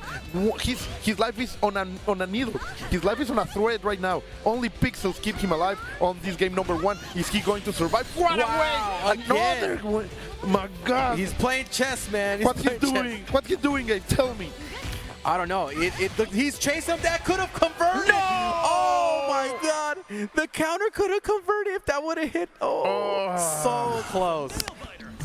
You could tell, man. Yeah, he knows. You could tell that it was right there. But that's one of the things that you have to learn is how to lose. Yes. this is a loss that you can say, okay, I have the momentum on my side now. I can bring it back. He did a lot of good things. You know, obviously, like the play that he was using, I mean, that could have gone his way easily. Yeah. That's something you do have to look at the positive side of that. I was like, well, I made the right decision. Didn't exactly work out, but what the decision I made was good, as well as the other decisions in the match. He has the chance to maintain that momentum. Let's see if this rock can carry it over. No, Lao Yagami is going to say, stop it. Stop it. I want to cool you down. The big punch into the full conversion, going into the sky. And look at this. You are in the floor now, going into the mix-up. Rigo-san has to block it and go. He let it rip, and it's working. This is the angle I wanted to see. I'm not going to lie to you, my dear Metaib. Yeah, this is how it goes, man. I mean, when you have a round like this, on-hill rounds are usually like this, you know. Real big onslaught of moves that sometimes people are just not ready to deal with. Oh, completely right. Great guard cancel over there to get out of the corner, but that's going to be it. The throw on the most beautiful of girls, the top waifu no matter. Go to Kotobukiya right now and buy a figure. Yeah. I already did. I'm not surprised. Of course. Hey. Mine is ordered, there for you sure. Go. Get the pre-order in, folks. Yeah, good stuff for being a single. All right, man. But we're back into this with another character like Kukri. Kukri could also get a lot of momentum here going, and also has the fortunate ability of being able to zone out and control the match a lot better. Yeah, let's see. Because if Uncle gets in, as he's doing, it's going to be very dangerous. You are now, after this is going to be a knockdown, and you are into the corner. Oh, that roll was so good. Let Yagami try right back to into it. Where are you going? Lao. Not ready for the command grab. This is harassment, bro. This is a complete oppression session on that right side of the stage.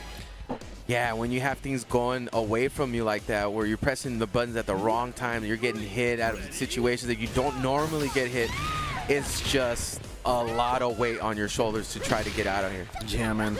It's a lot of jail time over there. Yeah, definitely. Locked up, for real. But the key isn't quite thrown away just yet, though.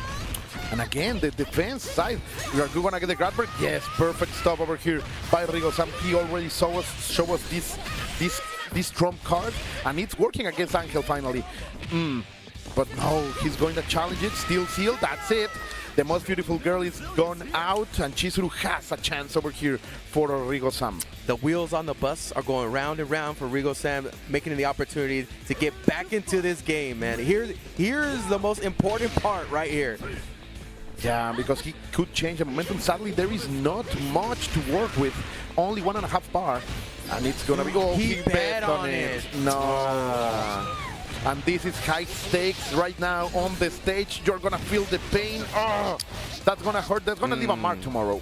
Yeah, and I 100% understand the opportunity to try to make that read, but it didn't work out. And of course, Lao Yagami is going to ride out that momentum into the goalpost. Yes, there it is. Lao Yagami from Brazil is going to stay alive. The people, of course, gives it up for Rigo-san all the way from Chile. Sadly, his road will end here today, Metaib. Yeah, you know, this is just how it's going to go, man. We're going to have to make a lot of bets here to be able to get past some of these beasts, man. I mean, Lao Yagami, like we said earlier, had a fantastic match against Score and really showed what they're made of. Yes, and to be able to beat somebody like that, you're going to have to go to that next level, above yourself. So you have to give that next step, but so far it has been such a fantastic tournament. And I was saying this with Aru before, it's only Friday, bro. It's only Friday, not even 5 p.m. here in Los Angeles, and we are already going forth. And now we got... Wow, talk about trying to make a name for yourself against some of the best legends in the business, man. This is a salty run back. Score was the one who took Gumi on top 32 into the loser's bracket. So now he gets a second chance to try to prove this. Yeah, that's right. This time it's for elimination. If he does it, bro, oof. But I have to say it. That Chizuru, Score's Chizuru, was a nightmare for Gumi. I was watching behind my boy. And that was harsh. So let's see if he has what it gets to get the download to learn to adapt, because Amaterasu's own Score is on a whole new level. So let's take consideration of maybe some of the matchups that Gumi is used to facing, right? He's used to facing a lot of players that are very momentum-based, very try to take control, and he's used to stopping that. Now you're playing one of the players that is one of the best at also putting people on ice and also being able to mix up and also having great mental stability. You have to out-chill him. So it's like you have to beat somebody who arguably at your own game may be better than you at most days. But you only need to be better than him right now. Yes. Yeah, right now. And the pressure is on score. Yeah. Like, he is on the loser side of the bracket. He is representing Japan. He knows that he's one of the most iconic players from that country. And Gumi is the runner-up. He can be able to use that in his favor, shaking a little bit of the, of course, great Japanese legend. I mean, he looks ice cold, man. As far as I've seen him work, you know, he already had an opportunity to play him before. So this is, you know, looking like on the upside for somebody like Gumi to be able to have the opportunity to adapt in a bigger way instead of just inside of a match, which is so hard to do. Yes, and of course you are thinking about it. You know, okay, I made these mistakes. Maybe this could have worked. So let's see who we are going for. That's Gumi's team already on the screen. Ryo, Chizuru, and Isla. While Score is taking his time, we're looking at him fixing his super cool T-shirt. The swag, man. You have to take care of your swag. Yeah, definitely. Of your drip. It's fun that Toroshi Yashiro has been a very interesting choice by Score, in my opinion. Well, it has done a lot of work in the tournament as well. All right, they're ready to go. The Vistas are up. We are about to play some good KOF. Are you not entertained, people? Are you not happy to have this World Championship right here in Los Angeles, California? This is Gumi against Score. Let's go. Somebody's going home. Oh, my God. Somebody's going home. Maybe on Monday, but yeah. Yeah. Oh, it's the tension, man. This is why I love this part of the tournament, the loser side of the bracket in top 8. Oh, so good. So let's see. All right, folks, here we go. Starting out, we got Gumi putting out the Chizuru. That's a change. Already starting to get some pretty good control here, but just like that, and it happens in the flip of a coin on how fast Score will be able to take back pressure. You got to be careful against Yashiro. He has that capability. Oh, Yashiro, so strong, so manly. And yes, he's able to make that grab and get you are into trouble. Score getting that confirmation into the EX command grab, command throws. Yeah, and that's a very strong mix-up that he has in the corner post that situation. And more against Chizuru that without bar has a little bit of trouble to get out of there. But she has the DP, but it's a big bet.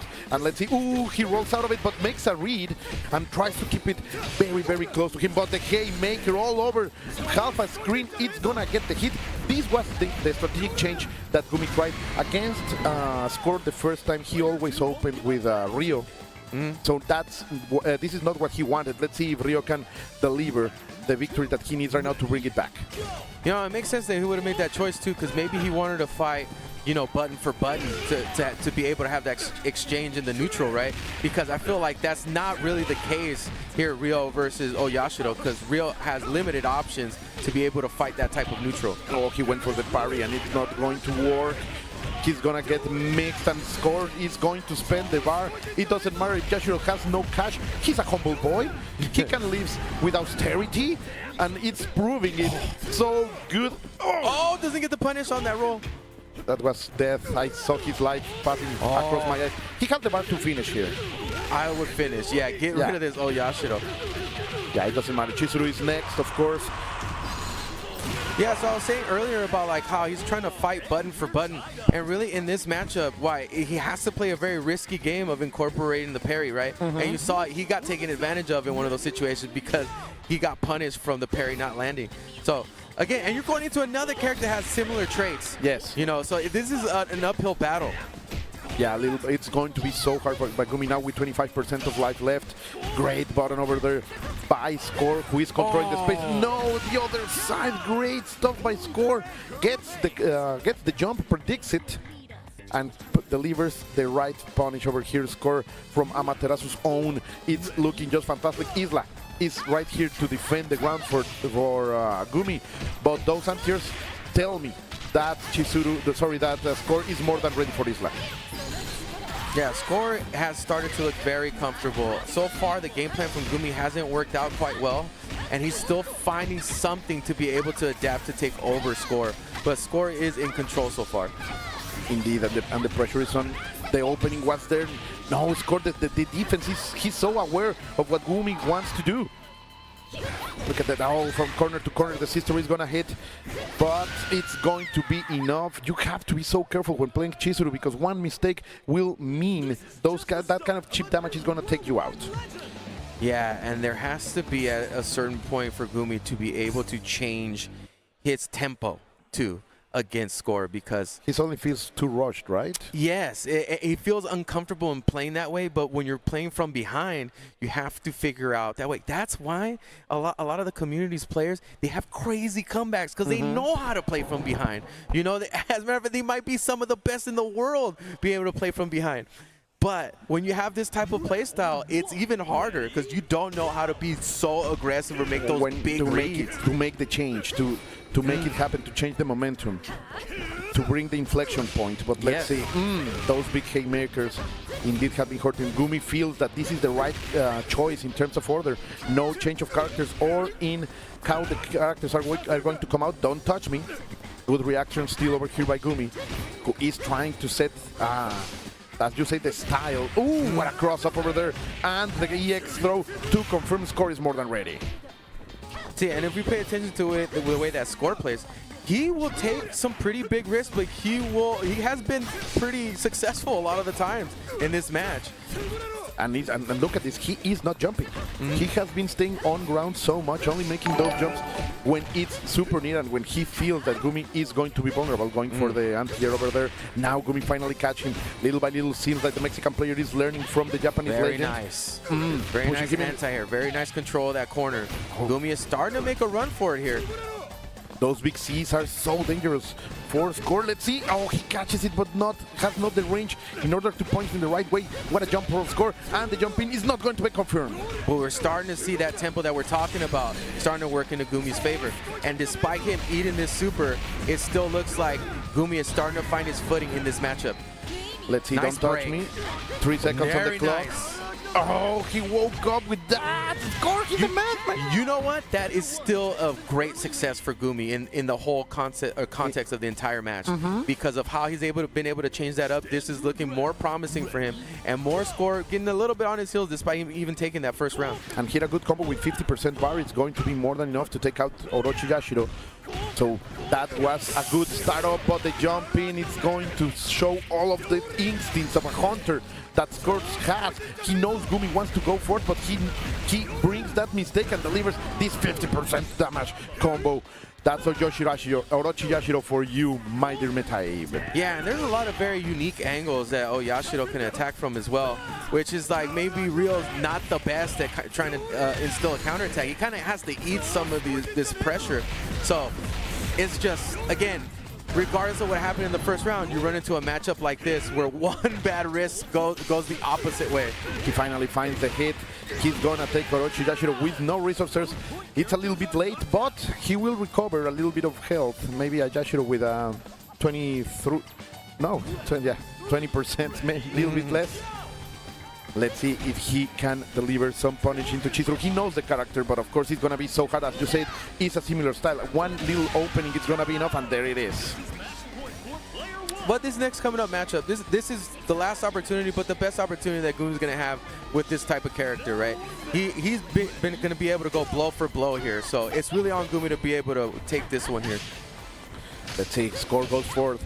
He was so defensive, and now he feels like the aggressor. He knows, as you said before, he smelled that blood in the water, and that he wants to push it forward. Great confirm over there. Maintaining, this is the Chizuru gameplay, of course. Yeah, he's got to find that extra gear here. That activation was such a big mistake by Gumi. Getting hit out of it, the max mode is running out little by little. He believed, but he's going to get punished for it, and the seal is gonna come out. Not necessary. The EXDP, it's going to take it. Score. It's going to eliminate Gumi, sadly, but I am so proud for my boy. Of course. Getting all the way here to top 8 in this last chance qualifier tournament. And if you're going to lose to a legend, right? Yeah, Twice. He can say that only Score could beat me. Exactly, man.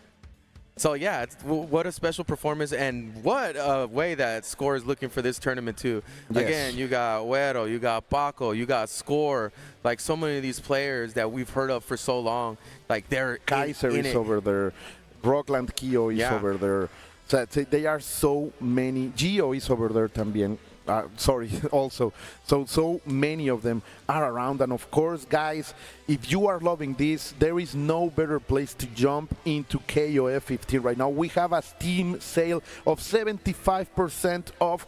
That's a bargain, if I have to call You know, and a lot of people still play the game. There's a lot of community that are all over, and there's a lot of opportunities for you to learn. You know, and more with how cheap it is now. It's like, why not? Take the jump. And if you have it on PlayStation, it's a great way to also jump into the Steam version, carry it with you on your laptop, carry it with you on your Steam Deck, have it on your PC, and you can interchange into systems in order to play maybe with a little bit of connection or better with another player. Yeah, absolutely, man. And like I said, look, this tournament has been so great. So many great players. We just got off of a barn burner right now.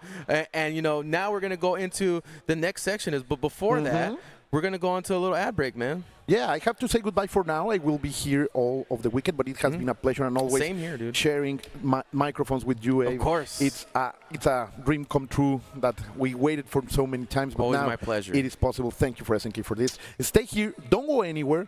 There is still a lot of battles to be fought.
To be in the zone, gamers need true support. One that's in sync with your body at every angle. Takes your weight without pressure. Fully adjustable to cradle your spine and adapts as you shift in your seat. True ergonomic alignment to achieve your perfect gaming form.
Let's go. Welcome, everybody, ladies and gentlemen, boys and girls, children of all ages. It is the LCQ Finals Top 8 action of the King of Fighters 15 here at the SNK World Championships. I am Rome himself. He is Raph TX. We're going to be giving you that auditory glory. Raph, show them how you looking right now. What's good, baby? It's great. Not just good, it's been fantastic. All today was this last chance qualifier action. Now we're down to the final matches to see which two players are going to be in the finals in the next 2 days. Tell me about it. California Dreamin' is only allowed for 2 of these players here. The last 2 to win this. So the way it goes, whoever gets into grand finals will be the last 2 players to qualify for the World Championships, like my brother said, which will be tomorrow. But man, it's been a phenomenal day of just crazy action. 128 players across the world, guys. Talent that you will never see on a regular basis. Flew out here just to get it done. And we're down to 6 left, brother. That's it. Just a handful more to go from all corners of the world, too, though. We got Japan in the building, Mexico in the building, U.S., and more all throughout just to make it count. Dude, to see who gets through here, because it's a rough road. They've been here all day. They've been mashing these buttons. They've been doing their best all throughout. So it's going to be a heavy-hitting match as we're another losers quarterfinals coming right up here as the one and only Yurikov representing TNS coming out courtesy of the Tong and team. Going up against the man from South America, Mr. Lao Yagami. This is going to be a treat. I'm sure you guys have been watching all day long. Lao Yagami's been busting out characters out the woodwork, throwing players off. But Yurikov also known for that as well. That Meetin Kun, one of the most annoying you will ever fight. I hate this little kid. Look at him in the stupid George Washington haircut, man. Get him out of here. But let's get it started. There's a sleepy guy, and it's the Angel on point. Going up against a hard zoning character with the big buttons. How is Lao Yagami going to navigate around this and get that offense going when you know Yurikov is so ready to blow you up? And a situation like that right there, just nickel and diming her, not going to be able to jump in on Yurikov at all. He's got the flash kick. It's like he's always holding down. Oh, okay, interesting. Anti-air option. Never see the Cadillac kicks you charge like that. That's an answer. That's a start. She's all momentum. Back to full screen. This is going to be the hard rope for Lao Yagami. Can he continue on a tirade, getting that little damage of his own to make it work? Okay, smart stuff from Yurikov. They're not going for the follow-up, but we are there. Secures the bag with the level 1 super. It's such an easy confirm for the sleepy boy. Yeah, nice job there. Yurikov striking that first blood. Lao Yagami, though, still 2 big characters ready to go. But, again, how do you stop this momentum when Yurikov doesn't really have to exert themselves? They can just sit pretty and chill out, get those little hits, and force you to make a fool of yourself. For sure. I mean, and what character to use, right? Like, again, it's to try, like, okay, good block. This is massive damage for him if he's going to convert. He got the run. You saw the micro right there, the micro walk into the confirm. Take this young man to church. There it is. Massive damage to start things off. Gets a nice little jump, too. And you see Yurikov waiting patiently. He's going to find that sweep. Going to get some pressure here. Has the meter. Gets punished. Nothing crazy. Yeah, nothing too much. I mean, Lao Yagami wants to keep this units as healthy as he can. Yurikov just, okay, good bait. Too far Slow away, enough to punish, yeah. Got to be on deck with those. No throw attempt. We've been seeing Yurikov not cancel into the second one. You know he is now, though. Got the hit. There's the uppercut. Oh, we get that follow-up afterwards, too, man. Let me trip real quick. Ugh. And a little extra damage. This is a tough part. Yagami with a big tech gets the stand CD, but it's still a tough road. You got to finish the job. You have to watch out because look at this damage is going to come out. OTG, and now a throw. Not going to come through, but still all advantage for Yurikov. All and sure, and look at this. Yeah, just Lao Yagami's being very patient, not wanting to advance, and it's definitely understandable. I mean, they're both zoning type characters, but Meetin Kun, that big dash punch is going to clear Tornado every time. Instead, we getting chipped out with the EX air kicks. And that was just Lao Yagami. Too much respect. Yeah. Just sitting there saying, all right, you're not going to finish these off. You might. I want to see and get my turn. Yurikov not giving any inches. Big trade. It's all down to Chizuru here. All this resources and all this life. So now Lao Yagami is on one of these characters that can really turn the tide because she has that ability to lock out your special moves, make it so that you can't reversal her. You have to be extra more patient. And she has the normals to back it up. But it is Blue Mary with a lot of good movement, and Yurikov's always sneaky about how he gets in. Yeah, movement and options for sure, right? She covers so much. Multiple different throws, has a DP, has a nice little low command move. And we see him looking for it right there, spacing out the slide so he doesn't get punished. Run up and throws for a bit. And surprisingly enough, you see that stand CD nerf, but we got a great guard cancel roll, Raph. It's going to lock out. That's a lot of bars spent just to get Blue Mary down in the situation. But now Lao Yagami's got to find a way to get this character out of here and then have to deal with an Isla with potentially 4 bars. No small feat. Listen, man, we'll get there when we get there, bro. That's what he's thinking right now. Got to get through the Neri. Black Air Force energy on deck right now as we're going to go for the climax. Say it with me, chat. Dynamite, sweet. There she is. One more mix. Let's see where we're going to go. There it is. No one has been prepared for that. Always finding the grab, catching the block, and there's another one. I like it. Just dodging out of the way will beat a lot of good options. Yurikov striking, putting Lao Yagami in the thinking pose. No, he immediately thinking emoji. You saw that? Started scrubbing the chin. Hope he did think. A lot of us be faking it. I know I'll be faking it, bro. If you ever see me thinking, guys, I'm not thinking. I'm just going to do something crazy.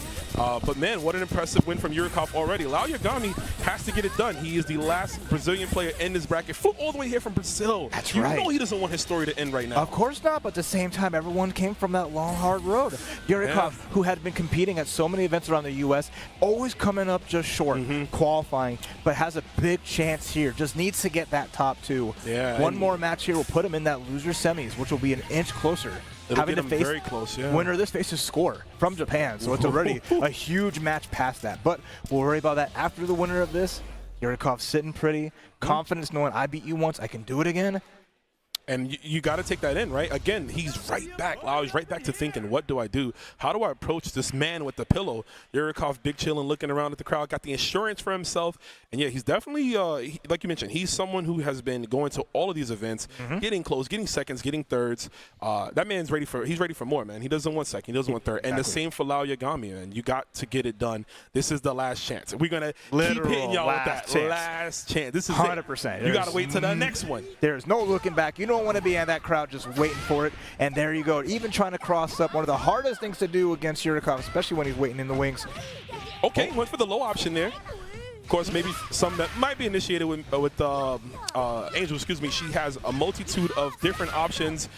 Just can go high or low at any time with her Unchained Circles, but see. On defense, though, no real easy way to get around it when you're being under this pressure from Might and Kun. Finds a quick hit, gets the knockdown, but you're at full screen. How do you get past this when there's the pillows, there's the CD, there's an easy level 1, and Angel is back to the bench as Yurikov. A huge lead here. Might and Kun's not slowing down. Only thing Angel was getting past, bro, is that sleep apnea, because he put her right out, take a nap, hit the bricks, get out of here. But we got Hinako. Character choice, we didn't get a chance to see that last time. We did see this Hinako put in some work. Went for the stomp a little too close, no punish from Yurikov. Let's go again. Another interesting way to go around it. Gets a command grab. Yeah, you can't DP that. Finds a chase down. A little bit of a knockdown, but still needs more than this. Yurikov happy to block, waiting it. Command grab again. Back in this corner. A lot of damage coming through, but how do you close out? Yeah, he's eating a lot of this. There's the charge on the Duskoi. Went for the heavy version. Got the guard point. We didn't see Lao Yagami get so much out of this character, and that's going to be it.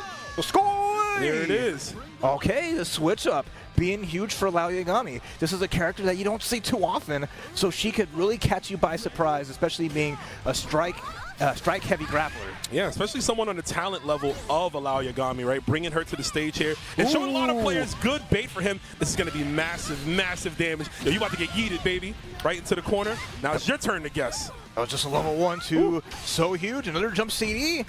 Best look here from Lao Yagami, but now you're on defense. How well you can do. Gets thrown, has to guess. Yeah, he's doing some amazing blocks right here. Hasn't faulted for anything, but we got hit with the Farsi, a blessed Blue Mary, and nice confirm from Yurikov. This is going to be yet another one into climax, and I like that there. That was solid. Actually ridiculous, and once more, Dynamite swing!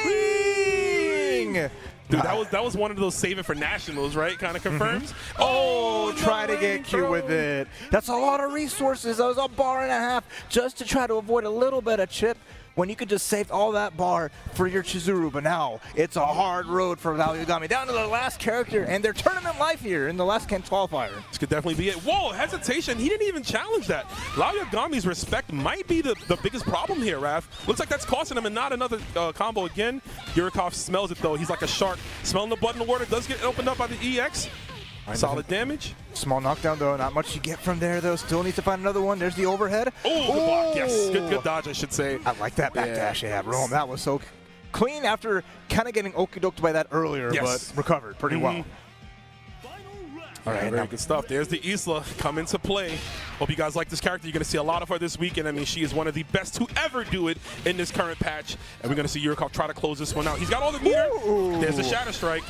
All right, let it rock. Add that big damage to the table here is now Yurikov with clear control. Ooh. It's time for that hard mix-up. Slaughter run up 2Bs. Good patience, and we are going to get a throw. This is solid for Lao Yagami. He's got that additional meter. You want to spin that as quickly as you can. Lock her down. Don't let her use them extra hands. And she's one of the comeback characters. Chizuru has a lot of power to bring this back. One small hit into lockdown can finish the job, but has to watch out. Any touch from Yurikov is going to close it out. So it's down to the last hit of the game. There's a throw. Yeah, it looks like he was trying to go for an empty low. Didn't get it. 2 bars on both. Oh, we getting clones? Okay. So I'm not going to assist to get into this one, man. We're going to get hype. But now what does that reward you? In the corner, gets the hit. No, Nothing he more dropped the from DP. it. Big throw. That's a big drop. Hopefully it doesn't come back to bite. That's Does get the a throw. wrap. Good stuff. Yurikov with the recovery, eliminating and ending the story of Lao Yagami. Yeah, just getting cute with it. That Hail Mary. He does love his run-up grabs. In any which way, finds a way to sneak it in, gets the job done after a crucial drop, and makes it to losers semifinals, where we'll be facing off against the one and only Score. That was amazing, man. What a great game. Again, we kind of talked about it, right?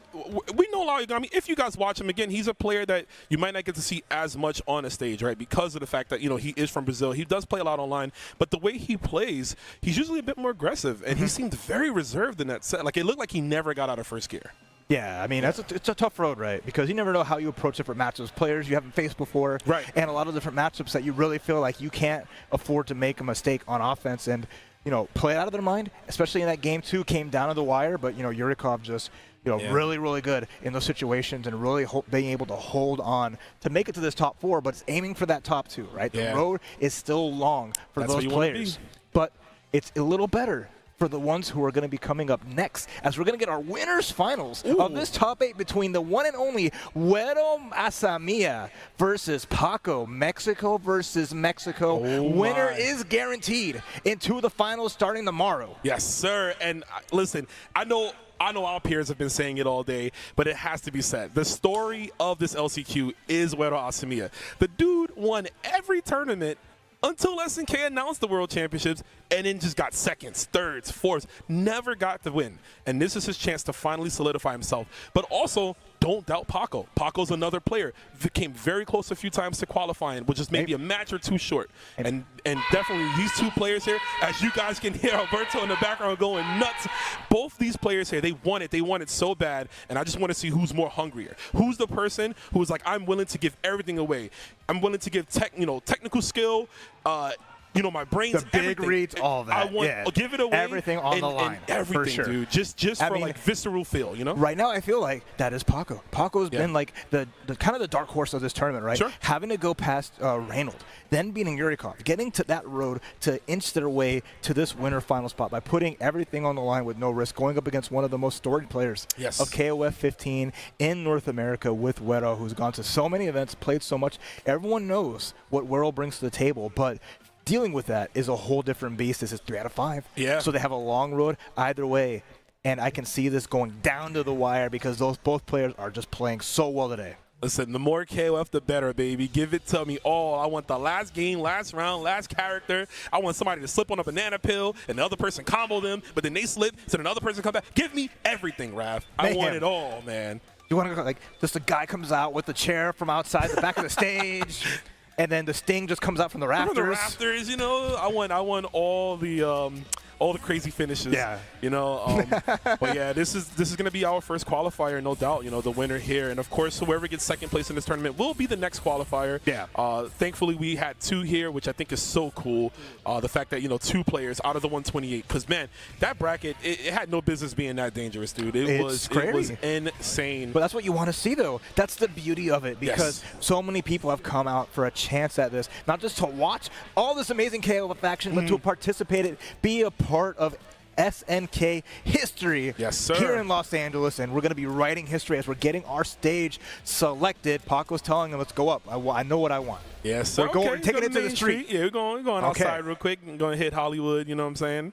Hey, get that Walk of Fame. They want to put their star on that next. And there we go with Güero. We got Yuri Rock Iori and Paco with that Dualon, who has been the star character. Yeah, and it's so interesting, right? Dualon recently getting buffed in that patch that came out, like a few weeks ago? That's right. And we've been calling it the Dualon patch because he's the only one. Naj got a few changes, but he's the only one that's got some really significant stuff. And like you mentioned, we're seeing it here. The fact that a Dualon is could possibly win and be inserted into the World Championships tomorrow. That's amazing. Also, Paco traditionally doesn't play male characters, so this is cool, right? Break in a little bit of his pattern to play this cool character. But Wado Asamiya, one of the most dangerous Yuris, bringing this character out on the stage, getting smacked up already. And put that hand away, command grabs for days as the pressure is on, and Paco's not getting the liberal room to move like he has before. And Yuri is such a good character for that. Great fast buttons, great anti-air, huge damage. It all adds up, and Paco's going to have to be on his toes. Speaking of toes, there's the quick foot. And you getting clipped bottom. There's the block, good block on that jump in. Yuri, some of the most craziest jump marks. Nice stays in front. We're going to get some records. Are we going for the mix? Yes, we are. Oh, my God. Side again. I got hit, brother. I got hit. So good at staying on that same side for the no-look cross-up. But there goes Wero, finding some offense, has 2 bar. A simple hit can finish off Duel on no problem, but it's going to have to find it as Paco's now in defensive mode. Big Chun, ooh, big D, but nothing from it. And nothing from, but he's in control, got a great presence of mind. Oh, wake up super, and you see that Wero trying to delay his jump with the air Ryuken. Smart, yeah, I'm telling you, man, that's smart decisions from both, but it just didn't work out. Paco taking that first round. Absolutely, scary good option. And then just using those anti-zoning tools. Yes. No other character can just hit you pinpoint from under the ground when you're trying to throw those fireballs and try to find a way through. But now we have Rock Howard, one of Wero's marquee characters. Dude, he one is of the few Rock. people still using Rock and showcasing how good this character can be. Already putting Paco in the corner, and with this 4 bar, if he can save it for the next character, it could be huge. Yo, we ain't saving nothing. I'm about to say that. Spin it off the haymaker, Raging Storm. There it is. Wero fans again in the crowd. He is the favorite right now, but Paco also bringing in that Luong. And interesting enough, playing this character after she got some pretty big nerves 2 patches ago. But Paco's showing you that, you know, you can still get it done. Doesn't matter who you are. If you got the level, you can rock any character. Oh, speaking of Rock, run up, grab. Mr. Howard himself is putting on this extra pressure as Paco's too little wary to find something, although finds the pinwheel. In the corner you go. All this meter, next player gets a hit. It's going to be a huge advancing strike. Gets a knockdown, nothing huge. Yep. But go it's for the putting throw. on pressure. Oh, yeah. Oh, there's a CD. And I like that. Going right into super. CDs scale a little bit more now. So we're going to be conscious of our meter. Try to get a punt, or at least get their turn continued off that guard cancel roll. Speaking of guard cancel rolls, try to go for a grab. Nice jump here from Wero. Very, very fortunate for Paco that was not a jump D, because we would have been looking at a max mode. We still very well can. Knock down with EX fireballs. Nice sweep with life lead on Wero's side. All this bar, but the shatter strike, getting the anti-air off the wall. The rebound's going to be huge, and Paco putting Rock Howard in his place, and now all that standing is Iori Yagami. That's it. Yeah, Paco said, yo, nice pressure, but what if I did 236 C plus D, bro? What you going to do about that? Show them what it is, and like you said, Wero Asamiya bringing in definitely one of his best anchors, Iori Yagami. Love to see this character still represented at a high level. Yeah, one of the few in the LCQ. Yes. Really utilizing him, and the amount of damage, the amount of pressure that can come through this will be huge, but I like this from Paco. Little hits, it adds up, it runs the clock, and the pressure continues. Absolutely. Nice run under max range 2B into the max mode, and we're going for max damage off that meter, and they're good stuff. All right, getting all that life back down to the anchors in just game 1. Who will be first on the board? Will it be Wero? Will it be Paco? It's all going to come down to Yori versus Chizuru. Sir. We got bar for days. Again, this 3 out of 5 action. You lose the first one, no problem. You still got 2 more chances, but you're not trying to lose. Nice confirm off the straight fireball, excuse me, and we got the stand CD. Oh, nice Taco, the reverse to keep her under pressure. Double, big chance though. Yes, Paco that's big. cashing out some damage. Can't seal Iori away, but at least can take the life lead. Yeah, I mean, look, you spend a little money, right? Save some money, it goes a long way. Let's see if we can do it. Gets the straightforward B. That button is so good. But I got one for you, too. Nice confirm, but doesn't commit to a super. Now, if you're Paco, you're chilling out right now. Let that quick mode go down. Don't want to get caught. Gets the anti-air. Too far, yeah. I'm so glad he didn't take that risk there. But very close, tries to go for 4B again. And you know Wero is self-conscious of it. Nice tap, but the shadow strike's going to hit.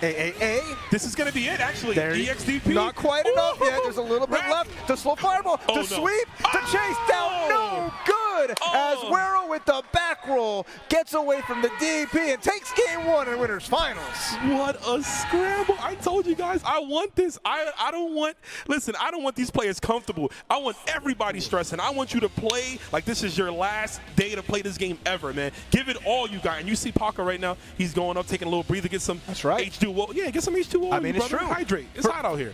I mean, for one of these, both players, right? Yes. One of these players, there is a tomorrow. For the other one, it's not guaranteed. Tomorrow will not be guaranteed. And right now, Paco is feeling the heat because with Wero being up 1 game, going down to that, you cannot give your opponent that much leverage. It's going to be a really important sequence of games here, as we're just going to see decisions. Who goes up first? What's the character swaps looking like? Who is making these adjustments in order every time we're playing that heavy guessing game and getting that advantage that we really need after that first game finished off? And we did see an order switch. Yep. That's going to put the Luong first. Yep. Okay. Wonder what's the option here.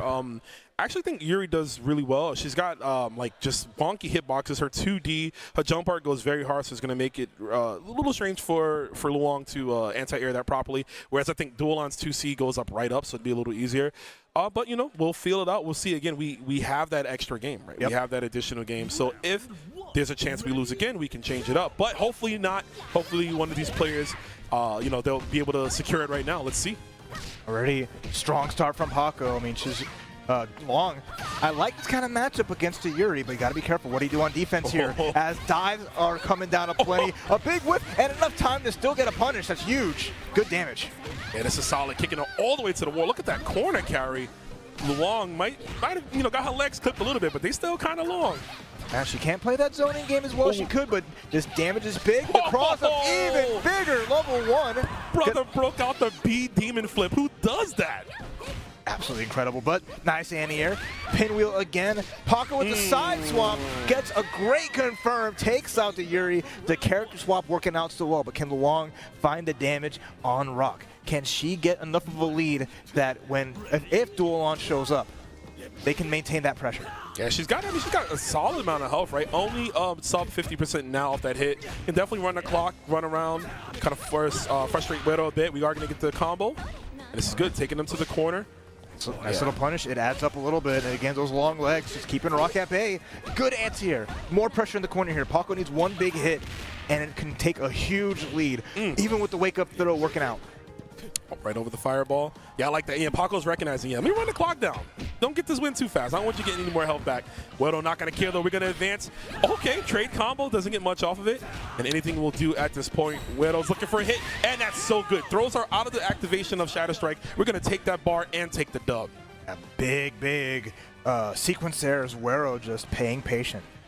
Finding their little moments here, but now Duolan, who did so good in game number 1. This time, featuring some meter here. Have opportunity to meter big damage and more pressure if he can find those hits. Hard to deal with those Rock jump-ins. Jump CD, jump D, they're all there really well. I'm interested to see how Paco really approaches the mid-screen matchup and already in a tough spot. Yeah, it looks like he's doing a good job, but you got to watch the angle. Duolan does have multiple tools, like you said, to keep you at bay, but when you're just fighting a Rock hard that's walking forward, and just looking to go in. Yeah, he's actually taking advantage of it now. Nice 2C.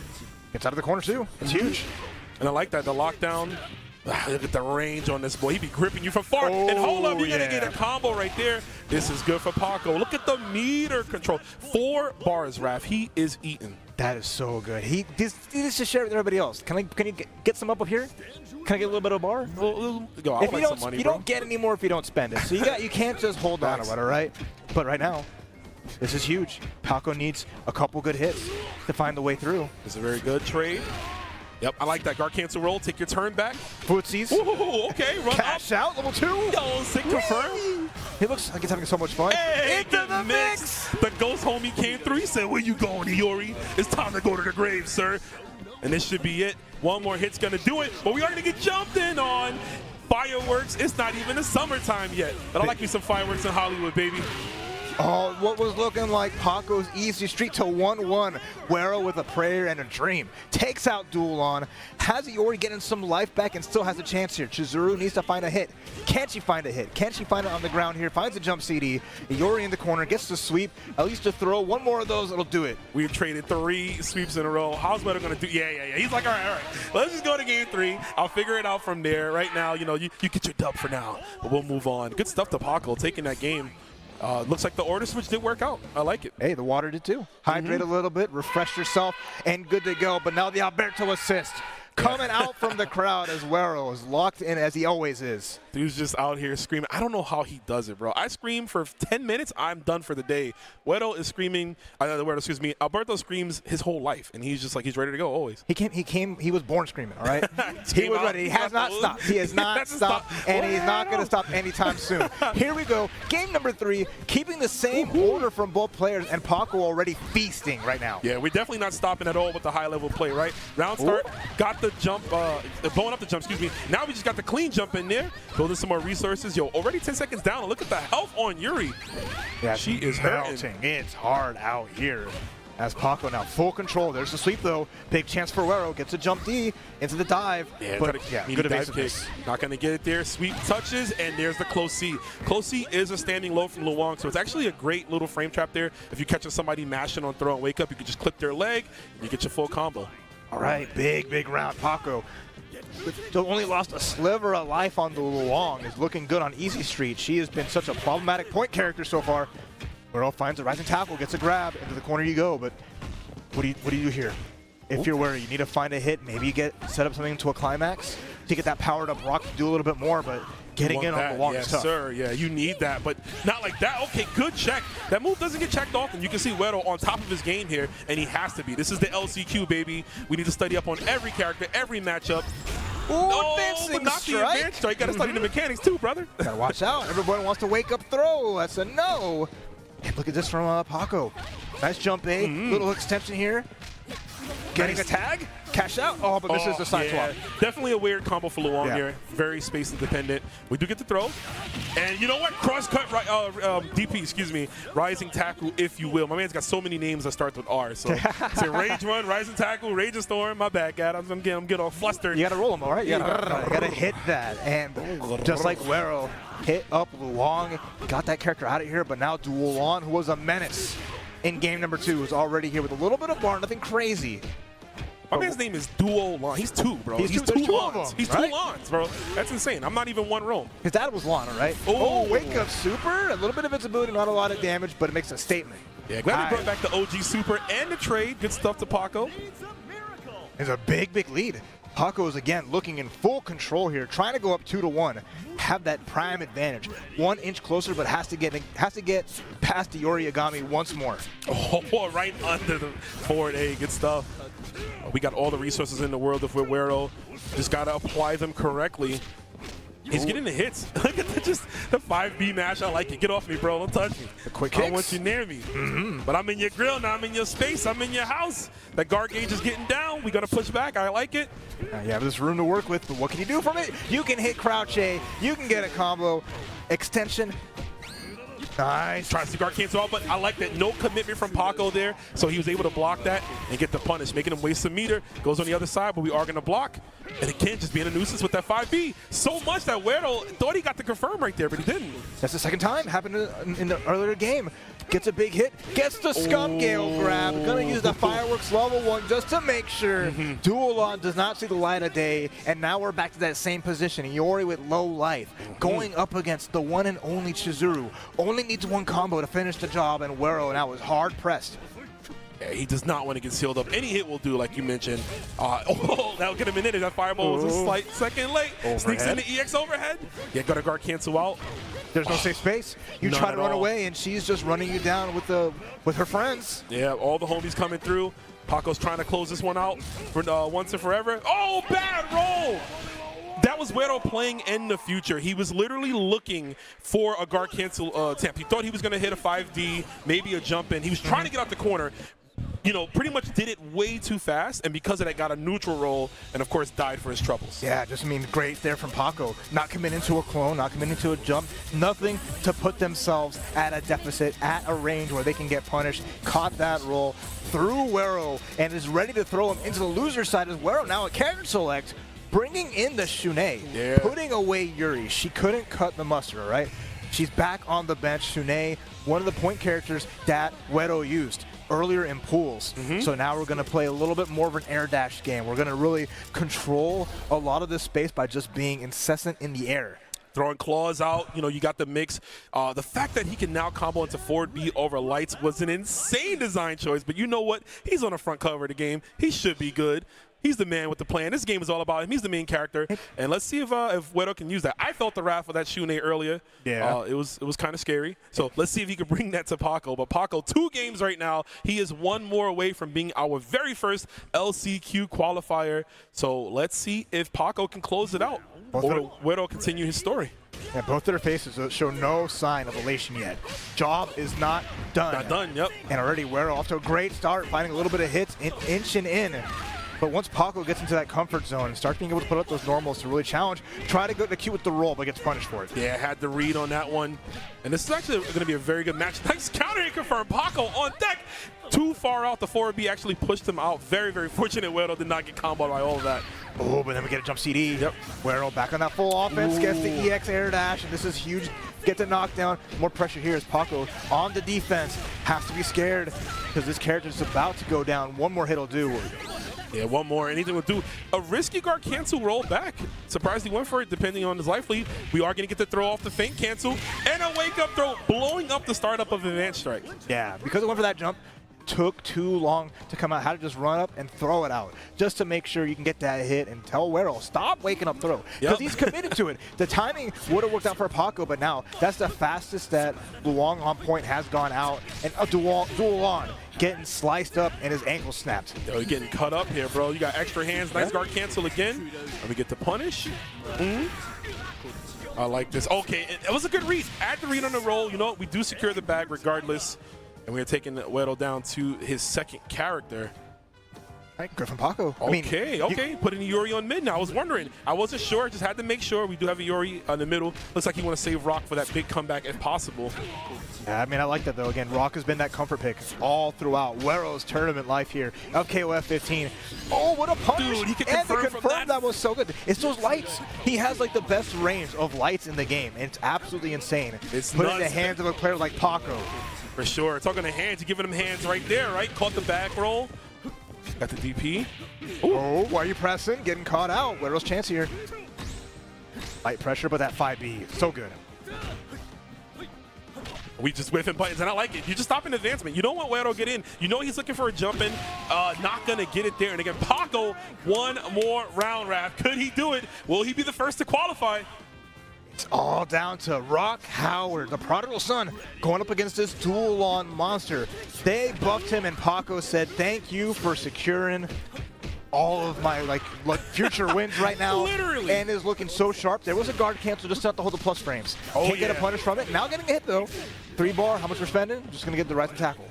That's fine. Went for a little bit of setup there. And again, I love the usage of the universal mechanics. Getting the most out of guard cancel roll at the appropriate time. Getting the punishes. Then I force him to block the ghost. Okay. No, it wasn't a counter hit, so you don't get the follow-up. Will we get the EX command throw? All right. This should be a dead. Yep, we're going to spin that extra bar. You have to. But pivotal, man, no opened up Rock. Like he didn't get the climax to get the boost. Yeah. But let's see if it'll still be enough. Hopefully it is. I just want to see a game 5, Raph. I want to see a game 5 too. It's all down to Rock Howard here. Chizuru has closed out the games pretty consistently, and it's one of the scariest characters to face as Anchor. 2 bars, locked down, prepared. But Wedo finds a grab, the guard cancel forward. Again, it has been so good for Paco, those guard cancels. He's getting so much out of that neutral throw as well. One more hit away, challenges the jump in. Wedo's got to find that answer right now. He needs to check in the EX dash. Oh no! Whiffing the elbow right in front is going to get him dead. And Paco is going to be your first last chance qualified player. As you can see the emotion on his face.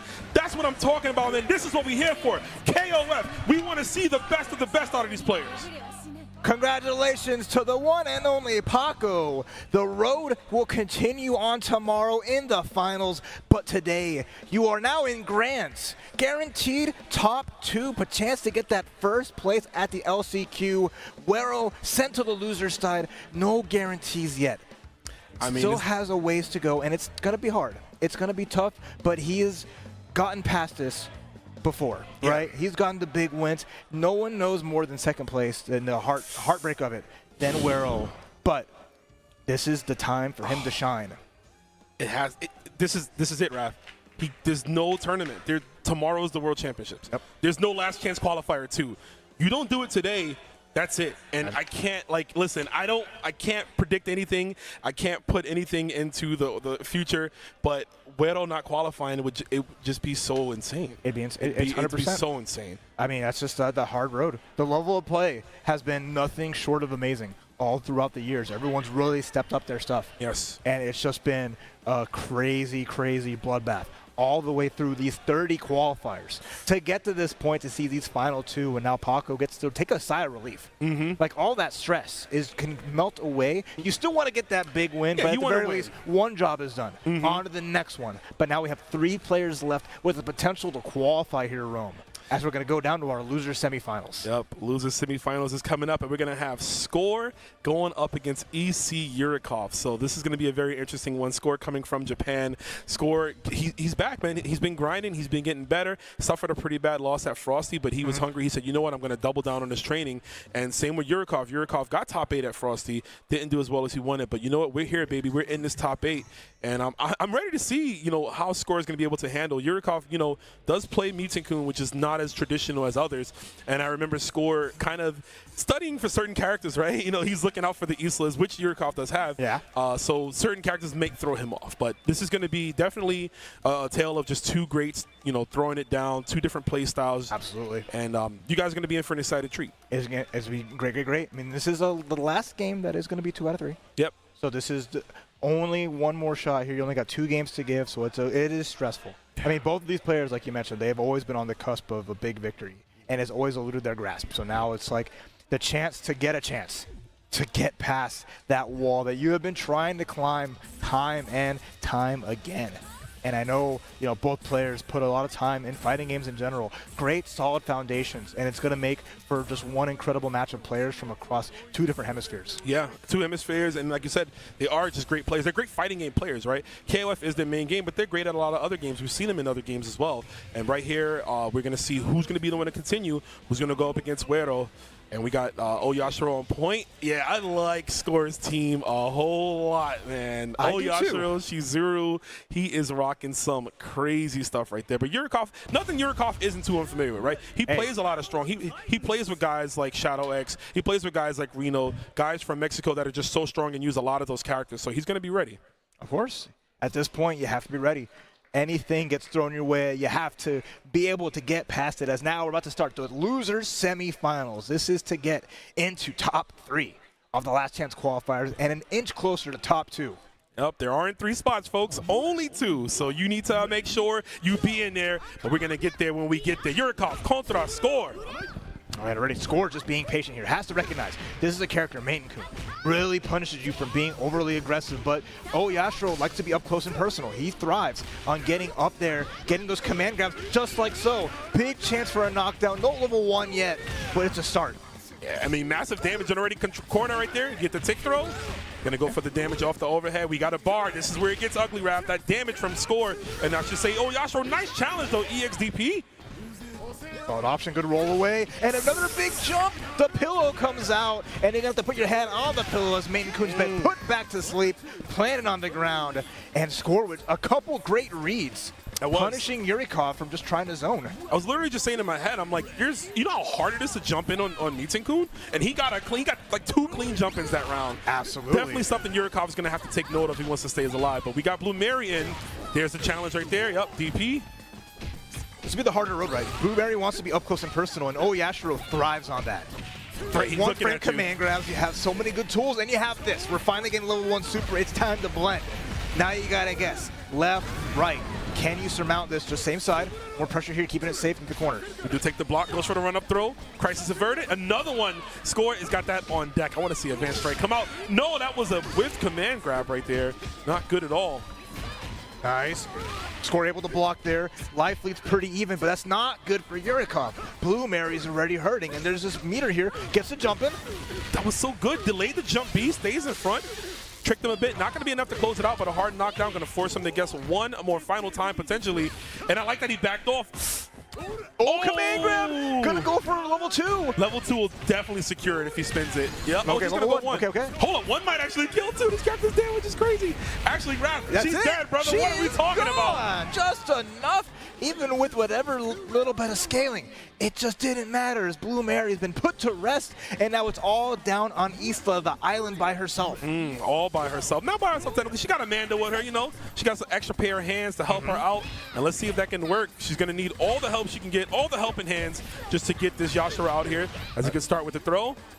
He's just looking for that one hit, trying to bait something. There's the 2C, yeah. We'll take that trade any day of the week as you finally got an Yashiro sent back to the depths of the heck, and it's all going to be Chizuru next. Hydron is waiting in the cut. We haven't seen much of Hydron, only from score in this losers last chance qualifiers. Yeah. And I mean, we had Chino Funky earlier as well. That's right. You know, got top 8 right outside. What a sick whiff punish from downtown. You'll seal her up.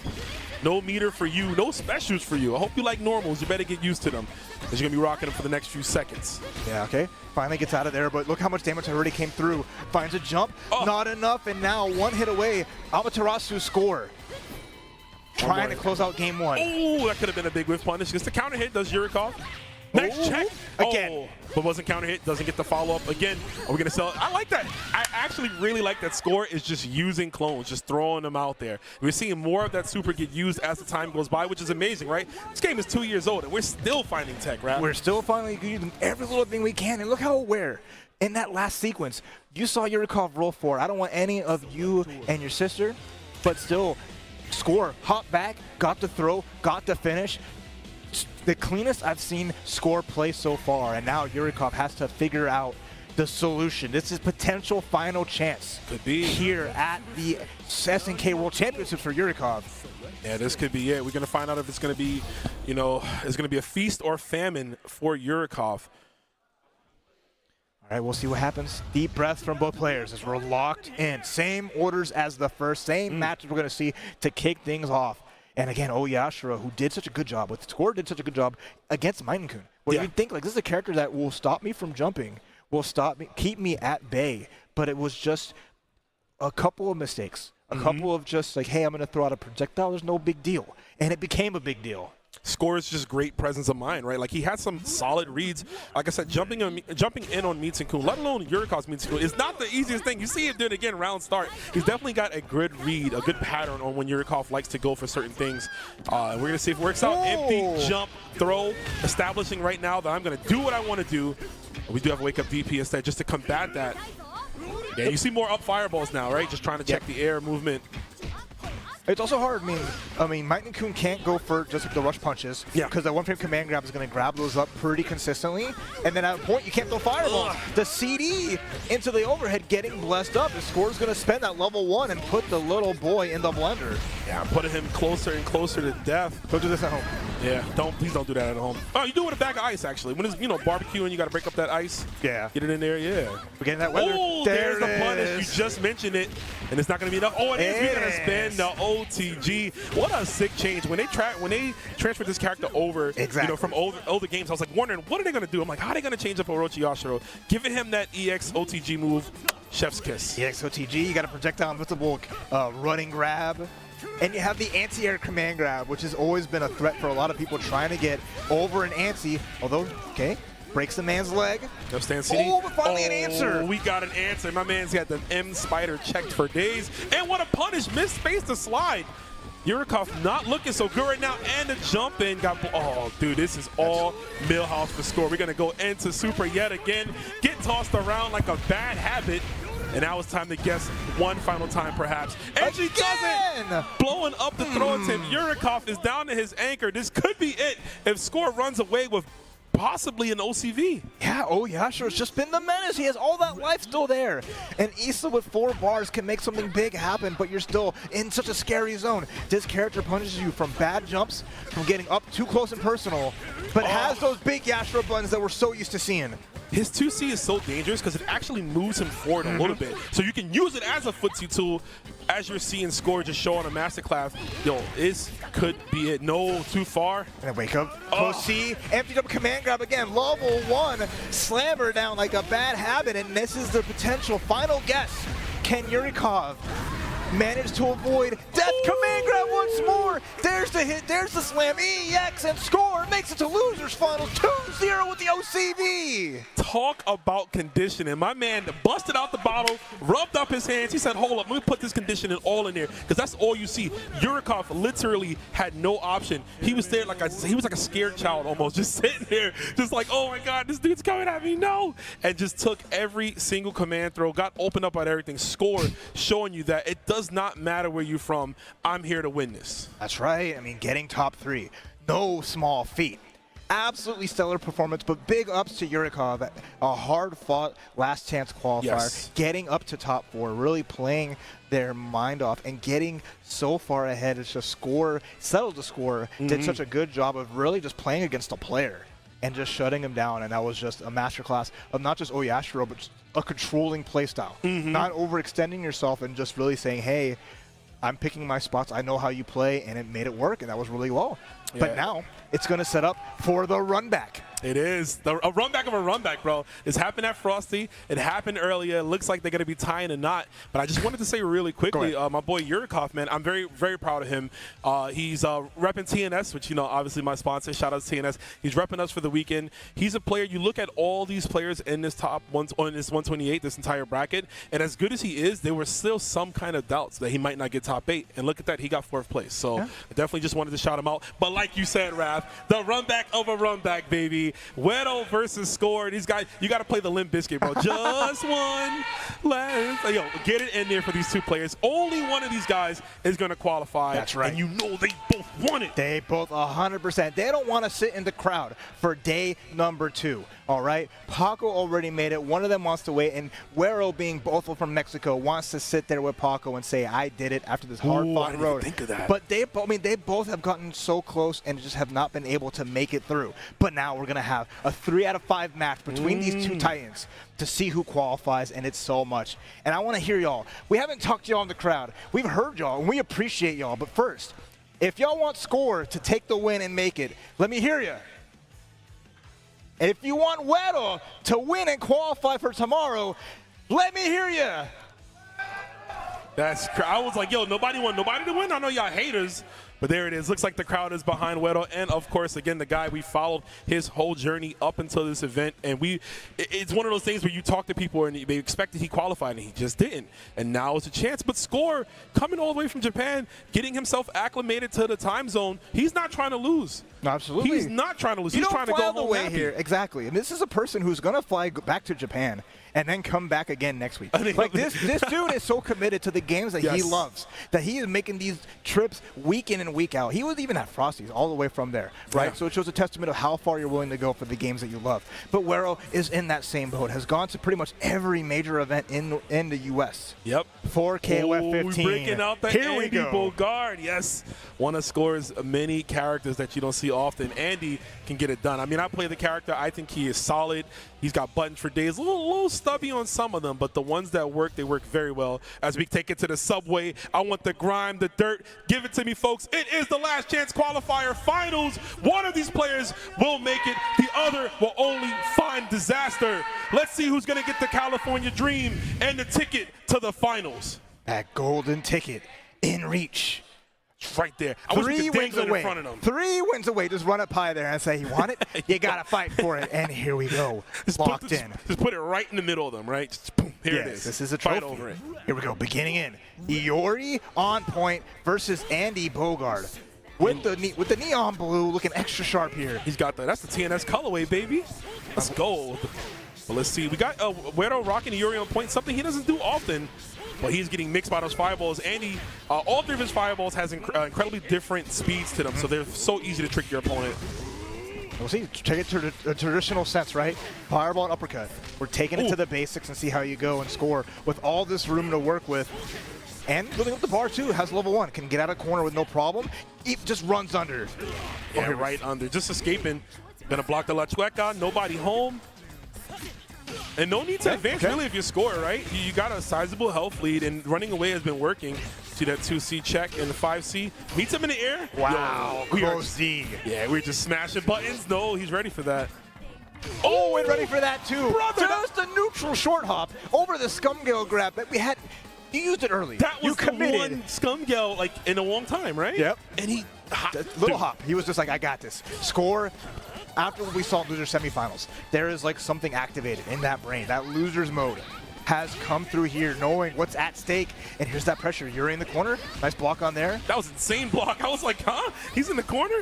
Tried to reach with the side hop. Gets the jump in. Look how deep that was. Not enough. One more hit will do. The fadeaway jump shot looking like Kobe out here in Los Angeles. You know it. That's right. And a big, big round from Wero is now Andy Bogard is on the bench. Oh, Yashiro, who we saw his point consistently, is coming in with 3 bar. Both these characters do so much damage. Once they start the party, it's going to be nuts. And right now the chase down doesn't go for 4-day. This is literal live footage of the Gorilla enclosure. Let's see how much he's willing to spend right here. Just going to go for 1, I think. He can go for climax, and it won't kill, but it will put her on about 50 left, right? But going to save some resources. That's fine. We're going to just throw away a normal one even at that point where you still get a close C. If it works out, crouch C, anti-air. Uh-oh. Big whip punish here. I like it, going right into the climax does well. Pose on him. Yep, this buys him a little bit of time to think about his next option. Pose, there it is. Throw that up on IG, throw it up on TikTok.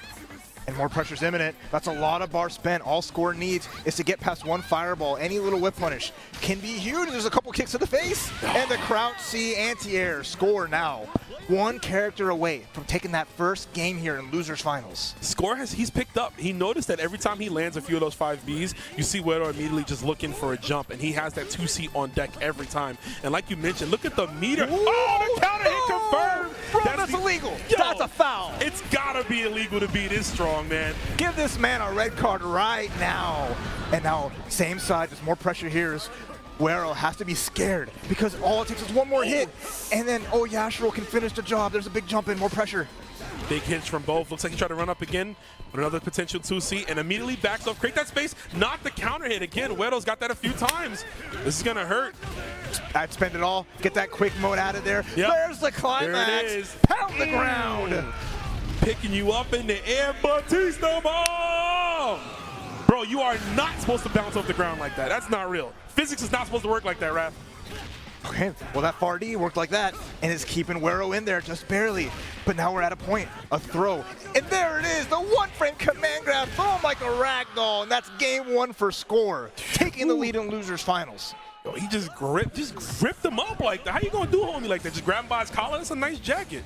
How you gonna do that? He's wearing gloves though. At least he's keeping his hands clean. He's making sure he's not leaving any fingerprints. He's making it sure that he means business. Yeah. And that's his character, because you start feeling the pressure, you start running him down and saying, I have to make something happen. But this man is happy to grip you up and throw you down and make you regret being point blank to a character that has a 1-frame command.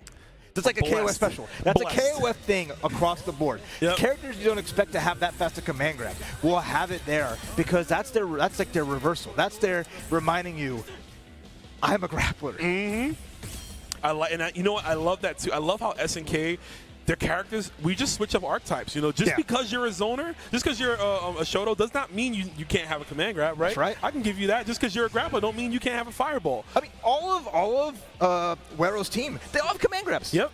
They all have They have fireballs. They have command grabs. Their goofiness adds up so well, and it just makes them a bigger threat. But Score has been reading it pretty well. Has not getting grabbed up and snatched up. Andy is like the most normal-looking dude here. He's got a fireball, an uppercut, and he dashes forward, and that's it. Andy he's literally just white bread, bro. He's just plain, bro. He's just a plain dude. No butter. No butter, not even toasted? Oh, my God. Not toasted, no butter, no garlic, nothing. You just grab the loaf out and just eat it with the crust still on the side of it. That's Andy, bro. He ain't doing nothing special. He's like, hey, guys, I'm here. I'm just going to throw fireball. I'm here. I'm filler. And he's filling it really well. Yeah. It's subtle but strong, and kicking things off again is that Yuri versus... Whoa. Sorry, Yuri went back to the center, right? Not Anchor, but now we have kind of like Fireball DP characters to start things off. And already, definitely want to use that heavy fireball from Yuri, right? I mean, it's like almost an EX fireball without spinning the additional meter, and definitely will come into play. But he is getting blown up by so many fireballs here. That's a lot of trades, but here we go. Nice roll forward. Score evading and not being in a position where it gets heavy under pressure, but still anybody's haven't seen a full combo yet, so anyone can take the lead with just one big hit. Yep, just biting there it it is. to now. Yep, we're going to get a sizable combo. Good stuff. Committed to the low, even though I think he was high enough to get a close heavy normal. Yeah, you can't be running in on that. That joint be clapping out here, just All like right. you are getting clapped, sir. Goes for the reset. Score had it scouted with the throw. A nice wake up, the close C, and then there's the DP.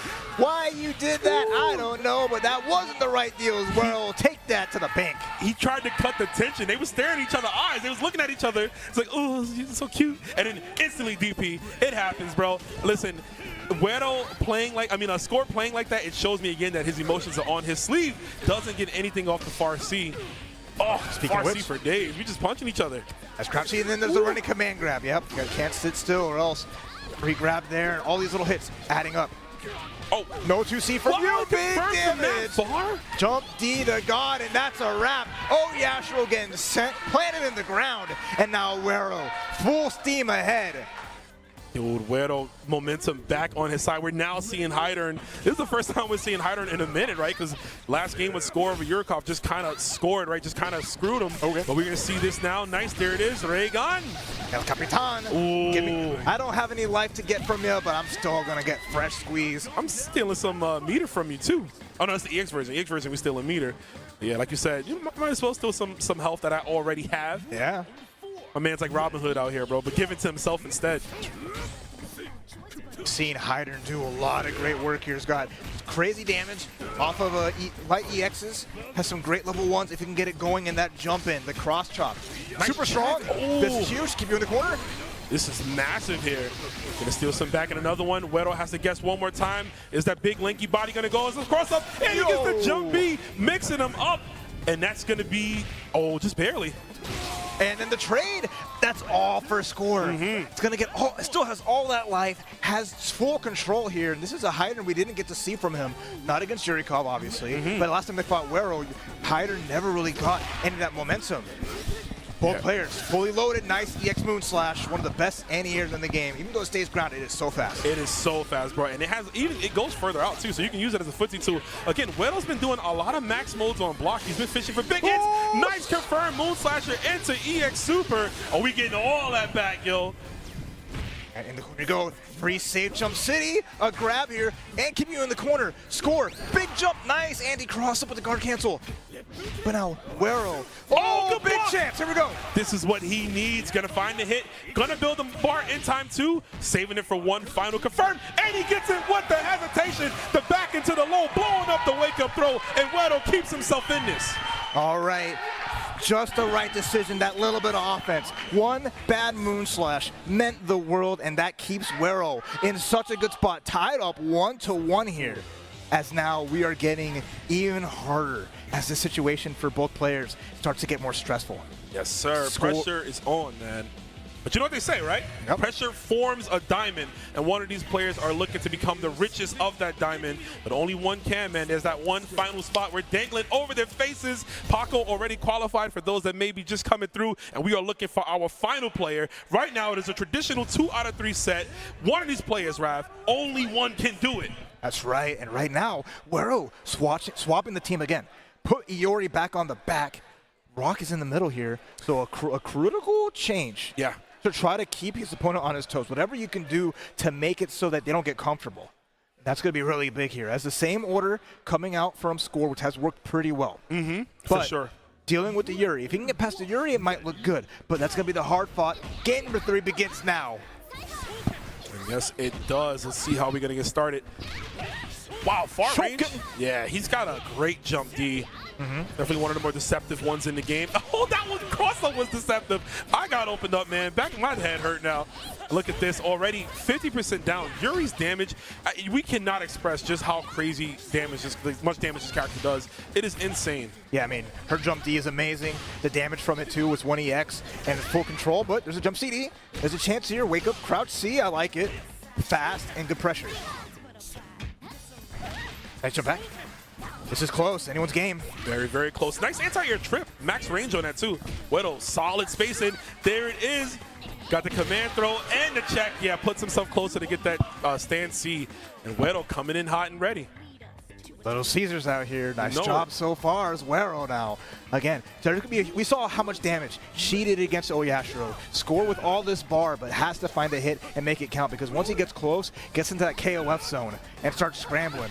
Oh, wait, there's a chance. Right Found her with a fireball. Level 1 only. Brilliant jump-ins against Score, just showing that he is aware every time, picking up on patterns. It's not easy to just get a clean full jump in KOF, let alone a short hop. Ooh, Ew, and there's speaking another of short one. hops, everyone just watching this man just jump in your face and just snatching you up. POV, and it's just like, I just imagine a big barrel-chested Yashiro just looking at you. You're closing your eyes like, then you just all of a sudden you get sent to the sky. So Bro. better round from Score. Now I'm gonna have to fight the Rock here, and it's been interesting. Big trade, a little bit scary going for the hard edge. Oh, my God, why are you dude, jumping? He was on the ground already. How you grabbing the leg like that? Got him by the jacket, toss him around. This is a tough spot, but I mean, where else do a lot of bar? This is like still a great spot. Find that one hit can potentially power up Rock if he wants. Dude, I want to see install Rock so bad. Might not get it. Dropped combo from Score. Definitely wasn't aware that he was going to get that hit. Sometimes it happens even to the best players. Oh, what the a frame string. trap. That was so good. Because they're out of guard stun, right? Yes. They're going home. That's out of guard stun is a command grab. It delays it enough that he can get the snatch. Didn't cash out anything more than needed, but it makes a statement. It keeps you on your toes. That was genius play. That was almost really good. Wedo tried to get the cross under. I respect it. He's keeping the pressure on. Much needed. Nice confirm off the counter hit. That's what I want to see, baby. Rage's Storm stays in front. Risk it up. My How God. is that deep enough? Jump D, hello. Dude, Score might have the best jumps so far, man. Like, I've never seen someone just have, like, almost 100% hit rate on his jump. It's the right exact time, the right moment. Oh, this is big now. Oh, Yashiro with half-life. It's all down to Iori here. This is the rubber game. Who goes up 2-1? Snatch him up, toss him down. Oh, Yashiro would love nothing more than to toss Iori around. Oh, he loves this. You know what? He's like, yo, y'all bumped me on ban, and that is war, folks. But right now, we are seeing Iori get bumped up and down like a car on the road. He's getting tossed, and this might actually be, yo, this is definitely it. Yeah, we're going to the game 4, baby. Score sitting pretty with 2-1, pushing Wedo out to his down to his limits, basically, because this is it, man. He cannot afford to lose his final game. That's right. Wero really needs to win one, take us to a game 5. I want to see a game 5. We're in that game 4 here. That was the first time we'd seen in recent sets Score go for the cross up there. It's always gone the same side safe jump. Even recognizing that Wero has crosscuts, but that time Wero just wasn't ready to scout it out, ate that damage, and now we're in this spot. Wero locked in. This is the only team he can pick from here on out, no matter what. Even with the win, he is locked in. Score, not changing anything, pumping his fists. This man is amped up and ready. He's one game away, literally 3 character depths from solidifying himself into the official grand finalist of the World Championships here. And he wants this, man. He is hungry. We saw the man go down. I said, at Frosty, went down the Widow. So how good would it be to not only get your run back, but to win the whole thing, to win where it really counts, where it really matters. That's right, that's right. But here we go. If y'all want Wero to keep it going and get to a game 5, I need y'all to raise your voices. Let them know. Okay, Chat, no, that's fine. The chat, they're so locked in, bro. They're I feel 100% it. locked They're in. so locked in. They're watching, just like us, rap. But we got to talk. We got to match to commentate. And there's a trade off rip right there. We see Widow taking a bit of a slower approach, trying to go for a more control. Yep, doesn't want to advance at all. But you know what? Score's chilling with that. He's fine. Yeah. I'll chuck some fireballs. And he's shown time and time again, he's happy to just be at a distance and really just wait, react, and be at this controlling pace. Well, here goes Wero, finding some pressure here. Has the resource lead, but, ooh, scary. Oh, okay, that could have been a really good jump in here. Just staying close enough. Yeah, look at this, 30 seconds, nice. I was about to say 30 seconds of pass and no combo, but of course we get the first combo right there. From Wedo, mistimed the meaty fireball, almost died for it, but again, very fortunate for him. This is big, gets a sweep though, Score holding the corner, but the crowd see the run under as Wero makes out from there. Jump back B, wait a minute. Interesting option. The Saiha just ran out. No more active frames. And we're going to combo into Super. And just like that, Score still in that ground, man. Put the money in the bag. I'm taking this from you. This is mine. That super dunk goes through. Score just taking away every little last hope that Wero might have. But here's Iori who did a great job in the middle spot, gets the knockdown. Here's the EX. Here it is. Now I just need one more, gets the cross up. There we go. Let's go. I hope I said it right, Alberto. Right to the back of the head. We used to call that the taco. La Chueca is the official name, and he's going to take that round. Güero looking good. Absolutely, absolutely. But here's the menace. As always, Yastro has been on a tear in this top 3. And now, even top 4 even. And we're going to see jump B, jump C again. More pressure, but the challenge there. There we go. Big from Güero. Not going to need that, man. No more jumping. Score jumpings has been so solid. Nice frame trap with the records again. The deadly flowers, if you will. He's going to land that. Staying close up in your face. Nice. Oh, that could have been a big whip punish. But we got a taco again in the corner, right? Fireworks. Get this character out of here as fast as you can. Boom. Takes him out. And Iori's looking extra good as Güero was amped up and found their own momentum. And there we go. The crowd, There's the crowd. pumping off. There's They feel the crowd. the energy. Yes, sir. Let's go. We are getting that power boost, that protagonist power. Look at the hop CD from that range. Güero is on one right now. He knows this is it. No more chances, baby. But there's the frame trap going into the forward A, into the clean max mode. Level 1 super, keep it simple and clean, as Utada Hikaru would say. And we're going to throw you down. All right. Nice chase down. Are you kidding me? 4A into activation. Bro, Score is on this level of just perfection when it comes to playing this. There's the ambiguous jump B. Iori was just a fleeting memory. Done just like what that. What a response. The freight train literally stepped and just ran over a rock, and that just died. But we got a rock to come in here to hopefully put that train right back on track. We got 2 meters. We got all the resources we need to get it done. It's just about applying it properly. Score with the stand CD anti-air, putting out that long leg. Stand CD right back at you. I got those too. Right. Oh, gets a quick hit. Nothing from it. Jump over. Gets a hit. EX Stinger. Give me that life back. Hard knockdown. Into the blender you go. Güero. Crouch C. The patience here with the throw. Much needed throw, Raph. He gets another one. Okay, You know he's looking for that big hit to go crazy. There's the X Musashi. Oh, no. That was almost a brilliant jump. Oh, no clean hit. Extra scary here. Oh! Throws him out of the crossover. He was ready. How was he ready for that? Rapukin. Oh, double trade. Jump it. That should be it. No. One more. Gonna steal some resources back. Hands in the pocket. I know your tax returns just came. 2C. There's the throw. And he hit. Güero just needs one. Command gets avoided. The throw. And that's it. Score qualifies for the finals. 3-1. Eliminating Güero. Nah, it doesn't end like that, Raph. That's not how it ends. Unfortunately, the story is set. The road has come to fruition for the last chance qualifiers for our 2 who make it to tomorrow. Unfortunately, Güero is finished today and this weekend. As Amaterasu's Score looks like he just won Grand Finals, but it's rough out here. I know. I can't like the way it ended. Like you lost. You had the right idea. You went for EX throw. He backdashed and had to Score, you are a gentleman in the scholar. Congratulations to you. Score is your 2nd player today to qualify for the World Championships, and Paco was the first. You will see them both tomorrow and the rest of the weekend for the SNK World Championships. We have our final 32, baby. We got them. Yeah, we started to play Grand Finals. I'm going crazy, guys. I know. I forgot we got our Grand Finals, folks. It felt like a Grand Final. Yeah, felt like a Grand Final, but it wasn't quite it, right? Yep. You can't rest easy, right? There's still a champion to be crowned at the end of the day, and that's between Paco and Score. Paco happy on the winner's side, you know, and then Score beating their demon to get to here, and unfortunately sending Güero at 3rd place to the crowd. You know, hate to see it, obviously, but there's still more great KOF to look forward to, at the very least. A lot of KOF this weekend. This is only day 1, folks, so I hope you guys are big chilling. You're relaxed at home. You've been enjoying the action from our peers and, of course, from us too as well, because tomorrow and Sunday will be the finals of the official World Championships. But the LCQ has been a trip, man. This has been an amazing tournament. And, of course, we're not done yet. We still got that grand finals. We're fighting for that top spot of the LCQ just to flex a little more. I won, but I really won, you know? Yeah. I mean, you could tell me that was grand finals of SNK World Championship, and that would be like, this feels like a Sunday finals. Just where we're at right now. It's absolutely been stellar performance from everybody now, but we're going to get down to our last match with Paco on the winner's side. Has to win 3 to finish the job, take 1st place, and be crowned the LCQ champion. Score has to win 6.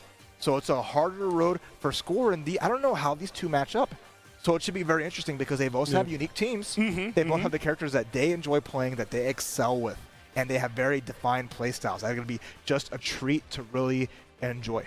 Yeah, for sure. Like, I'm wondering too, like thinking of the matchups, I'm like, you know, we might get the Luong versus Andy on point, right? She could use her a different air trajectory to get over fireballs, perhaps. Maybe check some anti-airs with the little flip kick. It's going to be interesting to see who they both use. Paco, again, on the winner side with dual line. That would have not happened 2-3 weeks ago. They finally put him on character select. They put him in the game. He was in character select. People see him shining bright. He was kind of grayed out, and they're like, I don't know.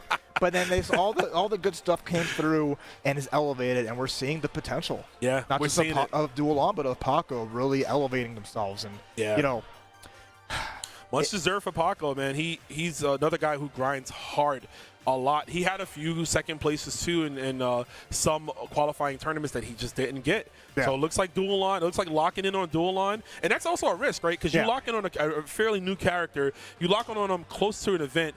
You might not know them as much, right? So that could throw you off. But neither does your opponent. Neither does your opponent, exactly. It's always the 50-50. Yep. It's always the 50-50 with, like, newer characters. And even though he's been in the game, of course, we're saying he's new because he just was not that strong. He was on no one's radar. No one really picked him, right? Nobody picked him. Now Paco's picking him and showing you, like, damn, this is the state of this game right now. So many characters are ready to go and can make the dreams happen, and it's so cool to see because we're getting just, like, almost all unique characters in essentially these last couple of matches. Actually, there's some characters in this matchup that will, like I said, if Paco wins, Luong would be added to the list of World Championship because there's no qualified Luong player right now. And I made a list.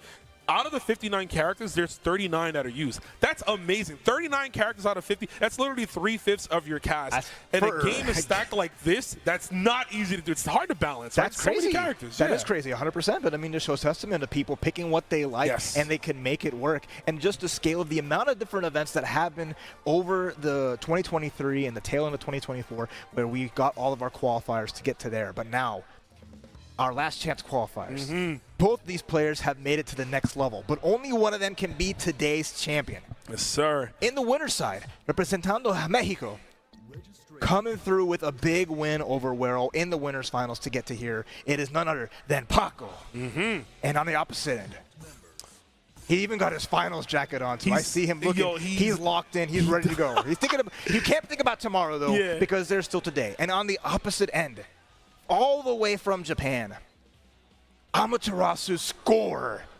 I didn't even Amaterasu, the tag, the whole tag, get it in there. Man, I am so ready for this. There's 128 players today that stepped into this Coliseum. Only 2 gladiators emerged for that. Both got their golden tickets, but now it's time to assert dominance. Who is the real winner of the last chance qualifier? And we're going to see right now, folks. Lock it in, guys. Don't go nowhere. Big chill on your couch. Is going to be a long grand finals. Exactly. You don't want to miss such high-level KOF action of worldwide scale, as it's going to be dual launches of Luong versus the Hyder Shizuyo Oyashiro. So, Andy, you did your job. You did what you had to do. You got me here, but now I'm going to bring back my main girl to help out to try to seal the deal. Let's see if we can get that done. Let's see where we're going. Stages are very important. You got to take it somewhere. We're going back to the subway, back to the nitty-gritty, seeing the graffiti on the wall, maybe sparks up some bit of dangerous play.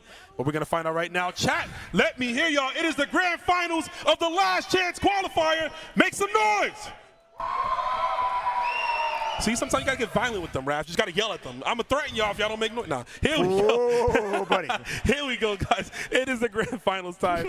I'm ready to go, Raph. This is going to be an exciting match. I know. I am 100%. I'm as locked in as the players are, and it has just been a testament to just how fun and how great this tournament has been. Here we go. Yashiro versus dual Lon, double Lon. Double Lon, and that was a sick confirm right there. Stays in front yet again. Bro, it is so hard to block that. And dual Lon's tall. He's a big dude. You think you could see him, but you can't, baby. John Cena out here. Not on this stage. Ooh, yeah, blending right in with that blue and black, and that's going to be a tough one as this Amaterasu score looking blue and black right now, taking a big beating. Yeah, he is bruised up all day. He getting kicked in the shin right there. Come on, bro. What are you doing? And Paco's just had every answer, has kept this man at bay, and next hit, although jumping, that's a start, has meter. It's party time. If he spins, I mean, he's going to spin it, obviously. The fact that he gets just 50% off one bar is out of this world damage. Uncanny, if you will. Wake up super and just in time. That is actually one of the best wake up supers in the game. It is incredibly fast, and it will catch even the shortest of short hops. Absolutely. Great awareness from Paco. Again, you deal with this character, you know how to stop him. Now it's going to be Chizuru's time to shine with a little bit of bar and a little bit of hope. But Paco in a good lead. Shine she is, right? All that pink on, looking like Pepto-Bismol out here, trying to give Duolon some stomach problems. Take them away, I should say. Hold up. Got the lockdown, 2 bars in, and I like that. The tick throws yet again. And you're not worried too much about reversal options from Duolon, right? Yeah. He's got to have a super that might work out, or you have a teleport that'll get thrown out. It's one or the other. Snipe. Okay. Speaking of getting thrown out, right? EX overhead from downtown. Just throwing it out. Okay. Score with some good blocks. Still in the corner here. Paco grinding out that guard gauge. Chance for a huge break into it, but crouch C. Coming through. Away. Okay. Wow, it's so much recovery on that stomp because Chizuru actually has one of the slowest jumps in the game. Very, very floaty, but landed there with the hop CD. It's full jump CD, excuse me, as Luong takes the stage. Equal life, equal bar. Oh, big trades from full screen. Yeah, I like it. Big old trades. Wrong activation. Not sure if that was on purpose. I don't think so. Hey, we're making the most of it, though. Yeah, you do get meter now when you are in Raw Max. You get some combos, so going to salvage a bit of that. And yeah, big lead anyway for right now. Score trying to inch forward, has a lot of bar to turn it around. That EX is a start. We're going to lock her down. There it is. We are. Seal her up. Take them legs away. You're not allowed to use those double backdash in the corner. Looks like he was trying to predict something. Oh, it's even though. Score finds a throw, but now so does Paco. Oh my God, that jump A still has a crazy hitbox on it. Very, very deceptive. Rolls out of the EX pinwheel. Oh, get the hit. And that should be Luong going down. His Score finds a quick hit, makes it work. And now it's all down to Chizuru on Paco's side. Oh, we're going to be whiffing clones, sending the goons out at everybody here. Look at it. Like, they're getting ready for it. I already know. But we're going to go straight in, and I agree with Paco there. I'm not trying to play the footsie war with you. I'm just going to close this out. Yeah, I don't want no mirror match of a girl who can literally call out a mirror clone and make some damage happen. So it's going to be our first game. It's going to go down to the last characters as Hyder with 3 bar. We saw how juiced he was in that match against Weddle. Juiced for sure, man. 3 bars. Literally two hits, right? She dies. She dies in 2 mix-ups here. And Paco well aware of that. Just putting hitboxes out. Stop any type of advancing movement from Score. Nice. See if we can grab it. Oh wow, that was such a smart decision. I don't want to be anywhere near you to get put into this crouch C, but he gets a hit. Dude, that crouch C is crazy. How did he hit her from that far out? That one, just magic works wonders. Seals up the knockdown. Gets the jump B, gets the hit activation, gonna spin the wheel. Bro, that jump B has been cooking everybody all day. I don't think Score has 1-for-1 jump C mix-up, right? Stays in front that time. Nice tech, the slide to activation, not quite. And then throws out the cross chop and said, I'm taking game 1. Score on the board. Put the X's up. Said we're going to need an ambulance for this one by the time I'm done. Score, like you said, taking that first game, looking poised, looking comfortable. He's got the face shot of him with the really weird expression. I'm not sure what he's going for there, but I love Score, man. I love that it's all in good fun with these guys. Maybe not so Paco. Paco look a little stressed right now, but we'll see if he can wrap things up, if he can jump back in the fight, put himself back in there as we go into this game 2. He's one of the first people to really beat Paco in that first game, right? Have carry that momentum, even dealing with the duel on, managing to get that character removed and kind of have a hard-fought fight, but manage to clear it through. But now, how well can the duel on continue to hold up? As right now getting snatched up. Oh, Yashiro gets the command grab, stuck in this corner here. Duel on really has to wait and fight it out, but one run up, crouch B, getting blown up by jump C. I'm not trying to slug anything out. Oh, Yashiro and another read. Score is on one. This should be it or very, very close. You know what? Spend it. I agree. Get it over with. Search of Dominance. Watch this movie right now. We are in Hollywood. Lots of famous movie stars around, and you're going to be one of them. But you're going to be an extra because you're gone. No stunt double for you either. None. So that's a Zero. No shot. dual lines. Not at all. Out of here. Triple on, not even. Don't even think about it. All right, it's all okay. Luong's coming in, and look. I mean, this is scary. Oh, Yashiro with a health lead, 1 character down, and it's such a tough spot. Because when Score gets comfy, he just goes ham, and it's been so good, so fun to see. Unless you're a Paco fan, he's definitely the type of player that'll just stretch right out, right? Why not stretch on out? Ha ha ha! Get on the couch, relax a bit.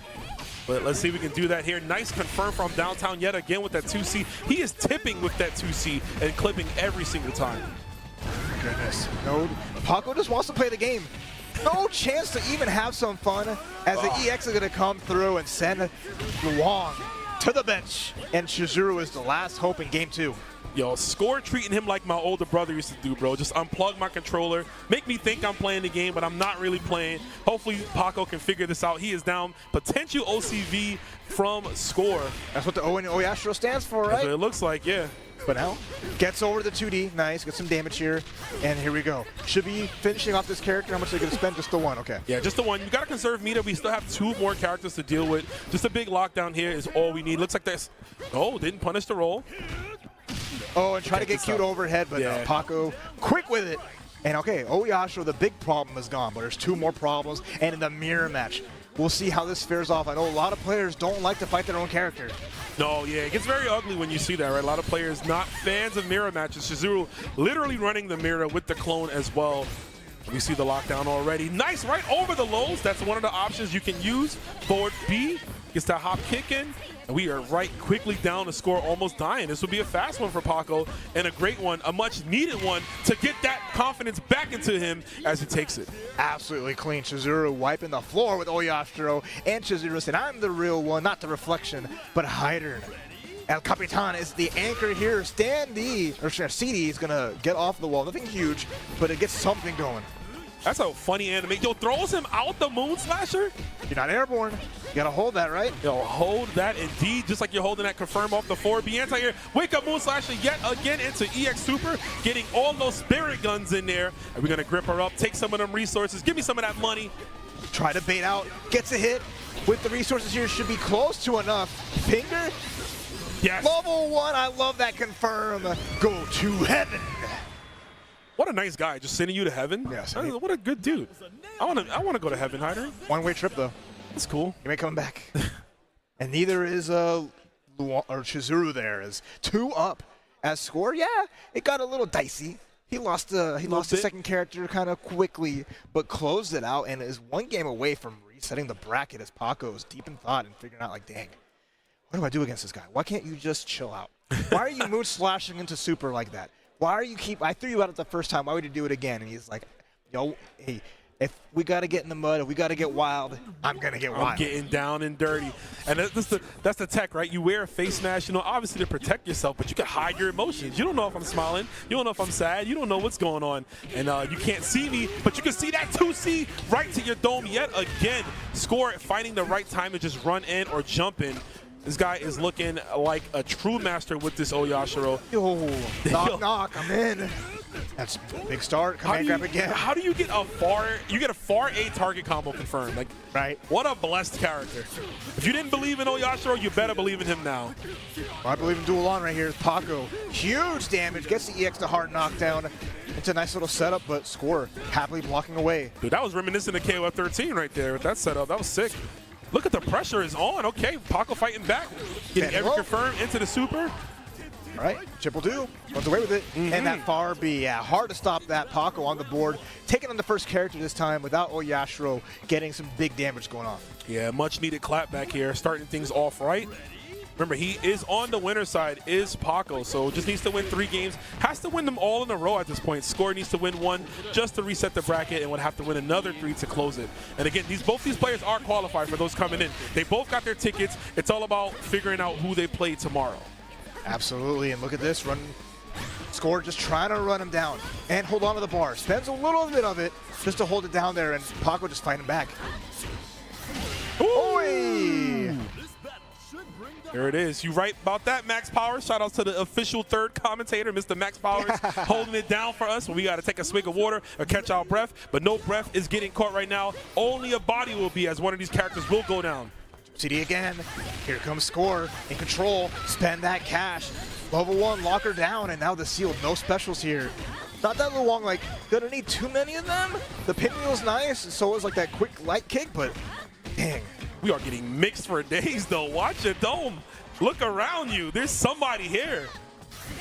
Oh, my goodness. Ganging up on the Luong. It's too much to deal with right now. Yes. Although, we finally see a Shatter Strike. Big damage, level 1. At the very least, yeah. Yep. Paco having an answer, but Crouch Siege just stopping anything after that. Yeah. Yeah, big old button right there from Chizuru. Closing that one out, sitting Paco down. This could potentially be bracket reset here. What a dominant way Score could do it. Missing the whiff punish. Yeah, Paco just a frame too late. And that's a lot of resources spent. And then the EXDP, the Hail Mary. Oh, this is going to hurt. This is going to hurt. Oh, this is the extension, but still, hella damage. For sure. Sending the goons out there and Score one more interaction away from resetting his bracket here. Gets the full jump from Paco.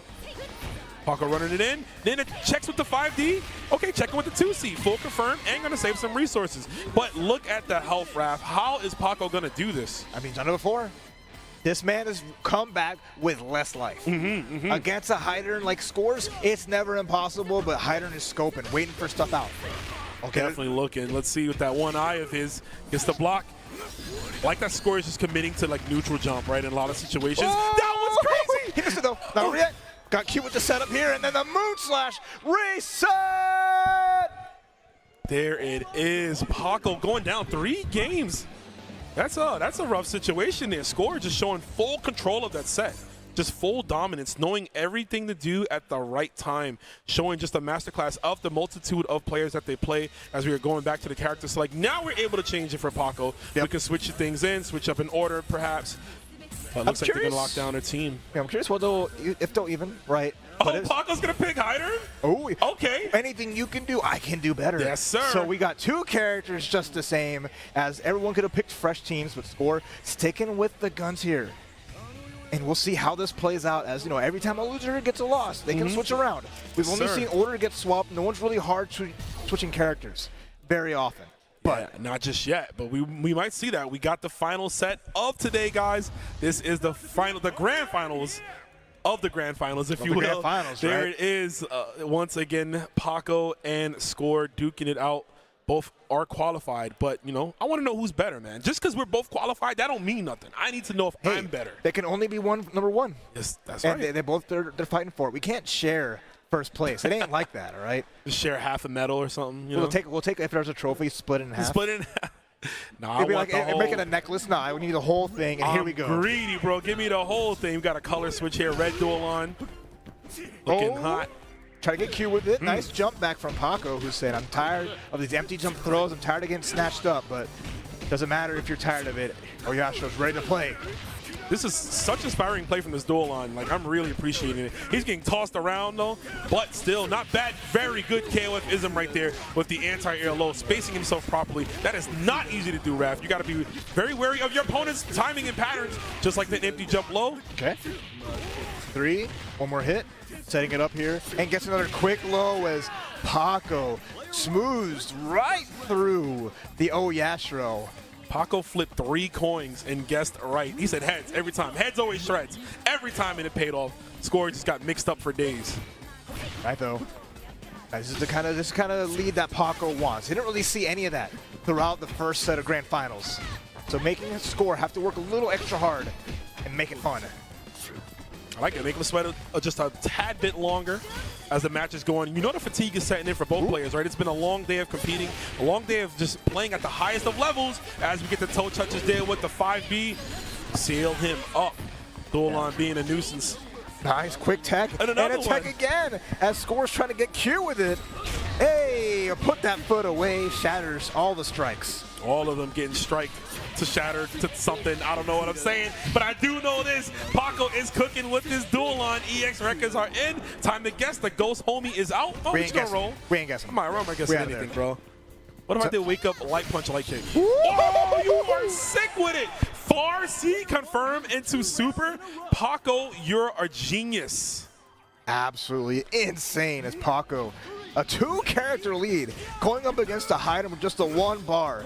Paco is awakened right now. Final boss form. Yeah, much needed. Don't want to take that 3-0 lightly. He knows the type of player he is. Nobody likes losing like that. No commit, though, from Score. Wonder if it was too late for him to charge to get the Moon Slasher. And get to confirm off the Ghost. Looking a little haunted here as Hydern now going to have to hold the mix-up. Runs away with it. Trying to bait at the Moon Slash, but a jump C. Yeah. Gets a hit. I like that, though. You know, a player like Score who's been really liberal with those reversals. And now the Hydern mirror is coming out here between the two. Let's see what Pacos can do. There's a command grab just using the Stormbringer. Immediately, the light one does have command grab properties if you're not careful about it. Yeah, great choice indeed if you don't have to charge ready for Moonslasher. I'm surprised he was ready enough to block that. That was a very, very deep 2D. But Paco's showing he knows what he does with this character here. Both looking for jump C's, missing like ships in the night. Solid meter for both. One, a big confirm has yet to be had. Up until that point, stays in front, pushes out way too far though. All right, though. I like this. A big lead, using that blowback just to make sure. You stay there, gets the anti-air, EX. There it is. Yeah, EX1 does steal some EX meter back, so good stuff. Nice throw. Here we go. Score's got a long way ahead still, but best of block. Patience, yeah. Just dare them. Give it back to me, baby. All that I just spent on you, give it back. We call that interest. I love it. Even when Paco has no life, Score still gets some back. It goes up until the end of the animation. Half-life is there. It's as even as it gets. And Score's in their best spot, but Chizuru, big threat, as always. Massive threat, but we're gonna get a raw max, and I like that. Just gonna spend the resources that he has. Don't want to lose it, I should say. But gonna lose his life potentially. About 20% left, and you're locked out a meter. Kind of hard to see, right? Because that suit is like the same color blue. So my man's just radiating like Baja Blast energy. You know what I'm saying? Like, but regardless, he is radiating nothing because he's been put down as Paco takes the first game. Yeah, absolutely good stuff. Paco getting a game now. Didn't get anything in that first set, but this one now kicked things off with a big win as Paco is going to take a big sip. And whatever went in between those two sets of the first, when he was in winner's side, now being in losers, and having to think and work through choosing a different character, having the order that they've set with, and just having dual on pop-off. Such a good way to start things off, as now Score is going to be the one that has to answer back after they were so comfortable to kick things off. Here we go, game 2 of the reset. Let's go. Like you said, comfortable, man. We started off that first set of Grand Finals 3 games. Real quick, the reason I laughed was because Paco took a swig of that water and he threw up the rock eyebrow. I'm like, that was an expressive drink from an expressive player. But right now, we are seeing the expression from Score using those buttons, changing up some of his special moves there to get different positions on the screen, knowing that the kick command grab will travel you that far. And you're so hard locked down right now as Yashiro and Score not giving up any space, although finally Paco gets out. Command grab with, here we go. He was like right out of it, just smooth criminal, like very good check. Anyone's game here, super spooky, trading blows left and right, but Paco with a slight life lead. Yep, gonna block the standing low. That's a good thing. Oh no, got him from downtown. Okay. Breaking him up. Definitely gonna be alive, but still we are in a great position here. Like you mentioned, Dualon doesn't have the best reversal options. He's only locked into Wake Up Super. Yeah. And had that been blocked, he would have died and wasted the bar. So. Yeah, and then Crouch C is even a big risk too, just the same. So Score recognizing it, finishing the job, and bringing out the hider. Got to be careful though, because you have a character like Yashiro does not care about fireballs. None. Can go right through and blow him, right through him, gets the grab, you hopped over into my loving arms. Cash out. Like that hymn song, she'll be right here in my arms. Now leaving them, exiting as you're getting tossed. Yet again, run up throw. Score mixing them up, mixing and matching. We're seeing his hider get put back on his back. Yeah, and any way that Paco's just trying to get out. Is taking damage, got too close for comfort, flew too close to the sun. Gonna burn him up, toss him up. Can Hydron survive this next hit? Gets this. Oh my God! Okay, we do close it out. Okay. A little ugly, but we do secure the win right there with the 2D. Long leggies, all right. Hydron for Paco still there, but now here's Chizuru on the side of Score, who's now enjoying their own comfortable lead, looking like they were back in the first set of Grand Finals. Okay, another clean hop. I was surprised. I was expecting the Moonslasher.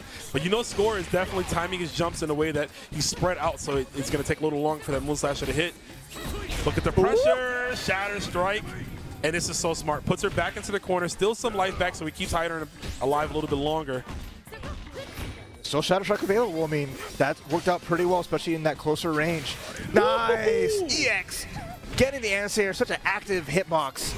Genius stuff right there. And she runs into the jump C. Paco literally making his comeback. Never mind, of course, commentators, Kurt Frath. We always have it in us, unfortunately, as that unfortunate drop. But the EX cross slash, send it back. I don't want that. Wrong mail. And we get the dash up right there, just keeping himself barely alive. The Score. What better projectile than yourself? And then again, we're guaranteed a mirror match no matter what with the Chizuru versus Chizuru. Score just trying to get any extra credit here as Hydern is waiting in the wings. Paco getting something here. I mean, they've still got a big chance and opportunity to go up 2-0, but... Good delay. Yep, nice. DP, wait a minute. I know my character. I know what I could do. I know what you're trying to go for. A Shadow Strike. Oh, no, Advancing Strike, excuse me. Interesting. Oh, Bye-bye. okay. Risk it for the biscuit. And that's a pretty good situation for Paco. Spent a little bit of bar, but you get that refund typically on the strike specials. For sure, and a big refund. You see Hydern got, he got his tax returns. He eating nice because he claimed all the Akari Warriors.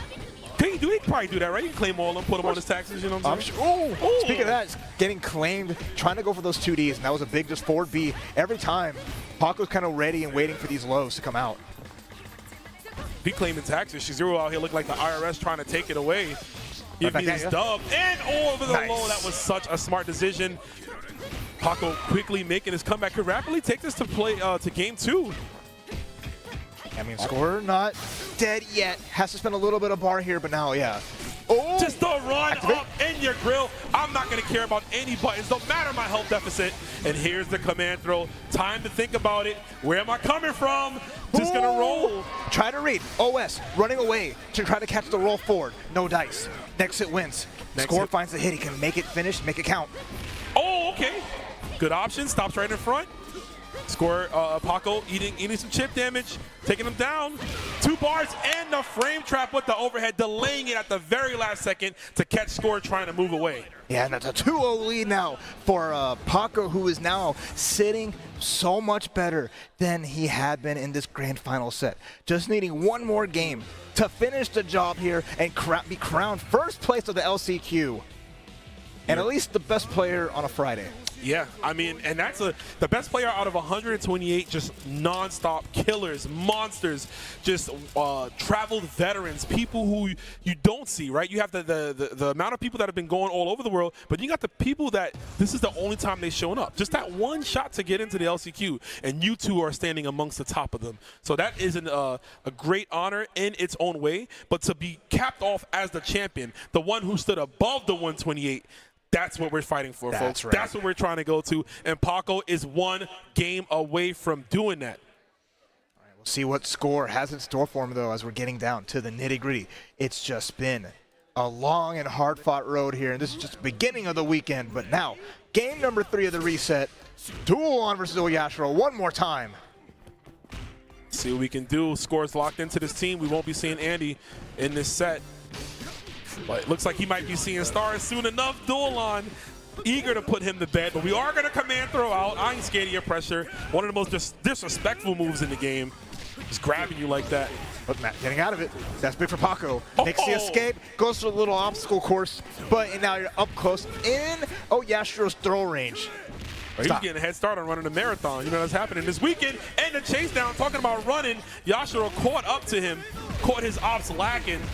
You think there's any place that's safe from Score? No, running away from him is effort and futility. Gets a sweep though. Paco still has a chance here. One good hit, one good combo, but the jump A knocked on his noggin. The most active jump A you've ever seen. That thing's got a sizable hitbox on it too. Just a crazy button. And one of the more blessed buttons, obviously, that Oyashiro has in his arsenal. All right, so it's Hydern coming in again. And Paco's Hydern, even though hasn't been playing it much, has been just as sharp as you expect. Sharp like attack, man. Sharp like a nice dress on a Sunday. But it's Friday. Let's see what we can do. And crouch C. Yes. Yeah, none of that. Snipes him out of the sky. Now chip damage will finish the job, or a jump CD. Look at that. You see that? Blessed, bro. Hydern, why are you so tall, bro? You should be in the NBA. Stop fighting in these KOF tournaments, bro. Go get the NBA bag, man. They need you. Man's got out of worldly reach right there. All the buttons have such big hitboxes. Great range, great pressure, as Paco's just feeling extra comfy here, trading blows against Score. Oh, with punish with the trip.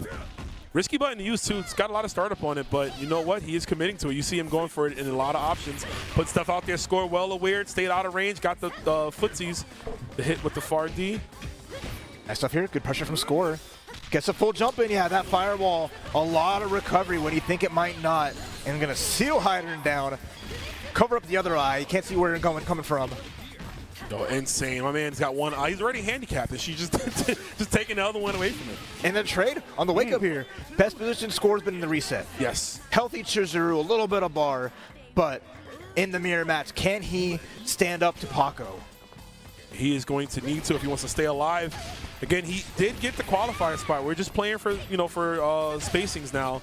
But obviously Glory, of course, you want to be the one up top. What a sick counter hit confirmed. Talking about Glory, off the 2-8 counter hit right into the EXDP. That is knowing your character inside out, knowing your options, knowing what you can do. All right, potential final character. This is grand finals point for Paco. All that stands in the way is Score and Hydern. Okay, trading places, we're whiffing.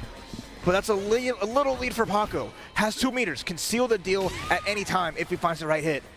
And Score, trying to inch forward, trying to find something. Yeah, we are both playing as low committable as possible. Don't want to make any mistake. Paco does not want this going to a game 4. And of course, Score wants to stay alive just a little bit longer. Man, Crouch C, that's the start. The hits are adding up. Ooh. But speaking of hits, are you kidding me? Close C, spinning the wheel. Yes. One of the blessed close C's that is special cancelable, though he did go into max mode. So give him more time. Hot B, but too high up to get a combo. Okay, try to get the throw out with the advancing strike. Score spins the wheel, sit right down. There is no escape. This is one hurdle roam that you can't hop over. And Score is on the board. No 3-0s here for after the reset. None. We are going to game 4 as Score is looking alive. What a setup at the end, Raph. That was so calculated. Throughout the super, some people might have thought, oh, maybe that was an input error. Maybe he went a fireball. No, that was the tech. Obviously, Paco said, that bait looked nice. I'm going to go grab it. Grab the bait, A to EX Moon Slasher for his troubles. And like you said, man, we got our first one now, right? It wasn't 3-0. Losers finals was 3-0, and in the first set of grand finals was 3-0, and now we at 3-1. I want this to go to the end, baby. I need to see a 3-2 close game, close round, but only time will tell. That's right. When we duel on, we'll start to tell this story as that first clean hit comes through. Ooh. And that was interesting. Missed up the motion for the command grab. Instead got the command hop. I think duel on being on the left side actually reversed his input. Yeah. I feel like that happened. Nice. Again, challenging it every time. There's no free jumps here. None at all. We got to check those. We got to make sure we have them on deck. We wouldn't be here if we didn't have them, right, Raph? That's right. Nice. A little bit of trade, but Paco can take those. No problem. Pushing Oyashiro away and feeling comfortable. Oh, he is in control right now. This is your pilot speaking. My name is Paco. I'm in cruise control. This is going to be a little bit of a bumpy ride, but not to matter because my 2C is going to deal with it. Absolute stellar performance here. Just been feeling much better about this matchup. The duel on versus Oyashiro is becoming more and more set in stone for Paco. Big life lead. Paco's looking good here. Keeping Zero at bay, finding the 2 hits into the super, and now just maintaining all this pressure. From full screen, from up close, no matter where Paco goes, he is in control. And you know, I like the idea of spinning meter against Shizuru, right? Just getting it. As soon as you get it, spin it, because you can always get sealed up and you won't have access to it. Might as well get your damage out while you can. I like that, yeah. Very smart. Oh, just a check with Do that it again. forward. Big old stop sign. It's adding up. Bro, do you see his hand when he does standing light punch? That's insane. Yo, what are you punching me with, man? Okay, now he's locked out though. This is Score is one chance to kind of really turn the tide here. This game number 4 is looking really rough. Wake up throw, advancing strike, big blocks here from Score, but respecting the plus frames after. I love to see the uses of advancing strike. These players again showing that they have acclimated to the new mechanics of the game. Wake up Abare 2A gets the hit, and Paco is one more game away from being the LCQ champion. It is down to Score's Hyder and his final character. Let's see if he can make this comeback. He's got to kill 3 and do it again. Oh, got a little reset. Super lucky there. And can afford to take a little bit of damage, but not a lot. Nice jump, A, trading back and getting started. But Paco, 2 whole characters ready to go. Has the mirror match, Hydern versus Hydern. They're posed up and they're ready to get the scrap going on as oh, jump CD works out for Paco, not for Score. Ooh. Stormbringer, not afraid to go for the command grab, just throwing it out. Oh yeah, stays in front with the cross up. Immediate check into Maximo confirmed Score, said, "No, I'm getting this out. And I have the right read on you." Keeps him in the corner. Oh, big up Kosi. Gets the hand here. Tall body. We trading. Yeah, we're gonna trade. Box down. I like that. Blowback. Yep, create that space. Paco has less in life right now, and we see Score making his comeback. We're seeing who's more talented with Hydern, right? Who actually fully commits to the character. That's a bad whip, Raph. Even though that crouch D is whiff cancelable, yeah, it is one of the rarer ones that has that ability. But Paco really not thinking that's going to be the case. And now we're down to the last characters. The score is bringing this back in healthy fashion. Healthy fashion indeed. Still tournament point though for Paco. Ooh, that's a big hit. Lock her down, level 2. That's huge. That's a long time, man. That's a lot of seconds to count. Can't even spend it right there. One hit away. 2 throws. There's a level 1 super. Put the clone in the overhead. Paco is your LCQ champion. What a scout right there. The dude had the right read, sending out the clones. And my mind, I said, maybe he did it a little bit too early. No, that was the right time because it's Paco's time as he is the LCQ champion. And well, also Score is not the champion, but he also qualified. Yeah, so yeah, they both qualify. Both qualified, but yeah. only one can stand on the top of the mountain for today. And Paco with a hard-fought battle all the way throughout, taking that reset 3-1, being your champion here as he now has to prepare and focus for the big day tomorrow with the finals that'll be happening the rest of this weekend, facing off against the 30 other amazing talented players that won qualifying events all through last year and the beginning of this year. Score and Paco doing an exceptional job, but also shout outs to 3rd and 4th place in Guero and Yurikov, who came through and did a great job. Yep. Shout outs to all those players, everyone that has competed. And as you can see right there, we got our man Hell Pockets presenting the the qualified players with their plaques as they've both done it. Paco the winner, Score the runner-up, the final players of the 128 that competed today. And man, it has been a beautiful day, Raph. Just an amazing action all day long, and it's going to be all weekend long starting tomorrow. So yes, man, this was the finals of the LCQ, and it feels like it was the finals of the whole thing, right? But there's so much more to go because now we have cream of the crop from today facing off the cream of the crop that have qualified all throughout. We have a crazy bracket full of killers from all over the world. And let's take a look at it right now. Look at these matchups. It's insane. Let's just a peek at round 1. ZJZ versus Score. Score just qualifying. Score just qualified, Birdman versus Kitsune. KOF Ernesto versus Urez. Violent Kane versus Pineapple. El Rosa and Lacid. Okay, Chin Chin versus Inferno Kong. Unfortunately, Kami Jones is not here, but he would have had to play Shao Hai, which would have been crazy. Dai versus the Geo. Tamago versus Frezer, who's not here. If I'm not mistaken. Toshi versus Suha, ET and Juan KOF, and then Core Values, then versus Sanwa's M. Dash. The last round, we got Loggia and F-King, what? And of course, Koopa going up against Smoke. Sace versus Pac, he's got to fight his homie again. And to wrap things out, would have been Matt KOF. Oh my God, Matt KOF and Dark Angel would have lit the roof on fire. But again, unfortunately, Dark Angel wasn't able to be here. Regardless, folks, this will be an amazing top 32. Make sure whatever you guys got to do, if you got to leave the house, if you got to go run an errand, do that now. Tomorrow, do not leave your house. Sunday, you better not go either. Plant yourself firmly on that couch, relax, order dinner. Don't even cook this weekend. Just chill, call the friends over, and watch all of this SNK World Championship action. Exactly. It's the culmination of all the hard work of so many amazing players, and it's going to be absolutely insane. But also, check out some of this more great stuff from our friends at SNK. A free fight stick button and poster for the first 150 spectators each day. Ooh. You get both of those if you show up for both, if you're nice and early, and those look so sick. They look amazing. I got a button. I got a Shizuru button. I was happy. Very fitting of the grand finals, as you can see. So Roamstradamus might have been on that. But yeah, guys, you can see right there the buttons. They're so cool. They're so nice. Definitely make sure you pull up and get one. Yeah, thank you for SNK providing great stuff for all the players who are here, the people who will be spectating and making this weekend absolutely amazing. But there's plenty of weekend left to go. So today's LCQ roam has been wonderful and magical. The ride is still continuing, but for now, we will catch y'all later. Any last words before we dip? All I got to say, it's always a pleasure, my guy. It's been fun to do this. Guys, we'll see you tomorrow morning for the official grand finals of the SNK World Championship Finals. I'm Rome himself. He's RapTX, and we'll see you in the future.